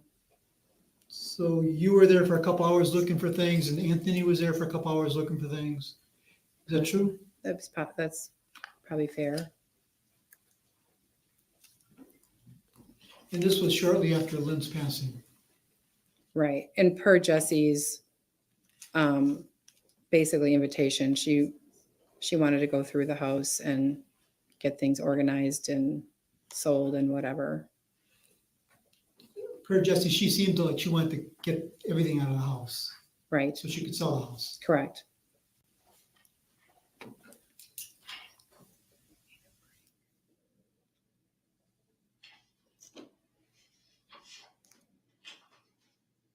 And these birthday cards that you were just shown to the jury, the prosecutor asked you to bring them those, or the detective asked you to bring those birthday cards, correct?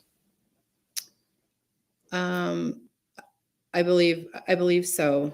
Right, they asked you to bring stuff that had Lynn's handwriting on it, correct? Correct. Yeah. And that's all you had as far as Lynn's things that had her handwriting on it, those cards. I had cards. I probably have letters from her. She would write letters occasionally and put those in cards or just write letters.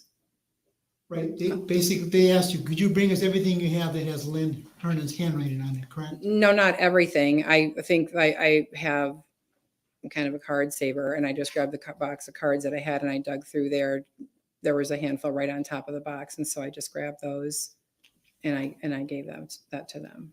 They didn't ask you, hey, do you got any more stuff that you can bring that has their handwriting on it? I don't recall that.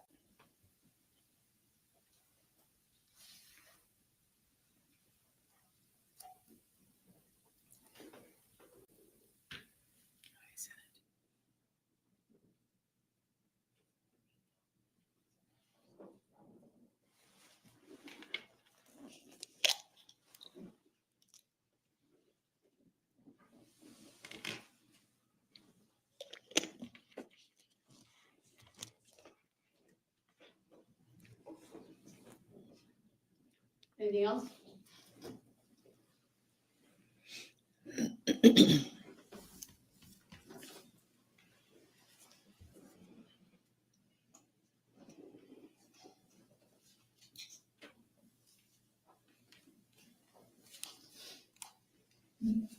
Ma'am, were you aware that Lynn was taking medication for illnesses?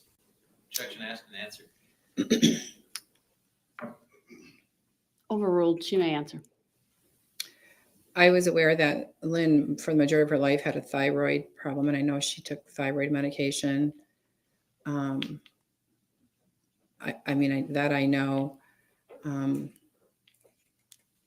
I just know that that was kind of a lifelong thing. Other medications that she may have taken for different things, I wasn't aware of. Did she did she abuse the medications? Object, speculation, irrelevant. Sustained.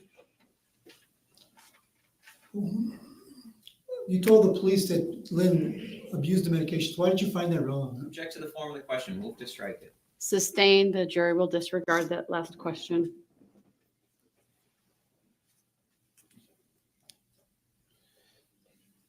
Were you aware, if at all, if Lynn took other type of drugs that weren't legal? No. I have no further questions, Judge. Any redirect? Very briefly. I suppose I'm not going to stand in the way of anybody's lunch, so I'm going to ask you a few follow-up questions, okay? Okay. Earlier, Attorney Galaviz made the comment to you that if Lynn had it, she spent it, right? Do you remember that? Yes. Were you talking about literally everything she had? No, she wasn't, she didn't, in my opinion, I mean, when I say she spent what she had, she didn't have much, but she was generous in that she would try to make a small amount of money go a long way. If she had won the lottery, for example, was she going to give every dollar away to people? I don't believe so, no. Okay. And a lot was made of this $50,000 in the lockbox conversation. Do you remember that? Yes. Why did Lynn bring that up to you? She told me that she, Objection, speculation. Sustained. We have a sidebar. Rephrase your question. Attorney Galaviz asked you if Lynn ever told you about $50,000 in a lockbox, correct? correct. Did Lynn tell you why she was giving you that information? Because she wanted Anthony to have a key for the lockbox. Did she want Anthony to have that money? She said to me, if anything ever happened, she wanted him to be able to go get that money and he would have that money for his school or whatever he needed. To your knowledge, did your son ever get $50,000 from Lynn? He did not. Now, similarly, you talked about an item, a singular item for your brother Keith, is that correct? Correct. And that's kind of in the discussion of people sort of splitting up Lynn's property after she passed away? Correct. What was this specific item for your brother? It was a gold bracelet. I show you exhibit 46 that's previously in evidence and asked to publish it.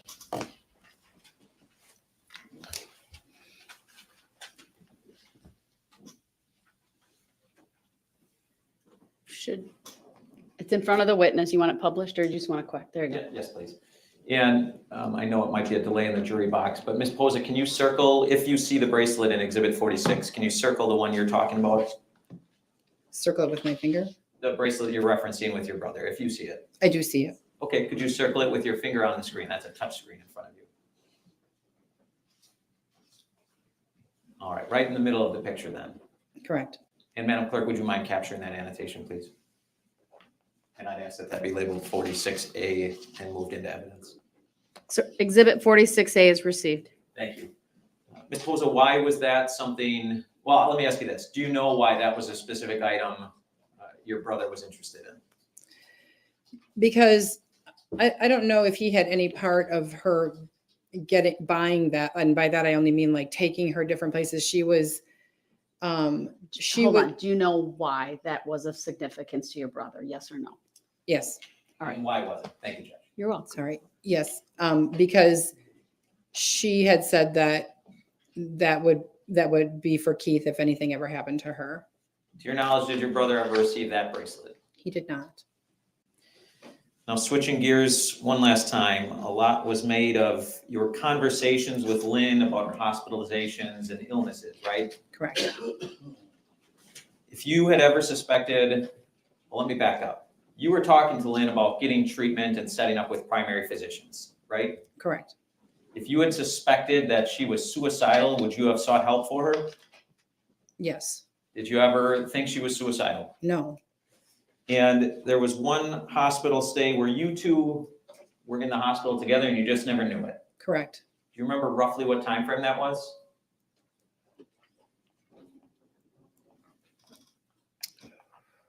I don't remember the time frame. If I told you Lynn was in the hospital and Objection, leading. He didn't even finish the question, but just rephrase, please. Sure. If I told you that Lynn was in the hospital in September of 2018, does that sound like a similar time frame as you were in the hospital? Yes. Okay.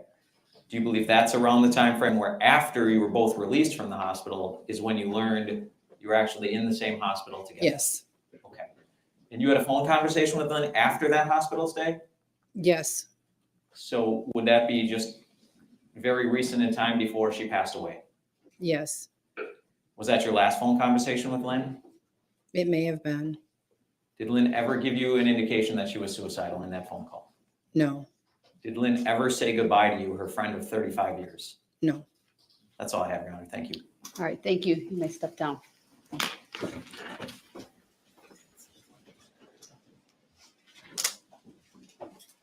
Now to ask that Ms. Posa be released from her subpoena. Judge, we're not going to release subpoena her. She's released from the state subpoena. You remain under the defense subpoena. They'll let you know when you'll be needed. You can, yeah. Step down from there.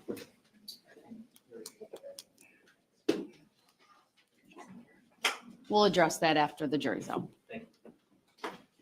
All right, ladies and gentlemen of the jury, this will be an excellent opportunity now to take that lunch break. As you know, while you are on lunch, even though you're back in the jury room, do not research anything, do not discuss this case among yourselves, and don't listen to or review any kind of news reports. I know you've heard that instruction, so I'm just very, very briefly going over it. Enjoy your lunch hour. I'll rise for the jury. We'll probably just take an hour today.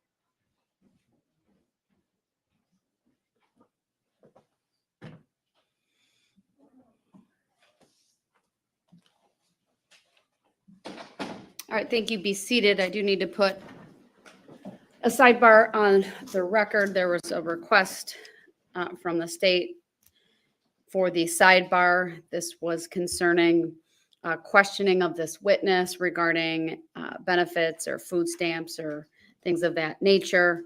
I essentially sustained it as to foundation. I was concerned at sidebar about some relevance, but I did indicate that the defense could re-ask and some of the questions which the defense did. Anything either party wants to put on the record about that sidebar from the state? Nothing additional, thank you. from the defense? No, Judge, thank you. All right, and defense indicated that Ms. Posa has been subpoenaed. Yes. All right, and you weren't able to ask her all the questions that you had during your cross? No, You'll provide her with some more specifics as to when she should return when that is necessary? as soon as we get excused. I don't mean this second, but, Yes. all right. Yes, ma'am. You have the ability to contact her directly, or do you need to work through the state on that? Maybe both. Anything on that particular issue from the state? I would ask for an offer of proof of why she needs to be called back to the stand. She's obviously a person who's working, who's taking time off of work to be here. I'm not saying she has to remain here. No, I understand, but it's obviously an inconvenience to come during a work day and get off. And they had an extended amount of time on cross-examination. As I review the police report supplements, we've exhausted the information that the parties are aware of her knowledge around this case. I simply can't understand why we need to call her back to the witness stand. Well, they've subpoenaed her. That's their right. I'm not going to unduly interfere with that or require them at this point, even with that police report that you have and the information. She obviously needs to be advised. She's still subject to the exclusion and may not watch any of the proceedings. So I'll ask the state's victim witness, since she was here on your subpoena, to make sure she understands that. That's my ruling on that. All right, I'm just giving you an hour for lunch today. Judge, can we just address one more thing? Sure. And it's sort of going to be a standing objection, I guess I'll put it. And I know the court doesn't like dealing with hypotheticals, but there's been two completely inappropriate questions asked by Attorney Galaviz related to the victim's criminal record and any abuse of pills with no foundation. And I think he very well knows that they're inappropriate questions. This was our concern in motions in limine when they were just hypothetical, and now they've come out in front of the jury and it's completely inappropriate. And I guess that's the extent of my objection, but it shouldn't happen anymore. It shouldn't have happened the twice that it did this morning. Attorney Galaviz is an experienced attorney, and I think he knows exactly what he's doing, and he's slandering the victim in front of this jury inappropriately. Attorney Galaviz? Well, Judge, a lot of these comments are mentioned by the witnesses to the police officers. That doesn't matter, and you know that. Okay, we had motions in limine. Just because it's in a police report doesn't mean it comes in this trial. But a There's lot no of- relevance to her having OWIs or anything about anything she may have done prior to her date of death, that regarding her substances that she may be using, alcohol. You've had an ample opportunity to talk with both the Dr. Kacinko from NMS Labs, who did the toxicology reports regarding what was actually in the toxicology for Ms. Hernan, and the medical examiner. The rulings from the motions in limine did not evaporate when we started this trial. In fact, that's the purpose of them for this trial. This is about whether Lynn Hernan, right, died as a result of poisoning, and right, the cause and manner of death as it relates to the homicide charge. The fact that there may be some history there is not relevant. They were improper questions. You are warned not to ask any other witnesses about that. Judge, but there's more than just that count. There's count 2 and 3 that deals with Lynn's credibility or character, when those were because of her state and because of her history of being arrested and convicted of drunk driving, and how she handled herself when she got out of prison and things that she knew. And Those have no relevance. They're not coming in. They're improper under the rules of evidence. I made my rulings with the motions in limine. There's been an additional request here today. You think I need to revisit that, file a motion with specificity, cite to the law that you think is appropriate, and why there should be some exception to allowing inadmissible character evidence about the victim. That's my ruling. You all now have 55 minutes for lunch. Be back here. Thank you. We are in recess.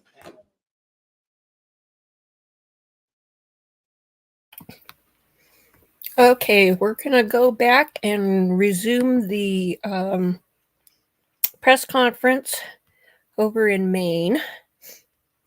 So here we go. Incredibly valuable for us as it kind of expands out to evidence in many of these circumstances. We do clearly continue to have air assets, whether that's helicopters or planes, just because they're involved. Again, as we mentioned here, right? That's going to be an overview. They're just flying over that site. It may be hovered someplace else. Is that because we found the suspect? That's not a guarantee that that's the case at all. I would also tell you probably new information. Initially, that first night, we had 70-ish or so witnesses. The FBI has been incredibly helpful with things that may sound as simple as you got to transcribe 70 plus witness statements. They're bringing a lot of resources to play. And so we're continuing to do a lot of that work behind the scenes as well.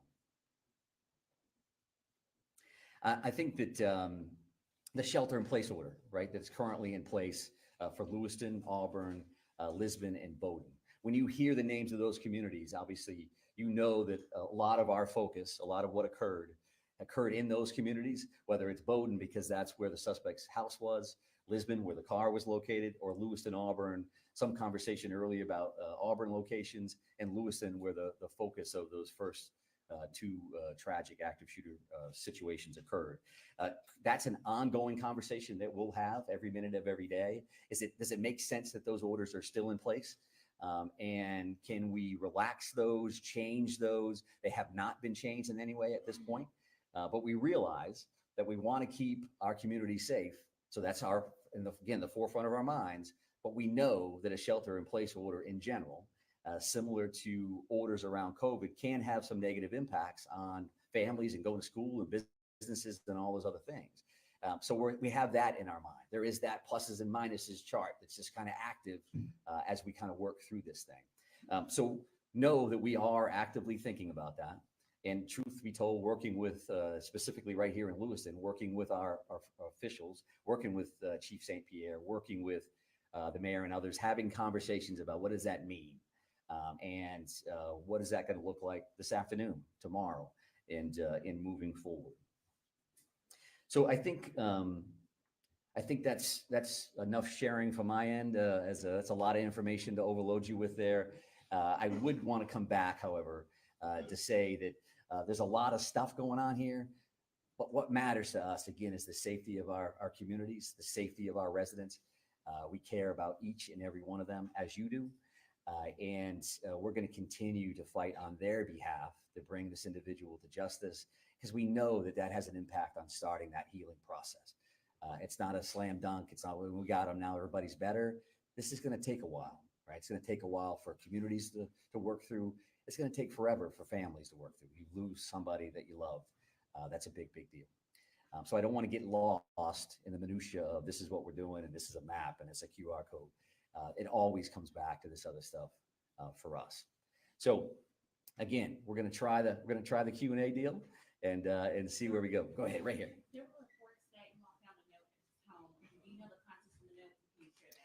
Yeah, so we've heard the same thing, and there was a note at one of these residences. I'm not prepared to really talk about what that included. And I think that's probably, again, a common sense answer because that does involve, is there a mindset here? Is there a motive? What did that entail? So we'll definitely continue to work on that. And when we can release it, we certainly will. Sir. Right here, sir. So in reference specifically to what's behind you and what's going on at the river, is there any information that you have that's leading you in the direction that he may have killed himself and his body is in there, or is it just one of the possibilities? Well, I think one of the possibilities is key, right? Because clearly we don't have him located at this point. We don't have him in custody. So all of those options are on the table. We certainly don't want to wait too long because the river is a big piece of this. The car was located there. Evidence is located in the vehicle or right there along the shores of the Androscoggin River. So that's stuff that we want to make sure that we're checking, and we're using the resources that we have available. We're using the expertise that we have available with the dive team and all our partners to make sure we're checking that at the same time, right? We're checking all these other things. We're working through the crime lab on this other information. So all of those things are occurring at the same time. I would also state, and I want to make sure that I say this because they've been very, very helpful. The Brookfield Power Company owns 2 dams, operates 2 dams in this area. And they've been very cooperative. You know, they live it every day. So as an example, one of the things that we're doing, the river currently runs at like 8,500 cubic square feet per second. And when they tighten the dam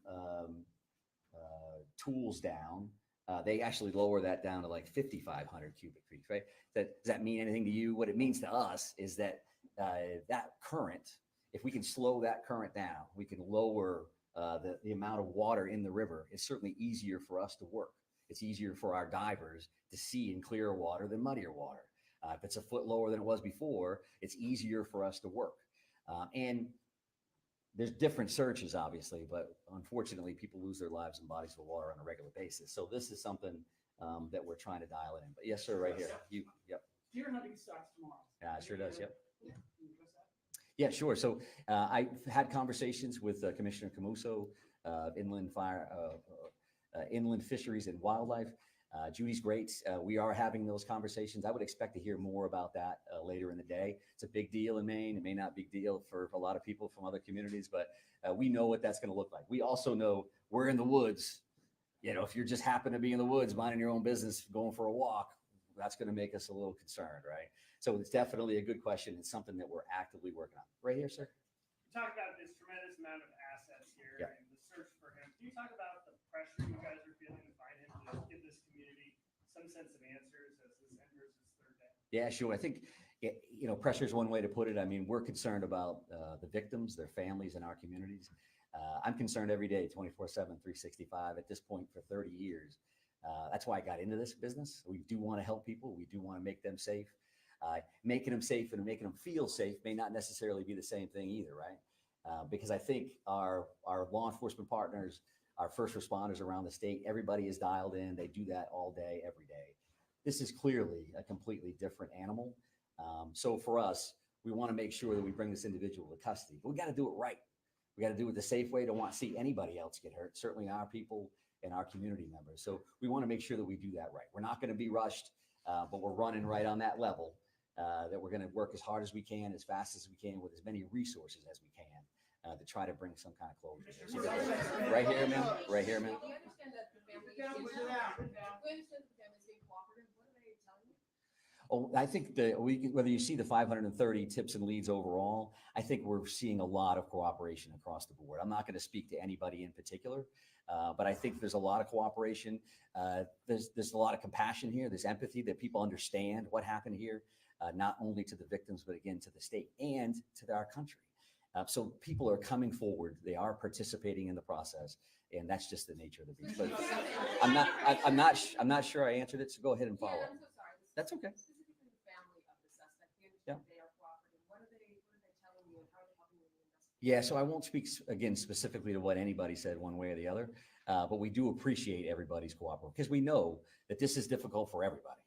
No matter how you could be the neighbor of somebody. This is tough for people to digest and to understand and to try to work through.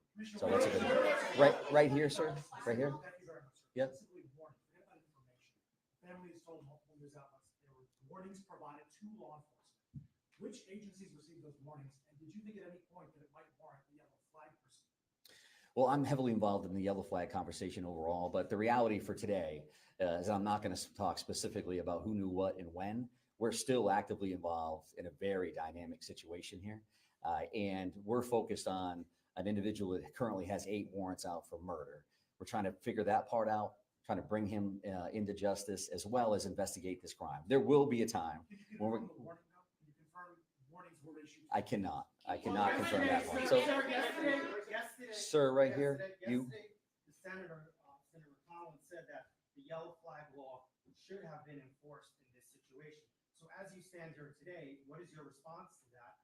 also, as you stand there today, was law enforcement notified of the threats that he was making, of his condition?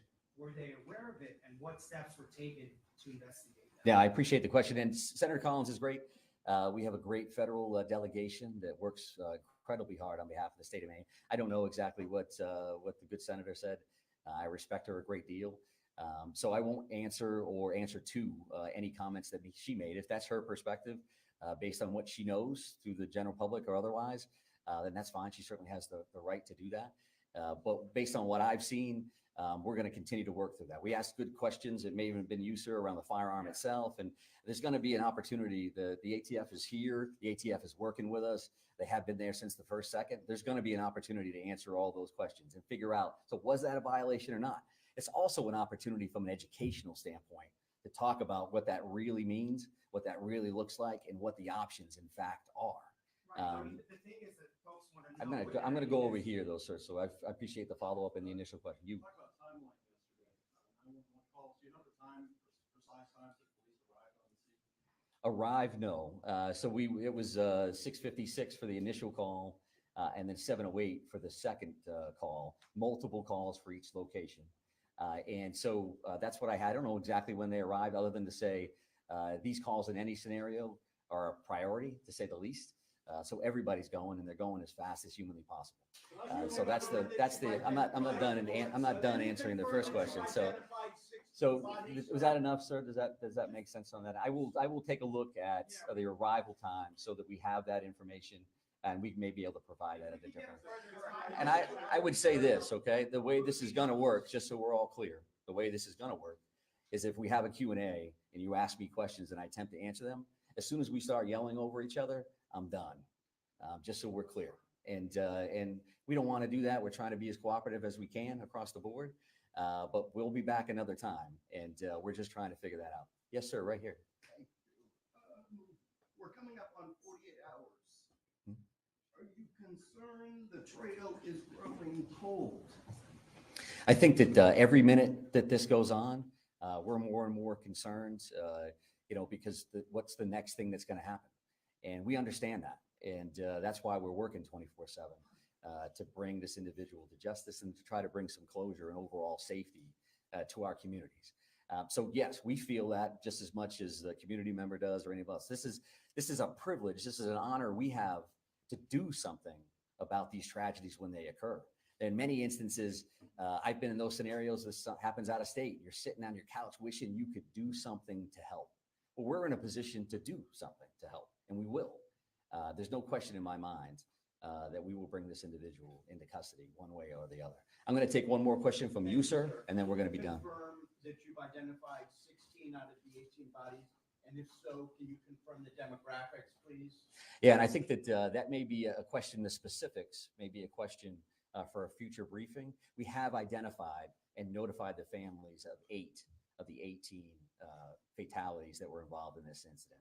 We mentioned those 8 murder warrants, and the reason why we have 18 victims, we only have 8 of those warrants. That's because 8 of those people have been identified, and 8 of those people, the families have been notified, which is certainly key for us to make sure we get that right. But further demographics around that, the colonel gave gender yesterday, and we'll take a look at ages and some other information. I'd like to be able to honor the group of victims by talking about them in a specific session that I would view coming shortly. 8 of the 18 have been identified and notified, not 16, and I don't know where that came from. So thank you very much. I do appreciate it. We will see you again along the way. Thank you.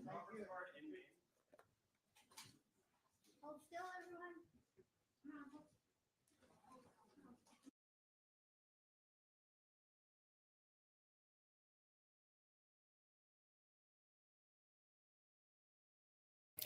Okay, so that was the press conference this morning. I thought we'd take a look at some of these other cases of eyedrop murders. So let me pull up my little playlist.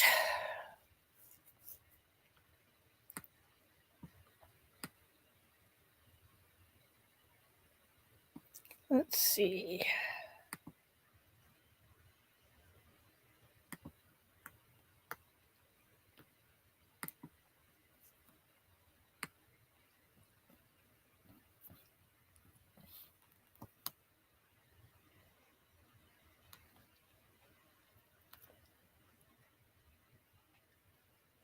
Oh, I didn't save it to that list. Just a sec.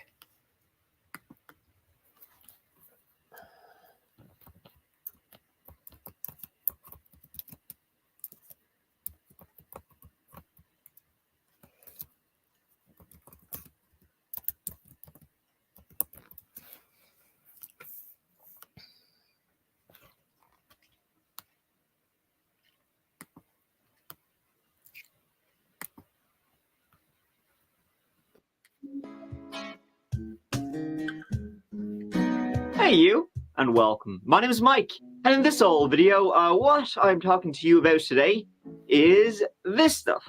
Visine, Mizine. Get the red out? Well today it's gonna get the dead out. In this old video, I'm gonna yap away about a number of stories, some big, some small, each linked by a lovely drop of Visine. More like a tremendous squirt. That sounds, this stuff mixed with some other stuff. I mean, it's eye drops, not drops dead, but it's all the same to these characters. It's all goo, really, so let's give it just that.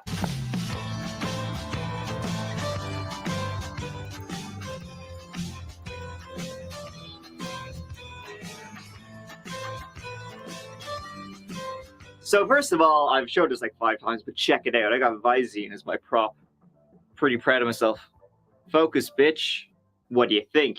I'm trying to impress you. It's not working, is it?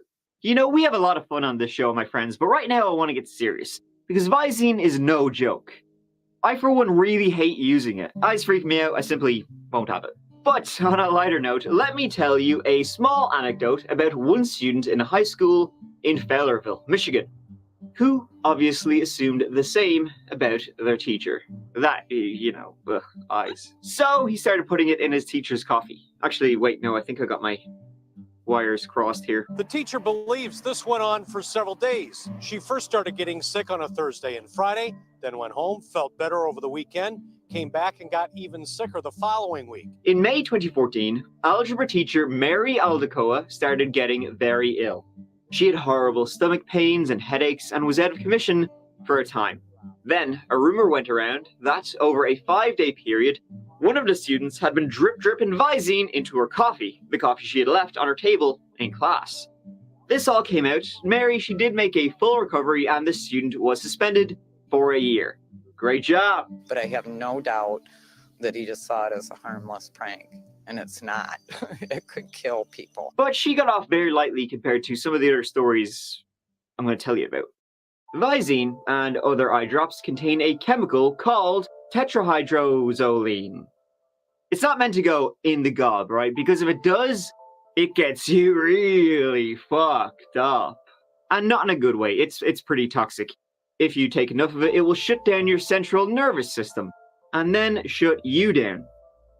There's a couple of stories I want to look at in this old video. All had eye problems, as in, I am in trouble. So that means more than one, but let's begin with just that in a story that takes us to mystical South Carolina. York County be the place that we be to begin. And let me begin, by the way, by saying that we have been there before with the story, if you remember, of Melvin Roberts. No spoilers, but the woman he was married to was gas. And not in a good way. So, in uppity South Carolina lies the county of York. There's a wily old lake named Lake Wiley, and that is where the Claytons lived. The Claytons being Stephen and his wife, Lana. And it was there that in July 2018, the police entered their house on Island Forks Road. Stephen was lying at the bottom of the stairs. And my wife is Clayton. Do you need to take any position again? So she said she left him upstairs. Okay. Pretty soon, the police started knocking around the house, and what was initially assumed to have been some kind of heart attack, you know, like the regular kind, that theory was soon usurped by Lana's actions, or rather, lack of them. Steve and Lana had been married for 5 years by the time 2018 rolled around, and now it was no more.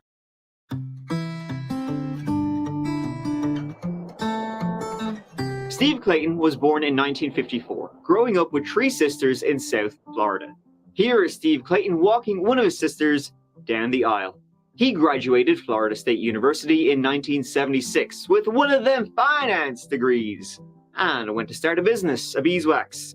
Physical Therapy Resources was the name of the game, with therapy centers across America. It was big. He made a few schkarl, and he eventually sold his half of it and went on to become a full-on rape philanthropist.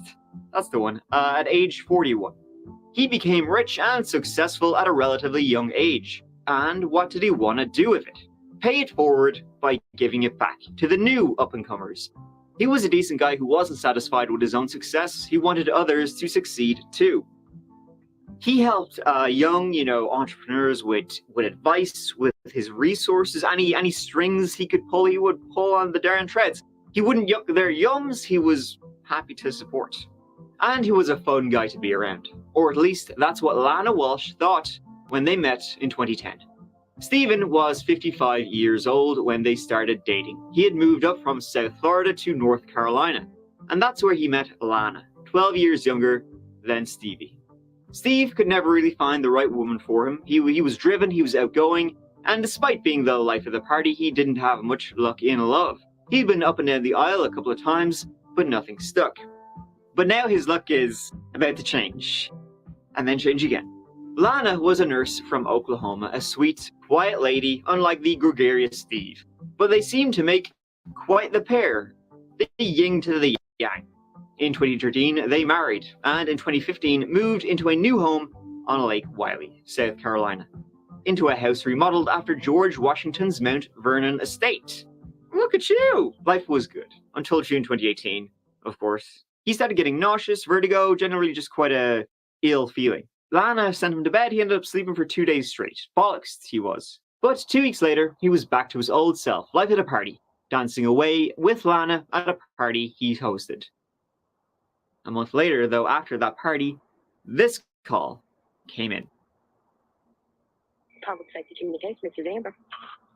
Yes, ma'am. I'm down at Lake Wylie, 4506 Island Fork Road. I was just riding by and a woman came running out and said her husband fell down the steps and she thinks he's dead. So we need an ambulance. Okay, and so the female flagged you down, said her husband fell down the steps? She was just hysterical. I think he might be gone. Okay, but I do have everyone coming lights and sirens. I know you don't want to bother her. Has he been sick recently? She said he had vertigo.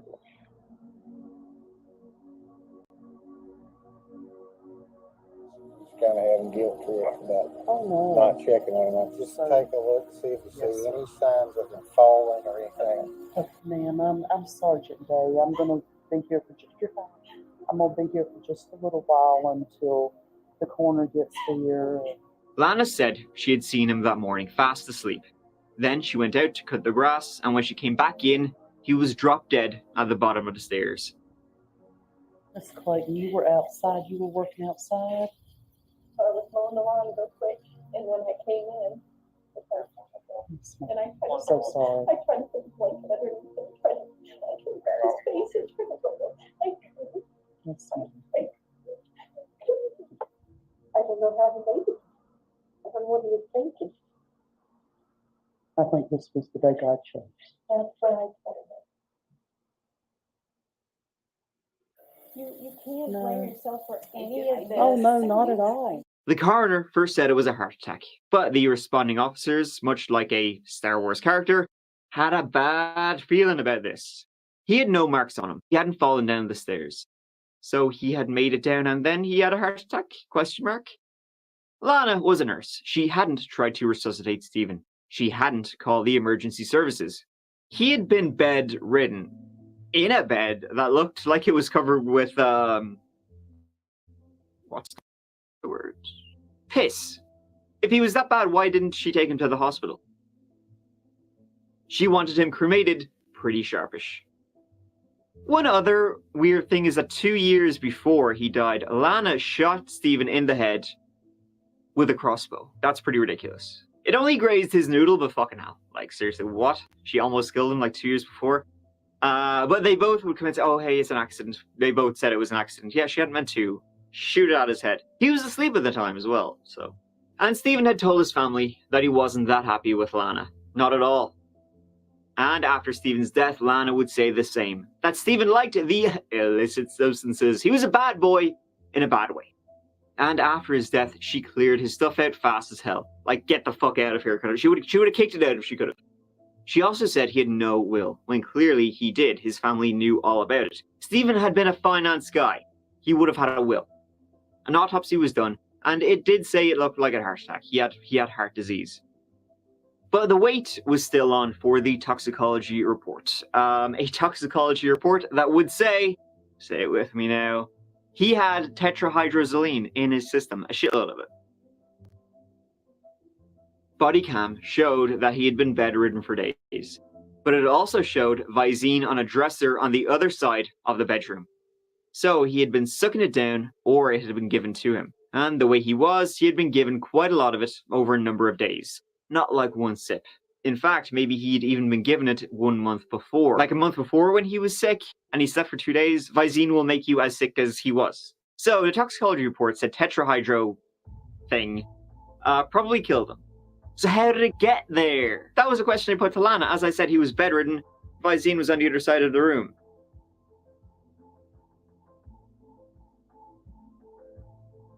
We're sorry for your loss. You are by no means in any trouble with this toxicology report that came back. Right now, the death is suspicious in nature.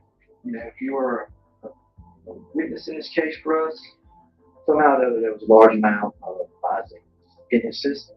So that's what we're trying to get to the bottom of. Well, that's all. I know he put the Visine in his coffee. He puts it in there every day. What do you know about it? What do I know about it? I know it makes you have diarrhea. I didn't think Visine was anything that would be serious to your health. How was your life been? With him, sometimes we would have fun and everything, and then sometimes, I would be like on eggshells. Yeah, all the time I was on eggshells. Like everybody to think was perfect. Of course, we all do.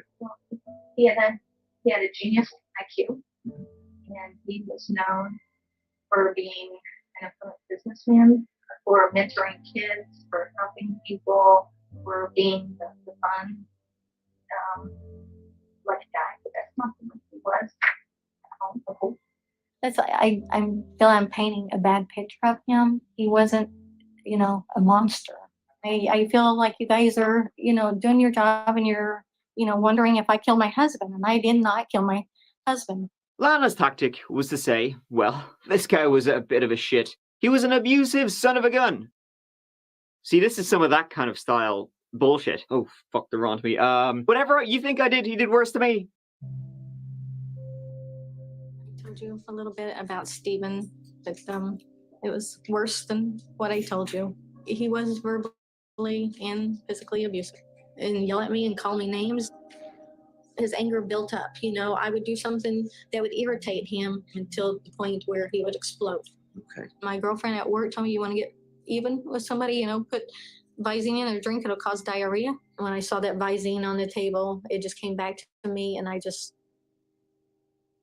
took and squirted it. And what did you squirt it into? His water. Into his water? I just saw it and I was just so angry, and I just took and squirted it. I think that put the whole thing in.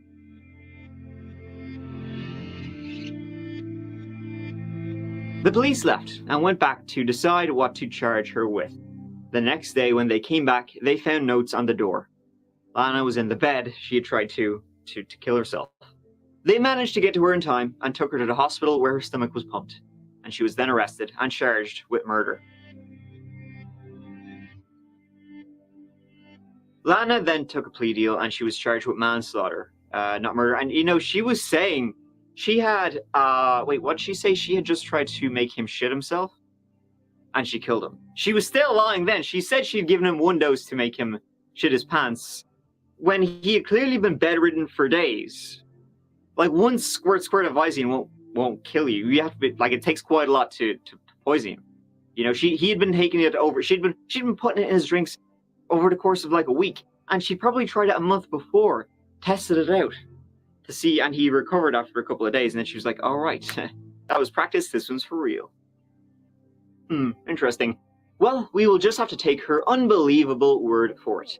She got 25 years in prison for that. The tangle web we weave. Miss Clayton, you sure have tangled this one up. But you let him suffer for 3 days. After finding out the Visine was the cause of death, I attempted to take my life as well. I couldn't live with the thought that he did such a terrible thing.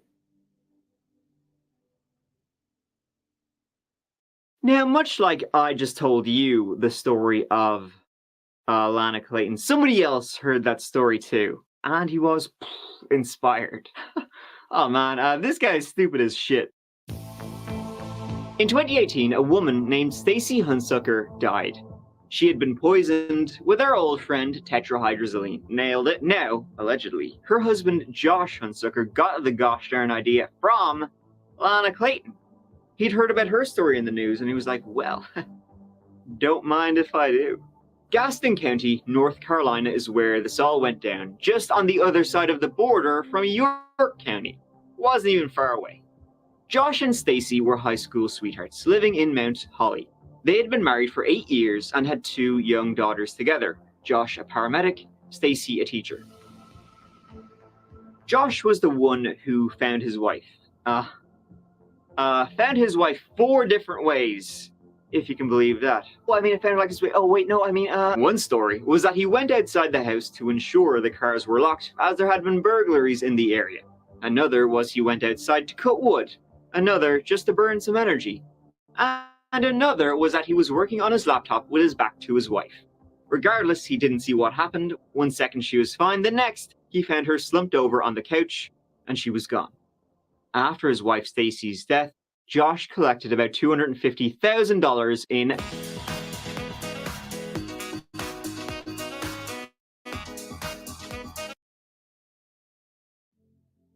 what happened though, and how this started kind of unfolding, was that Stacy's mom had it going on. She had something in her head, which was basically, this is weird as shit, and that there might be some kind of insurance bullshit going on. Stacy's mother believed that her son-in-law, I guess ex-son-in-law now, Josh, had been having an affair before Stacy died, and now his mistress was now his girlfriend. She would be right in believing that, by the way. He had been having an affair. This new chick moved into his home that he had shared with his now deceased wife, like, within a couple of months. In fact, Josh's coworkers would say he moved on pretty quickly and was like, shit happens.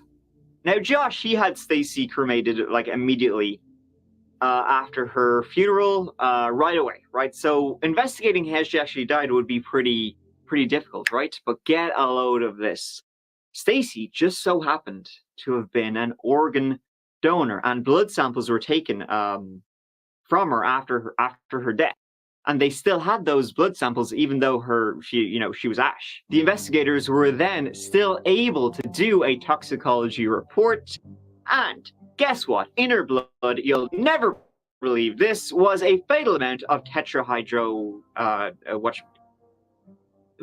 A North Carolina paramedic whose wife died of what was thought to be a heart attack is now charged with her murder. Prosecutors in Gaston County say Joshua Hunsucker poisoned the mother of his children using eye drops. Family and friends grew suspicious after Stacy Hunsucker's death last September. The victim's mother claimed insurance fraud after Hunsucker cashed in his wife's $250,000 life insurance policies and refused to allow an autopsy. Co-workers also expressed concerns about how quickly he moved on with a new girlfriend. The complaint alleges Hunsucker murdered his wife so he could collect that money and be with his mistress. The family claims Hunsucker was inspired to weaponize eye drops after a similar case last year in York County, South Carolina, where a woman was accused of murdering her husband with over-the-counter eye drops. Josh was arrested and charged with first-degree murder in December 2019.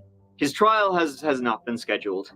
He's also got a little bit more trouble than that, though. He's got a wrongful death suit from Stacy's family. He was also indicted for insurance fraud. And in 2019, he set fire to a syringe pump while inside a medical helicopter during flight. It was just after midnight when this radio transmission came through. Hey, do you have any calls reference like a helicopter landing on the side of Independence Boulevard. It was one of Atrium Health's Med Center Air helicopters. One of the crew members, flight paramedic Joshua Hunsucker. Looks like it's landed over here for some reason. That reason, we're now learning, according to CMPD, Hunsucker set fire to a syringe pump while the helicopter was mid-flight. No one was injured. They had to make an emergency landing and he was placed on administrative leave. That's another felony. Why a paramedic would set medical equipment on fire inside a helicopter while it was in the air, I don't know. And here's another one. All right, okay, and first off, I have to say, we gotta fucking ban eye drops in South Carolina. To be safe, let's just say both Carolinas, because it's pissing everybody off, as you can tell. 2 security guards in Hilton Head, South Carolina, allegedly tried to poison their supervisor. Hunter Howard and Andrew Dottie put eye drops in their boss's coffee. Now, the supervisor didn't drink it. I assume someone saw and stopped him from drinking it. And not a whole lot is out there about this one. Maybe they just fucking hated their jobs, or they thought it would be pretty funny. Or maybe their supervisor is just a dickhead. Who am I to judge? And finally, we have Jessy Rose Kurczewski?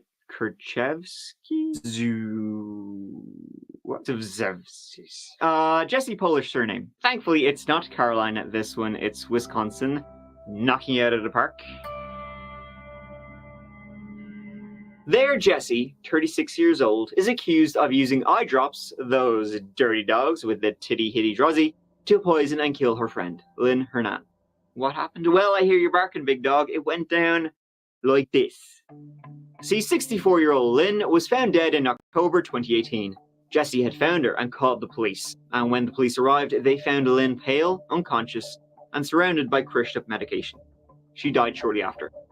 Crushed up powder? Devil's dandruff, dare I say? Well, whatever it was medication, and looks like a drug overdose, you guys. Case closed. Technically, it is a drug overdose, actually. Jessy had been caring for Lynn, and she said, well, she said she was, you know, a little bit suicidal. She'd been talking about it for a couple of days. She'd been a little bit weird lately, so I guess she just friggin' went ahead and did it. Others who knew Lynn, though, said, that doesn't sound right. Later, Jessy and her mother, Jennifer Flowers, were found to be driving Lynn's Jeep, a Jeep Lynn had promised to her nephew, Lynn's nephew. They were also living in Lynn's house. Interesting. A close friend of Lynn's was the one to call the police and be like, yeah, she wasn't suicidal, and maybe you should look at the mother-daughter situation we got going on here. They essentially inserted themselves into Lynn's life. It also appeared that Lynn had left everything in her will to Jessy. Jessy, the police learned, who had a history of forgery and fraud convictions. She had created bank accounts in other people's names, tried to pay hotel bills with fake checks, gotten a loan for a car in her mother's name, and had a gambling addiction, an addiction she financed via fraudulent loans. Lynn then was later found to have a fatal dose of tetrahydrozoline in her system. Her manner of death was changed from suicide to homicide. Jessy, in the meantime, by the way, before this came out, was calling the medical examiner's office all the time, being like, want to maybe fill me in? Jessy told everyone, her boyfriend even, that she was pretty much a full-time carer for Lynn, when in reality, she would go over a couple of times a month and just smoke cigarettes. She also had been stealing money from Lynn. So things became pretty clear. But when interviewed, Jessy told police that yeah, Lynn took eye drops all the time. That was her thing. That's why there was so much tetrahydrozoline in her system. She was just mad about eye drops. Cops retorted with, well, you're not going to have that much in your blood just by squirting it in your eyes. But then she was like, oh wait, yeah, actually I have seen Lynn drink the zine. Now that you mention it, if you can only have that much in your system by drinking it, yeah, definitely seen her drinking it. In fact, the day before she died, she was having Bizine and vodka cocktails. Delicious. Also, Jessy had to explain to the police that any money she spent that was Lynn's, Lynn had given her consent to do so. Lynn had basically given Jessy a credit card and was like, here, here's your payment for looking after me. The cops didn't believe that at all. Of course, Jessy kept going on with, well, Lynn talked about killing herself all the time, so I guess she just went ahead and had enough. Again, like third time lucky, the police did not believe that. The financial records showed that, well, Jessy was allegedly using Lynn's bank accounts like her own piggy banks to the tune of almost $300,000. About $130,000 of that was transferred directly to Jessy herself.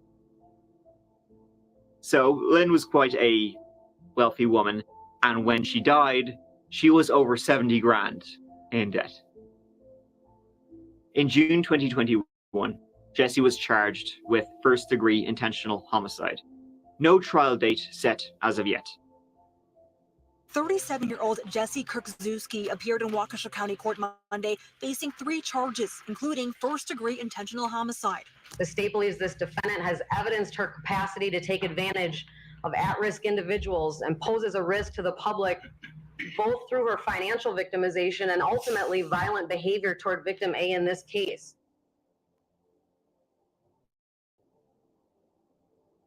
And there you have it, folks. A number of stories of people being poisoned and murdered. Good old Visine. Get the red out, get the dead out. Come on now. People are just mad to use it. But then again, in a lot of other stories I've covered, people used antifreeze instead. I think that one might be a little bit... They're both actually equally horrific. Both sound like incredibly painful ways to go.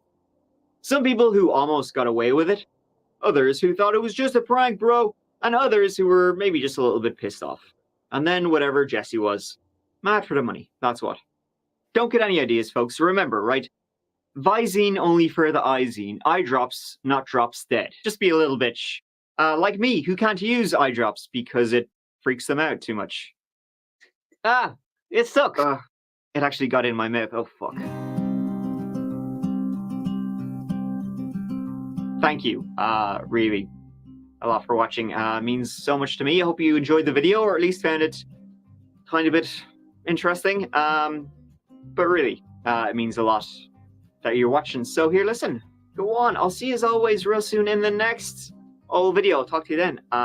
Until then, though, please take care of each other and yourselves, because I love you. Mike out.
Cash surety 10%. Also was arraigned on 2 different misdemeanors. The 2 different misdemeanors, the 574 case is $100 cash or surety, and on the 1907 case, the embezzlement is also a bond set of $100 cash or surety. Well, the big one is the child cruelty that they set at 10,000. Did you explain that you were pregnant? No, they didn't let me hardly explain anything. And they just told me to tell it to Middleton. That's what they said. Well, you're telling me, and I've just given you time served on these 2 separate cases. Yeah, I don't know any of the facts of this child cruelty case. What is your due date? I'm not due until March, but I'm high risk. I just came from out of the hospital, and I'm bleeding now. That's why I'm scared, because I have multiple that's up in heaven. I shouldn't even be pregnant, if that tells you. Well, Mr. Stickley, did they appoint an attorney for her? They did, Your Honor. Paul Gibson. Yeah, they said that he couldn't. They said they had to find another one because I guess he couldn't do it. No, they clarified back. Did they? Yeah, I think the co-defendant situation's figured out. Okay. Yeah, he can't represent both clients. All right, well, Miss Gilbert, the only two cases in front of me now are these two old cases. Now, where have you been for 5 years? Actually, I been doing kids and health problems. Well, My did you move oldest- away or have you been here in St. Joe County the whole time? No, I've been in St. Joseph County. Like I didn't even know I had warrants on up until like a few days ago. And then when he came to get Dwayne, I come out and I said, I know I have warrants. Like that. And he's like, what's your name? And I told him. And like I didn't have nothing to hide. I would have turned myself in Well, if all I right, didn't the have good, kids. the bad news is you had a bunch of like 3 embezzlements and 4 retail frauds and a lot of stuff in a short period of time. I guess the good news is you haven't had anything in 5 years. But No. now we're addressing all of these things. So, Like I've been working, like I work at Wendy's now, only part-time because I'm pregnant and I'm high risk. But I work at Wendy's and I'm also going to college.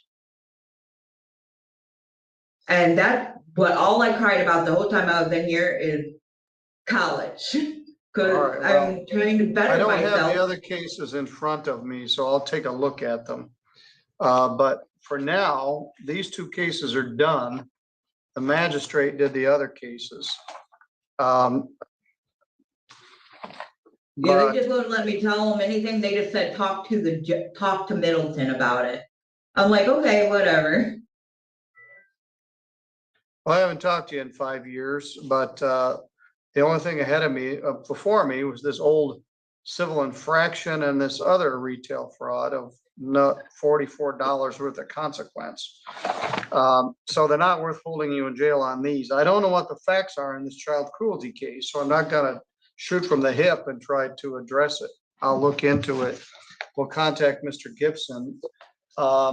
If you end up too long in jail, you're gonna lose your job and your semester. So let me see what I can find out. Yeah, because I All don't right. really, because my school, I've already missed a couple days because I was in the hospital and they were really rude and I love my school. I paid all that money for, I don't want it to ruin. All right, Like I let me paid see what that. I can find out. For now, you're good to go. Okay, thank you, honey. All right. Thank you.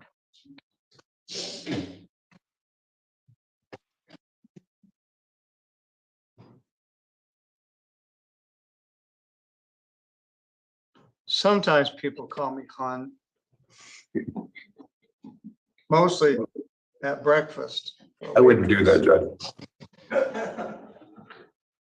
One lady called me Your Highness. I said,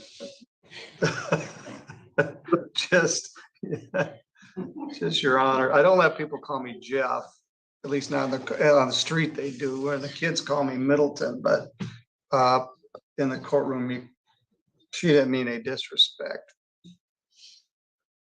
Last names is the new name. Do we have another one for you? Aiden Smith. Oh, that's right.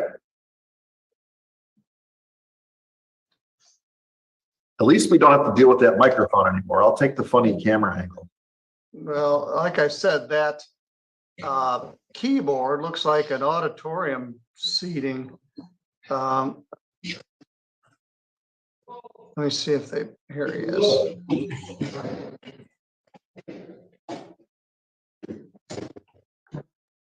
Take your seat.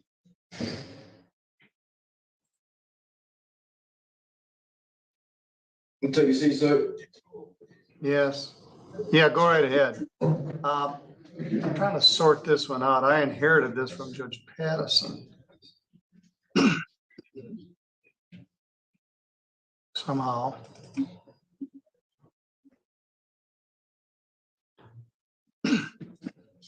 Good afternoon, sir. Are you Aiden Smith? Yes, sir. Afternoon. Mr. Smith, we've met before. This is Judge Middleton. I'm over at the courthouse. You were charged in a formal complaint that alleged on or about January 27th, you did a retail fraud at the Walmart and stole $44.87 worth of stuff. You got arrested on that and posted a bond. I believe I started some time for it, right? $200 on January 27th. You got arrested on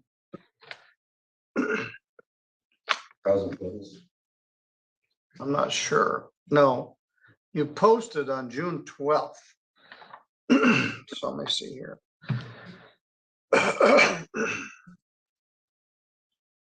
You got arrested on June 5th, so you did 7 days in jail in June.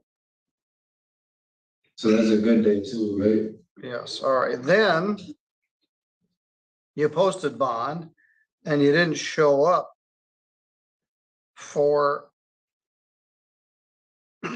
court.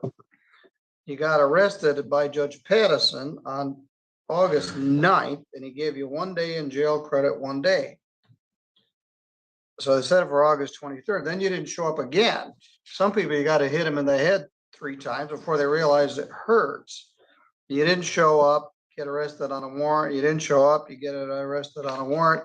They let you out, you didn't show up, you got arrested on a warrant again. You got arrested on September 11th. And posted bond on September 16th.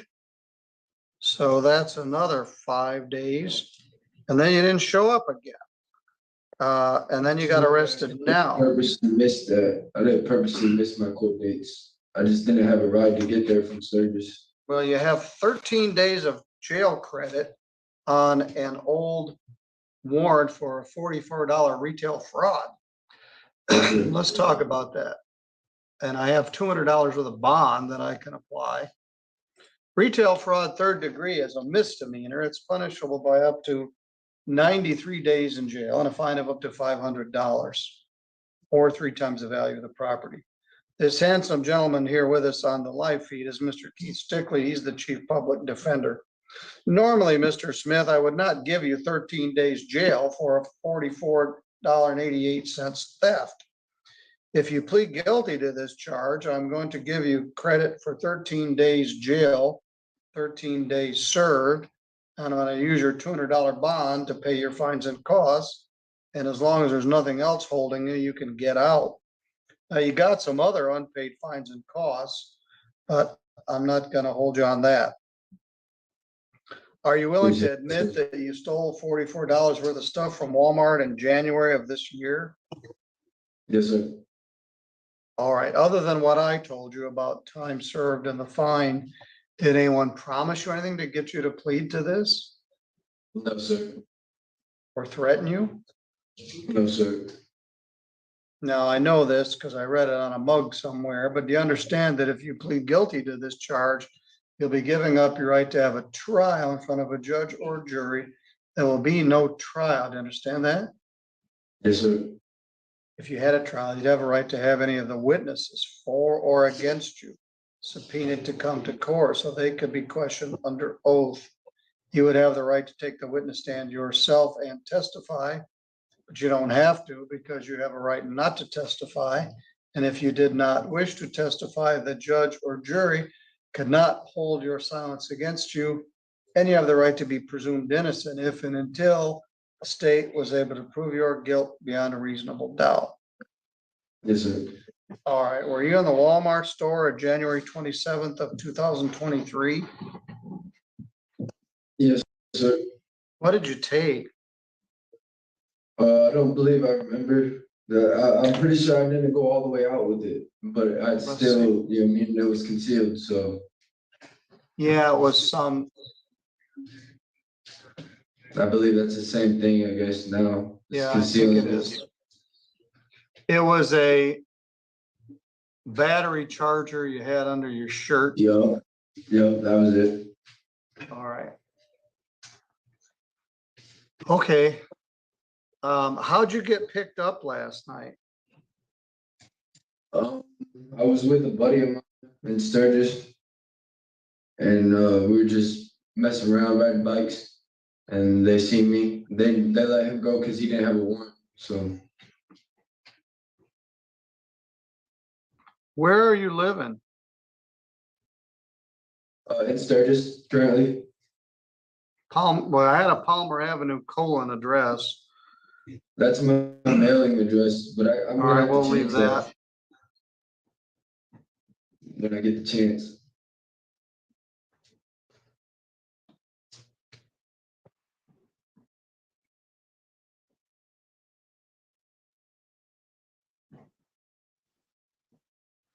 The property actually was not, I think they recovered it. And then you took off and ran out the door and there was some comic kind of a chase.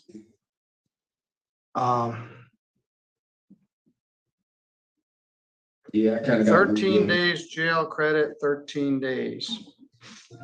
There's a $75 fine, a $75 crime victims' rights fee, and a $50 state minimum fee. $200 of bond. Losing my voice here.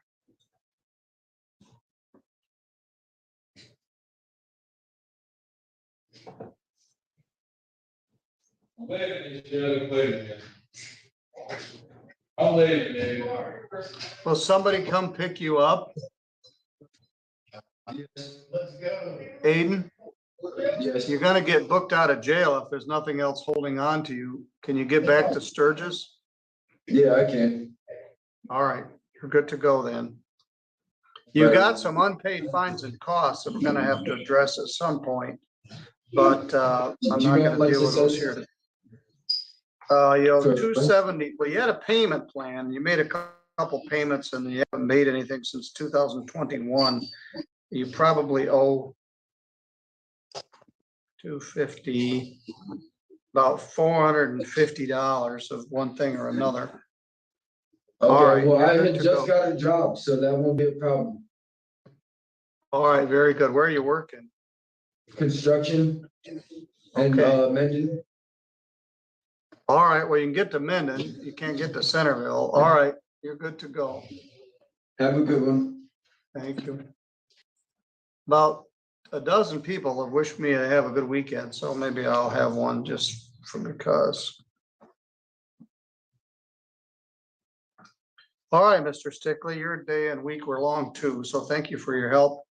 I would have done that before lunch, but I didn't have time to suss it all out, so. All right, I'll see you next week. You have a good weekend. All right, this is your peak weekend, so Stickley Farm is gonna be where it's at. That's it. The Tunnel of Terror, 7 to 10 p.m. tonight, if you're brave enough. Too scary for me. All right. That's it. Thank you. All right, that ends our session. You heard it, Tunnel of Terror at Stickley Farms.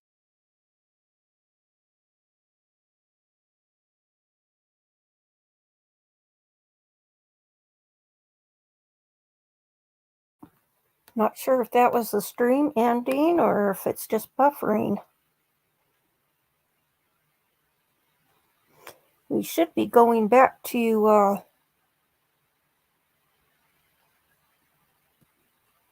post-lunch session pretty soon. So far, we're just seeing the flag.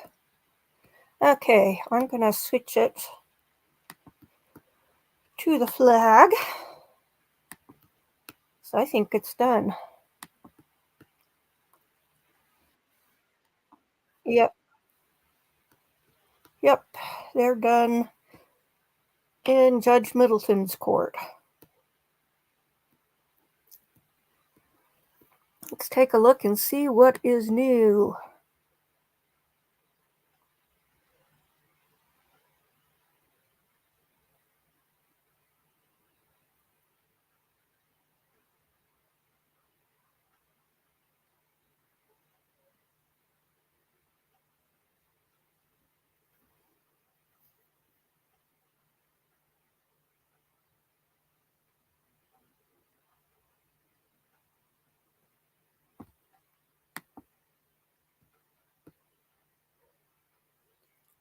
Oh, Michelle has live and talking about Richard Allen's new attorney. So yesterday the defense team sent a memo saying they still want to represent Richard Allen, and obviously the judge did not go for that. It was sounding rather adversarial with the judge, so I didn't have high hopes on that. Let's see.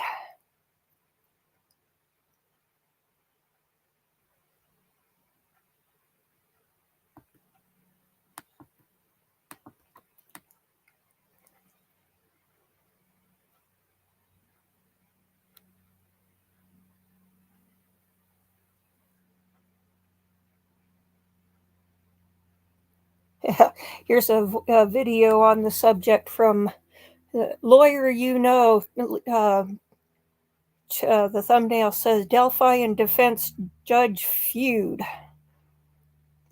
Shocking Delphi news. Allen's attorney make accusations, ask for judge's assume it's recusal, removal, and he ain't leaving.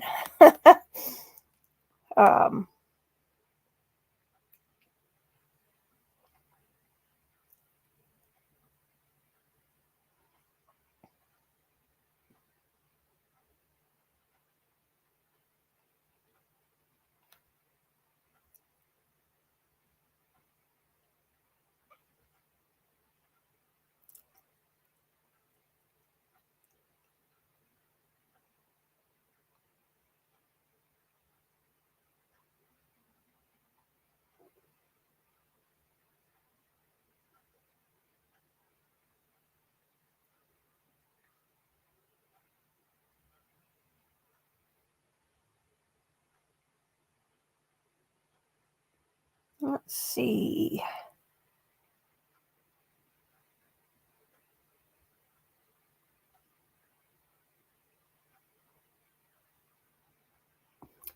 Oh yes, there was a hearing with for Kohlberger, and he was hoping to get the case dismissed, at least get it remanded to a preliminary hearing, but the judge ruled against that because there's been a long tradition of grand juries, and it doesn't really fly. And they are going to have cameras in the courtroom. So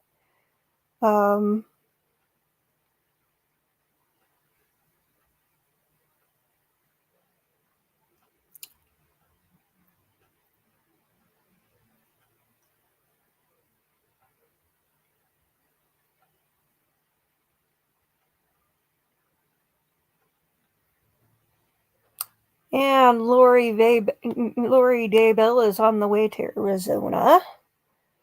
An extradition agreement has been reached. She'll go down there, stand trial, and assuming she's convicted, then she gets to go back to Idaho to serve out her term there. And then at that time, she gets to go to Arizona to serve her time there. And since it's multiple life sentences in Idaho, I wouldn't be holding my breath if I were Arizona.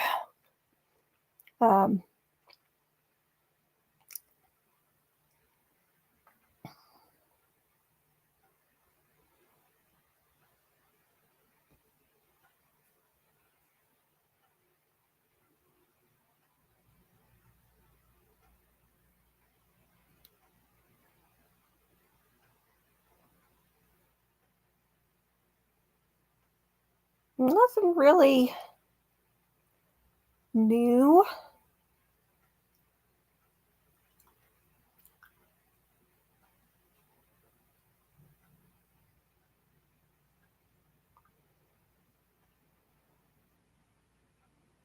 Some airstrikes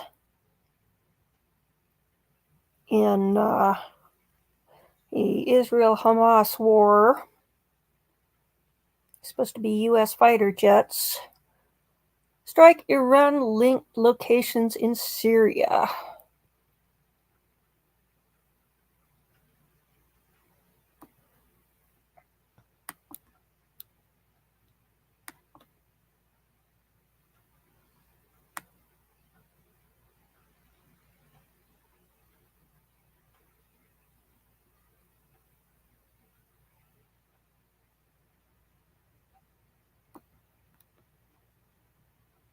Let's see.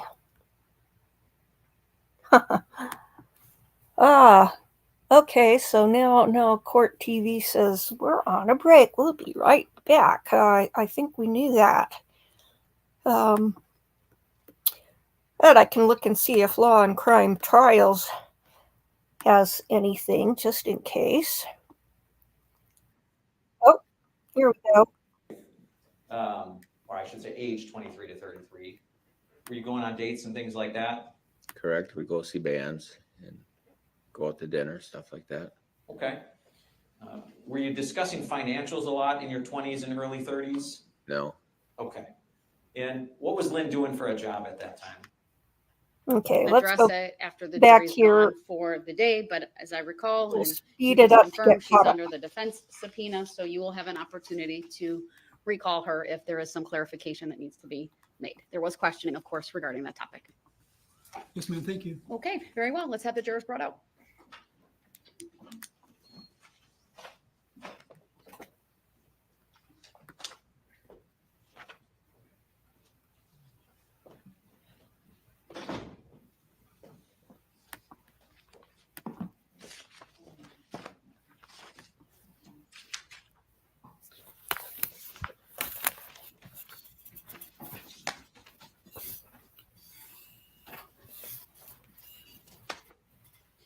Do you have an updated one for me? Yes. Thank you.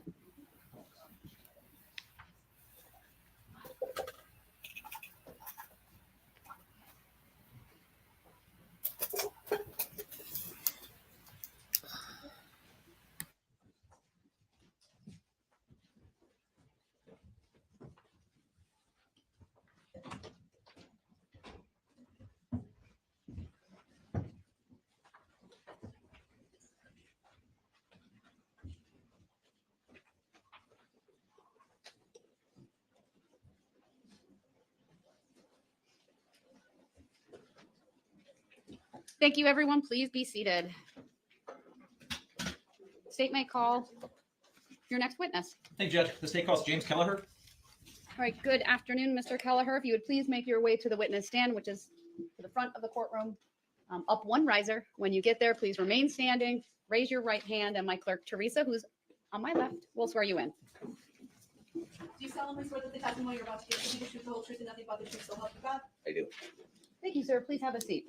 The first thing I will ask you to do when you are seated is to state your first and last names for the record and spell each. James Kelleher, James, Kelleher, Kelliher. Thank you. Go ahead, your witness. Thank you, Judge. And Mr. Kelleher, the first thing I'm going to ask you to do is just kind of sit up towards the microphone so we can make sure everybody hears us, okay? Perfect. Sir, are you working? No, I'm retired. How long have you been retired? 8 years come November. Okay. What did you do when you were working? I was a heavy equipment operator for Local 139. And how long were you employed in that fashion? 30 years. Okay. Now, you know you're here to talk about Lynn Hernan, correct? That's correct. Did you know Lynn Hernan? Yes, I did. When did you meet Lynn Hernan? Approximately 1983. And in 1983, then, were you just friends with Miss Hernan or something more than friends? Well, I met her at Summerfest, and after getting to know her, then we started dating. We started to go out after that. Okay, pretty quickly after meeting her? Yes, And how long were you and Miss Hernan in a relationship together? about 10 years, till about 1993. And during that time span, so 1983 to 1993, how old were you? I was 23 when I met her. Okay, so 23 to 33, you dated her? Correct. Was Miss Hernan the same age roughly? She was, I believe, 3 years older than I was. Okay, so 26 to 36 in that time frame. Correct. Was there anything major that caused your relationship to end? Probably just the amount of hours I was putting in. That working Saturdays, sometimes on Sundays. Okay, just not enough time for a relationship. Correct. Did you and Miss Hernan remain friends though? Yes, we still were friends till this day. Was there any gap? I mean, did the relationship end in 1993 and tempers had to be cool or anything like that? No, sir. Okay, just relationship ended for time constraints and you went to being friends. Correct. Okay. So when you were dating, that 23 to 33 year period of your life, or I should say age 23 to 33, were you going on dates and things like that? Correct. We go see bands and go out to dinner, stuff like that. Okay. Were you discussing financials a lot in your 20s and early 30s? No. Okay. And what was Lynn doing for a job at that time? She was a beautician. Okay, like a hairstylist? Hairdresser, yes. Did she do makeup and stuff too, or just mostly hair? Correct. Yeah. Oh, she did do makeup as well? Yes, correct. Okay. She liked to look good herself? All the time. Okay. And would it surprise you, in fact, on the day she died, we even saw some pictures of her nails and toenails being painted pink. Would that surprise you at all? No. Okay, that was kind of the Lynn you knew? Correct. Okay. So you weren't really talking about financials in your 20s and early 30s, right? Did you know how much money Lynn had, for example? No. Okay. In that 10-year time span, was she buying you gifts for, I don't know, year anniversaries and birthdays and things like that? She would buy stuff, but usually it was from like rummage sales or flea market, stuff like that. Okay. But there was no expensive gifts. She couldn't afford it. Okay. Wasn't buying like a brand new TV set or a computer or No. anything like that? No, sir. Okay. Now, transitioning then from the relationship being over, but your friendship continuing, did you continue to stay in contact with Miss Herman? Yes, I did. What did that look like after your dating relationship was over? We would just see each other whenever. She would stop over. We'd stop over at her house. We'd see her on holidays, Christmas, New Year's, whatever. So major holidays? Correct. She was more than welcome at our house. And when you say our house, who are you referring to? Me and my girlfriend, Linda. Okay. When did you start seeing Linda? 2003. Okay. So about 10 years after your relationship with Lynn ends, you start dating Linda, correct? Correct. And in fact, are you still with Linda today? Correct. Okay. When you started dating Linda, was it awkward at all that your ex-girlfriend is still a friend or anything like that? No. How would you describe Lynn's relationship with you and Linda? They were friends. They would get along, and we would go out. They would have cocktails together. Okay. And Lynn was friends with both of you at that point then? Correct. Okay. Yes. And so aside from major holidays, you said it was just kind of open that Lynn could stop by your house whenever. Yep. If we set aside holidays like Christmas and New Year's and things like that, how many times a year do you think you and Lynn were together at either your house or her house? I couldn't say for sure. About once a month, maybe once 6 weeks. It would Okay. vary. It depends. But If you I would was working, see each other on average once a month, do you think? probably yes, or at least talk to her. Yes. Okay. Was that true from 1993 up until her death in 2018? Correct. Okay. And when you were just friends now, so after 1993, did you have any reason to discuss financials with Lynn at that point? No. Did you know how much money Lynn was worth? No. Did you know her spending habits or anything like that? No, I did not. Okay. You would talk to her pretty regularly though. Correct. When you would get together for holidays, were there gifts exchanged? Yes. Okay, from both you to her and her Right. to you. Correct. It was nothing expensive. Okay. A lot of stuff was Harley Davidson stuff. Okay, you beat me my next question. I was going to say, did it become more lavish at all, or No. or less so? It was the same thing basically. Correct. You said mostly Harley Davidson stuff, I think I heard. Correct. Okay. So, and that was consistent from 1993 until 2018 as well? Correct. Okay. What about with Linda, your new girlfriend? Were there cards or gifts exchanged between Lynn and Linda? I believe just on the holidays like Christmas or New Year's, stuff Okay. like that. Thanksgiving, Okay. birthdays. So in your entire time from 1983 until 2018, that's about 35 years if I'm doing quick math here. Did you know Lynn to be like sick or anything like that all the time, would you say? Not during that period, no. Okay. Did there come a period of time when you knew her to be sick? During 2016, when she stopped at her new house, she had came over and she had mentioned that the hospital, the doctors could not figure out what was wrong with her. Okay. Is there a reason you can remember that it was a time in 2016? Is there a reason That's that when we conversation? moved into our house. Okay. So that kind of stands out to you? Correct. Did Lynn come see you at your new house? More than once, yes. Okay. The conversation you're talking about where she disclosed kind of being sick to you, was that shortly after you moved into your new house? Correct. And you're sure that was in 2016? Correct. Prior to that, had you ever heard Lynn talk about being sick or? No, I did not. Okay. Was there anything else she said to you at that conversation in 2016 about her health or any other concerns? She said she doesn't know what's happening to all her money. Did you know what you meant? No, I did not. Did you take that conversation any further? No, I did not. Okay. So from 2016 then, was it just through 2018 that she talked about being sick when you would talk? If she would stop over, we'd invite her over. We'd have a housewarming party, whatever, and she would stay or she would bring some. She's a good cook, so she'd bring treats and stuff, but then she would always leave. She would say she does stomach aches or whatever, and she would always leave. She wouldn't stay for the parties. And as far as you know, those stomach aches and things started in 2016. Correct. Okay. As far as I know. Okay. Now, when was the last time you think you saw Lynn in person? Probably Christmas on 2017. Okay, so that would be the Christmas before she died. Correct. Okay. What do you remember about that, if anything? We had Christmas at her house. And She invited you over then? Correct. Okay. And did you stay for a long time, or was she kind of like? A couple hours maybe. Okay. And did Lynn seem comfortable with that, or was she kind of pushing you out the door? No, she was comfortable. She made like snacks and shrimp and whatever. She was a good cook. Okay. Exchanged gifts. And Okay. And was it just you and Linda and Lynn at that time? correct. Okay. And so moving forward from Christmas of 2017, did you continue to talk to Lynn on the phone then? Yes. And was that still on average? I don't want to put words in it, but on average about once a month? Probably longer than that. It would be every 2 months or so. Okay. But she would stop over whenever. Okay. Do you remember her stopping over after Christmas time, 2017? Yeah, I don't know exactly when, but yeah, she would stop over. Just for a quick visit? Right. Okay. So aside from those, you maybe talked to her once every 2 months in that sort of start of 2018 till October of 2018? From 2016 to 2018, correct. Or going back to 2016 to 2018? Right. Okay. And why was the frequency sort of spread out more in that time span? Do you know? She would always say that she wasn't feeling good. Okay. And We invited her more than that, but she wouldn't come over. Okay. And to be clear, that was a change from prior to 2016? Correct. Okay. In any of that time between 2016, when you moved into your new house, and I'm sorry, when in 2016 was that? The end of June. Okay. So end of June 2016 till October 3rd, 2018. Did you ever hear Lynn say anything to you about thinking of killing herself? No, I did not. Overruled. And I'm sorry, can you repeat your answer, please? No, I did not. Did she say anything that caused you concern? No, she did not. If Lynn had ever told you anything that made you think she was suicidal, would you have called somebody on her behalf? Well, yeah, I would have tried to do something. She never gave me the indication of suicidal. Never. Okay. And I'm going to switch gears a little bit. Mr. Keller, as you sit there today, have you ever been convicted of a crime? A couple times. Okay. How many times? 2. 2. Okay. And somewhat in relation, in 2012, did you have to pay fines to the court? Yes, I did. Did you pay those fines at the actual clerk's office, or did somebody else? Lynn paid those. And do you remember about how much money your fines were? There were 3 different charges. It was $300 a piece, so it was $900 total. Okay. And Lynn paid those for you? She paid them, but I had asked the judge for more time to pay them, and they agreed. And Lynn just wouldn't pay it anyways. Okay, just hang on. So Lynn paid those for you, that $900? Correct. Did Lynn say to you at that time, hey, Jim, don't worry about it. You don't need to worry about that $900? No, she did not. And did she want her money back?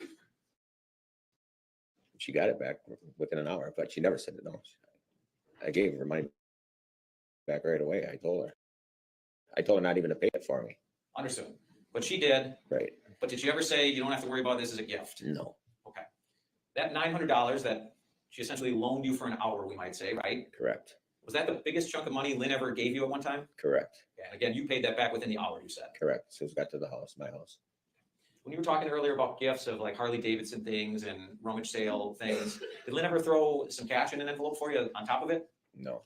Did she ever write Not you a that- check for any amount of money? Not that I recall, no. Okay. So Christmas gifts were not money related, they were objects. Correct. Okay. So moving into September of 2018, I'm switching gears again a little bit. Did you learn that Lynn was in the hospital? And what year was that? In September of 2018, sir. She was in and out of the hospital from 2016, but I don't know the certain dates when she was in and out of the hospital, no. Okay, let me ask you this. Do you know that Lynn died on October 3rd, 2018? Correct. Do you know shortly prior to her death whether she was in the hospital for more than one day? Yes, she was. Okay, and that's the hospital stay I'm talking about, okay? Correct. Okay. How did you find out Lynn was in the hospital that time? I think it was Jessy or Jessy's mother, Jennifer, that we had talked to on the phone. Because we had called and they answered Lynn's phone. Okay, hold on a second. I just don't want to get too far ahead. So you think it was Jessy Kurczewski? Is that this woman over here in the white sweater? That's correct. Objection. That's not what he said, Judge. Overruled. And you said it was her mother as well? Correct. Okay. Now, did they call you and say, we just wanted you to know Lynn is in the hospital? No, they did not. Okay. How did you come to find out Lynn was in the hospital? We called Lynn's phone because we still had a birthday present for her from June 26th is her birthday. And we had her present still for her. So we were calling her to see when we could get together to give her a present. Okay. How in that conversation did you learn Lynn was in the hospital? Did Lynn answer her phone? No, she did not. Somebody else answered her phone? Correct. Okay. Now, I don't want you to speculate as to who it was, but do you know for certain who the other person on the other end of the phone was? At that time, no. Okay. But what information was given to you that led you to believe Lynn was in the hospital during that phone call?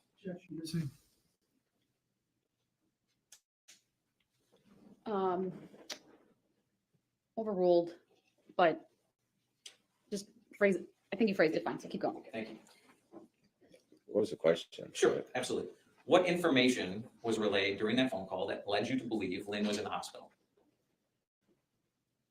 I don't know if there's any real information. When we had asked, they had said that Lynn was sick, and then why were we talking, or why did we want to get a hold of Lynn?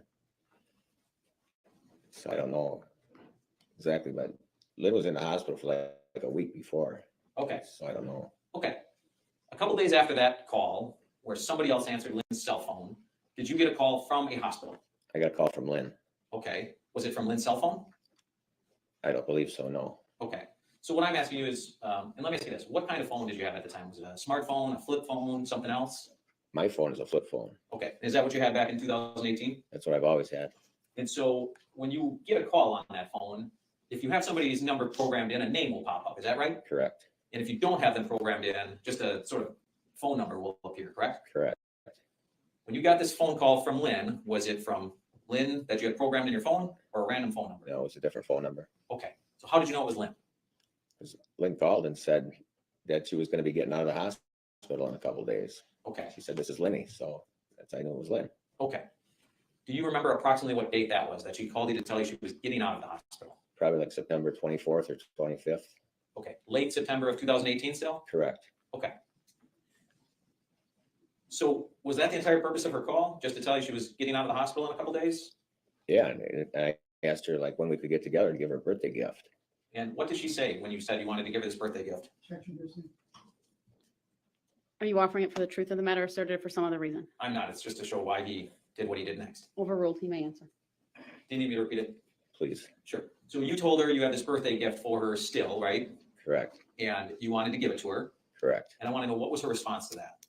That she was going to be getting out of the hospital a couple of days, which would be she thought by Friday, the 28th, she'd be getting out of the hospital. Okay. Now, when we're talking about Lynn's birthday, do you remember when Lynn's birthday was? June 26th. Okay. And at the end of September, 2 full months later, you still had a birthday gift that you had gotten to her? I still have it in the basement. It's still wrapped. Oh my gosh. Okay. Why was it that between June of 2018 and September of 2018, you hadn't been able to give Lynn her birthday gift? Lynn was sick. I believe she was in and out of the hospital. Okay. Had you been trying in those 2 months to deliver this birthday gift? Correct. And it just wasn't working out because of her health? Correct. In any of that time, did you think, boy, Lynn's just given up, I got to do something? No. And she, in fact, said she was getting out in a couple of days, referencing this birthday gift you were trying to get. Correct. Okay. Is that the last time you talked to Lynn directly? Correct. Was there ever another message that Lynn left on your phone? Yeah, there was another message after that. Okay. But there was, during that phone call with Lynn, I mentioned when we tried to get a hold of Lynn a couple of days earlier on that Sunday, that a couple ladies had answered Lynn's phone. And they were telling us not to call this number ever again. Don't worry about Lynn.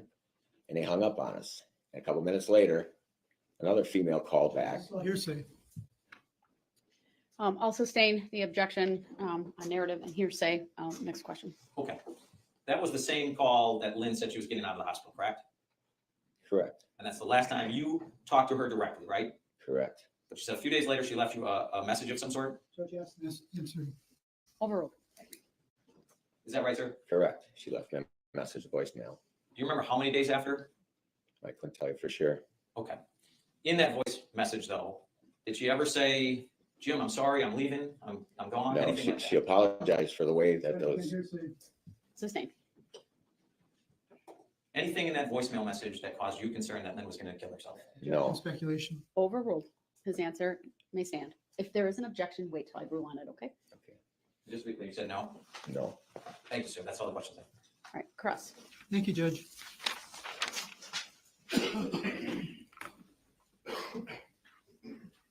Good afternoon, Mr. Kelleher. Can you hear me? Yes, If you can't, let me know, okay? yes, sir. Thank you.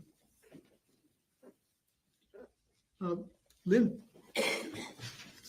paid for a ticket of yours on April 3rd, 2015, correct? Correct. And that was $195. Not that I recall, no. She also paid for well, that ticket was $67.30 on April 1st, 2015, correct? Not that I recall, no. She also paid for your property account for $195 on April 3rd, 2015, correct? No, sir. If I was to show you a copy of some checks that I received from the bank, would it refresh your memory? Sure.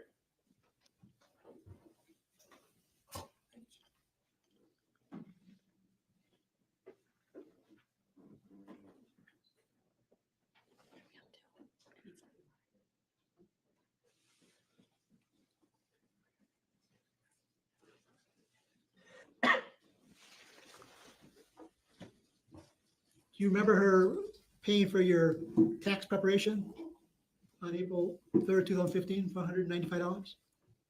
I don't recall. If I showed you a copy of the tickets, would it refresh your memory? Show me, please. I believe we're up to $590 for the defense. Do you want to mark that, please, for identification purposes? Oh, all right, $591. Thank you.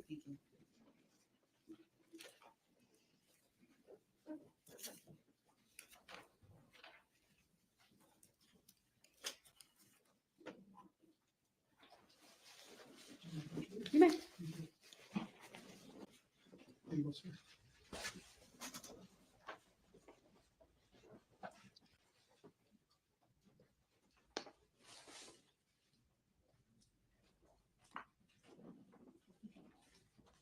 Which one are you talking about?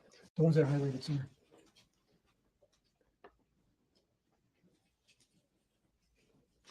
I don't believe it's the 67 one.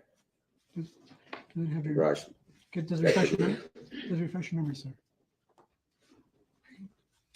That's my tax preparation, so maybe she did for that.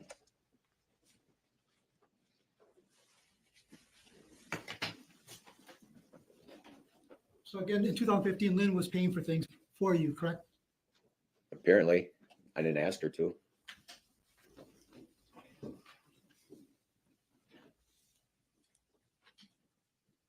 And you indicated you met Lynn at Summerfest, correct? Correct, And you dated for about 10 years, correct? correct.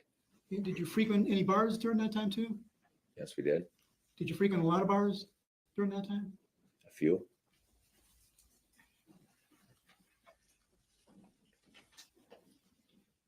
And eventually you guys broke up in 1993.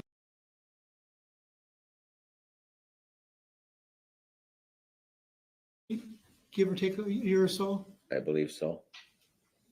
And you kept in contact, correct, with Lynn? Yes. Did you get together with Lynn at bars? Could have, yes. When did your get together with Lynn at bars, did it ever stop? I quit drinking in 2015, so I never went out to the bars after 2015. So around 2015, did your get together with Lynn at bars stop? We wouldn't get together anymore after we had broke up. We would see each other here and there, but we weren't ever going out. We wouldn't call each other and said, let's go to the bar.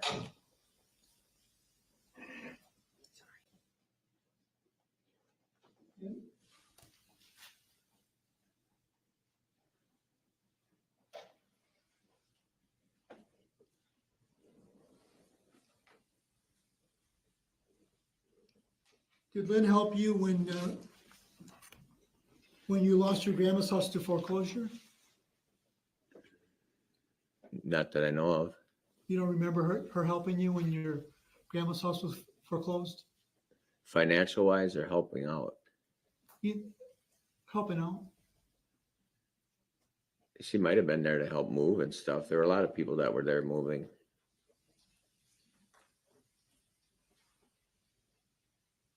Did she help you pay some of your bills so you wouldn't lose your home?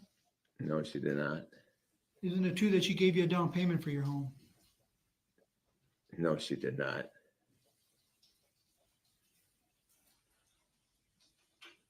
Isn't it true that Lynn borrowed you money?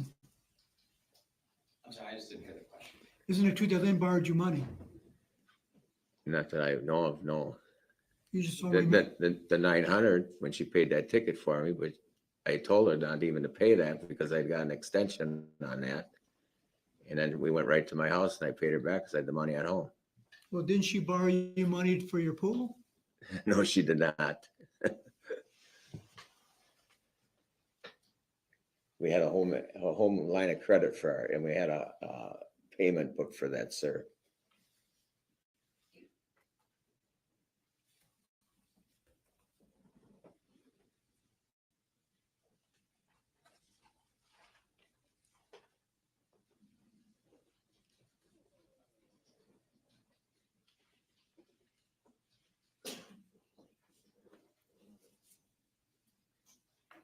Did you and Lynn ever go out to dinner together with your new girlfriend? I couldn't say for sure. We may have. So you don't remember if you, Lynn, and your girlfriend went out to dinner, would she would pay for the dinner? No, sir. You don't remember that? Or it did happen, you just can't remember it? I don't believe it happened.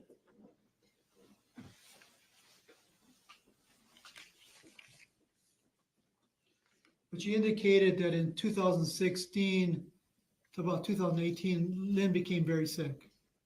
Correct.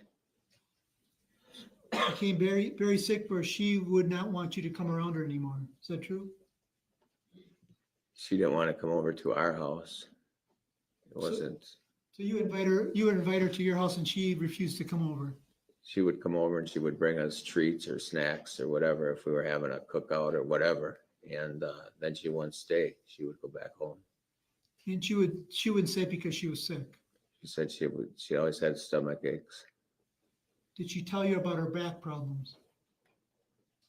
She had health issues, yeah, but Did she tell you about her foot problems? no, Did she tell you about her eye problems? no, she did not. But you said that she was in and out of the hospital from 2016 to 2015. Strike that, from 2016 to 2018. Is that true? Correct. How do you know that she had been in and out of the hospital during the 2-year period? She was telling you this? Yes, I would talk to her. I'd still talk to her. Did she tell you what hospital that she was going to and what she was being treated for? No, Did she tell you that she had been taken by ambulance to hospitals? excuse me? What was Did she that? tell you that she was taken to hospitals by ambulance? No, she did not.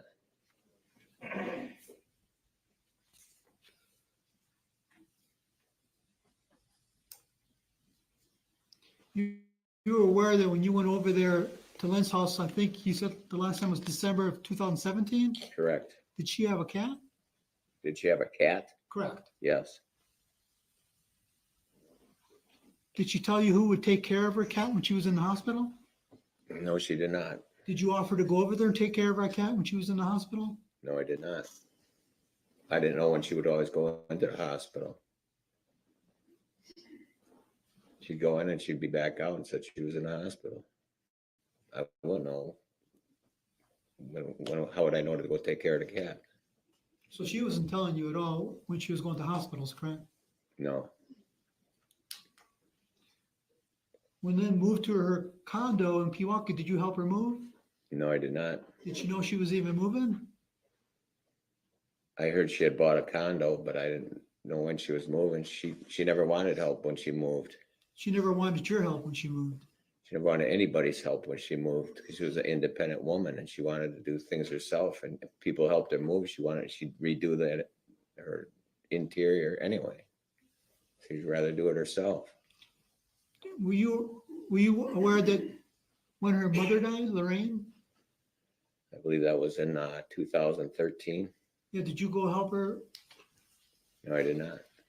Did you offer to help her? I know when she died, but no, I did not. She never asked.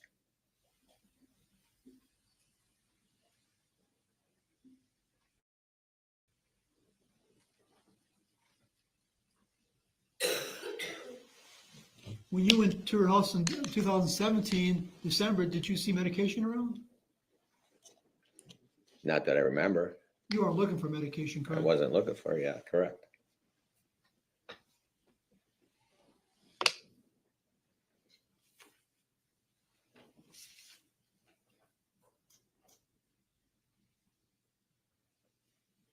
When she went to the hospital in September of 15th to 28th of 2018, did she tell you why she was in the hospital? No, she did not. Did you ask her why you're in the hospital? I might have, I don't know. I can't say for sure. Did you go visit her in the hospital? No, I did not.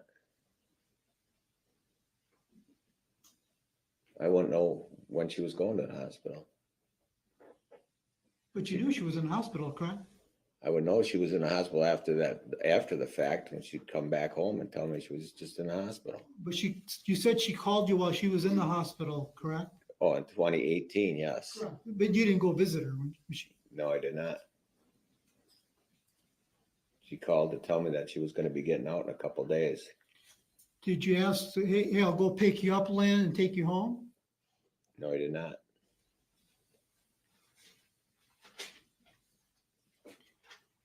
Did you ask her, well, if you're in the hospital, who's taking care of your cat? No, I did not. Did you ask her, if you're in the hospital, who's picking up your mail? Never came up.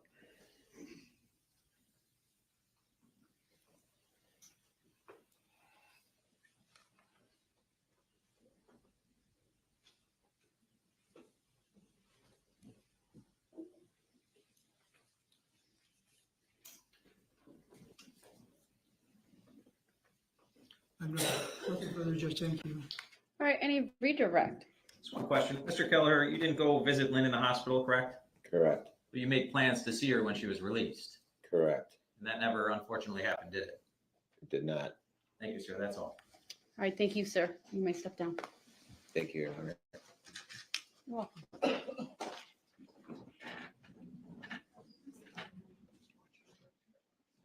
No.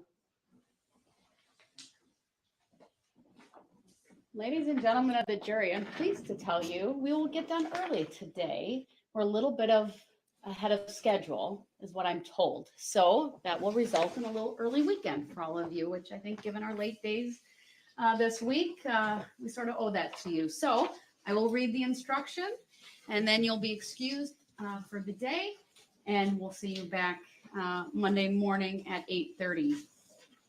Do not begin your deliberations and discussion of the case until all the evidence is presented and I have instructed you on the law. Do not discuss this case among yourselves or with anyone else until your final deliberations in the jury room. This order is not limited to face-to-face conversations. It also extends to all forms of electronic communications. Do not use any electronic devices such as a mobile phone or computer, text or instant messaging, or social networking sites to send or receive any information about this case or your experience as a juror. As you know, we will stop or recess from time to time during the trial. You may be excused from the courtroom when it is necessary for me to hear legal arguments from the lawyers. If you come in contact with the parties, lawyers, or witnesses, do not speak with them. For their part, the parties, lawyers, and witnesses will not contact or speak with the jurors. Do not listen to any conversations about this case. Do not research any information that you personally think might be helpful to you in understanding the issues presented. Do not investigate this case on your own or visit the scene, either in person or by any electronic means. Do not read any newspaper reports or listen to any news reports on radio, television, over the internet, or any other electronic application or tool about this trial. Do not consult dictionaries, computers, electronic applications, social media, the internet, or other reference materials for additional information. Do not seek information regarding the public records of any party or witness in this case. Any information you obtain outside the courtroom could be misleading, inaccurate, or incomplete. Relying on this information is unfair because the parties would not have an opportunity to refute, explain, or correct it. Do not communicate with anyone about this trial or your experience as a juror while you are serving on this jury. Do not use a computer, cell phone, or other electronic device, including personal wearable electronics applications or tools with communication capabilities, to share any information about this case. For example, do not communicate by telephone, blog post, email, text message, instant message, social media post, or in any other way on or off the computer.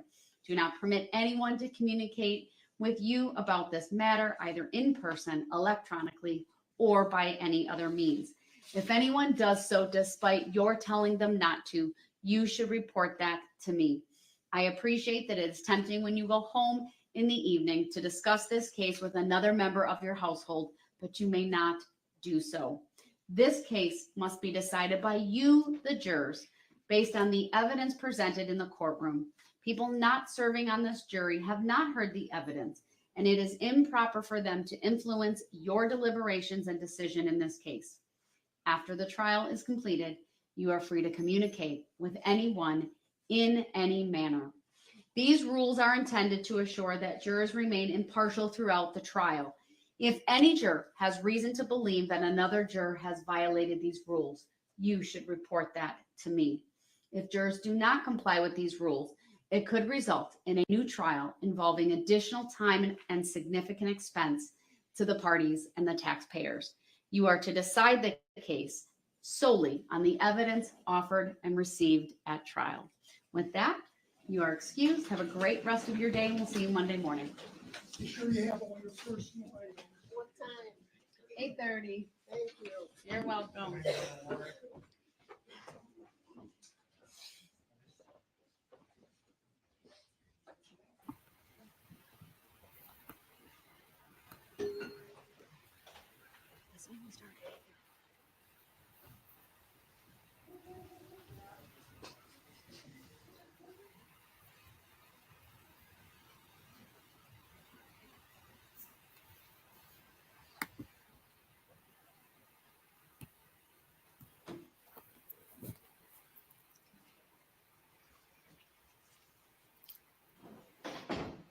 All right, thank you. Is there anything else from either of the parties today from the state? That Mr. Kelleher be released from all subpoenas at this point.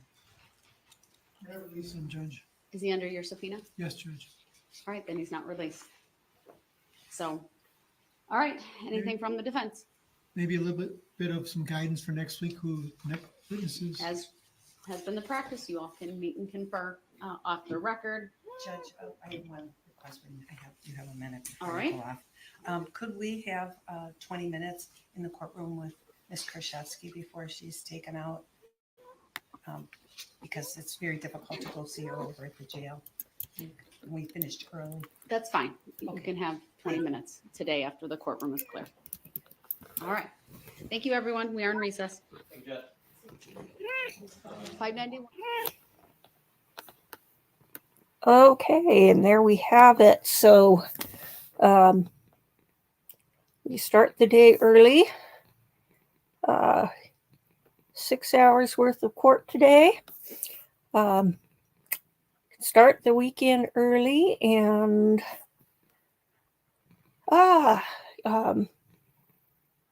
for anybody who wants to know more about the deaths, if you weren't here during the lunch hour, we listened to that chapter talk about the 3 tetrahydrozoline deaths in 2018. And I put the link in the description so that you can go there. He's always delightful to listen to, and I recommend subscribing to him. And we will be back on Monday, and same time. Let's see, 7:30 my time, so that's 9:30 East Coast time. And we'll see you then. Have a great weekend. Bye-bye.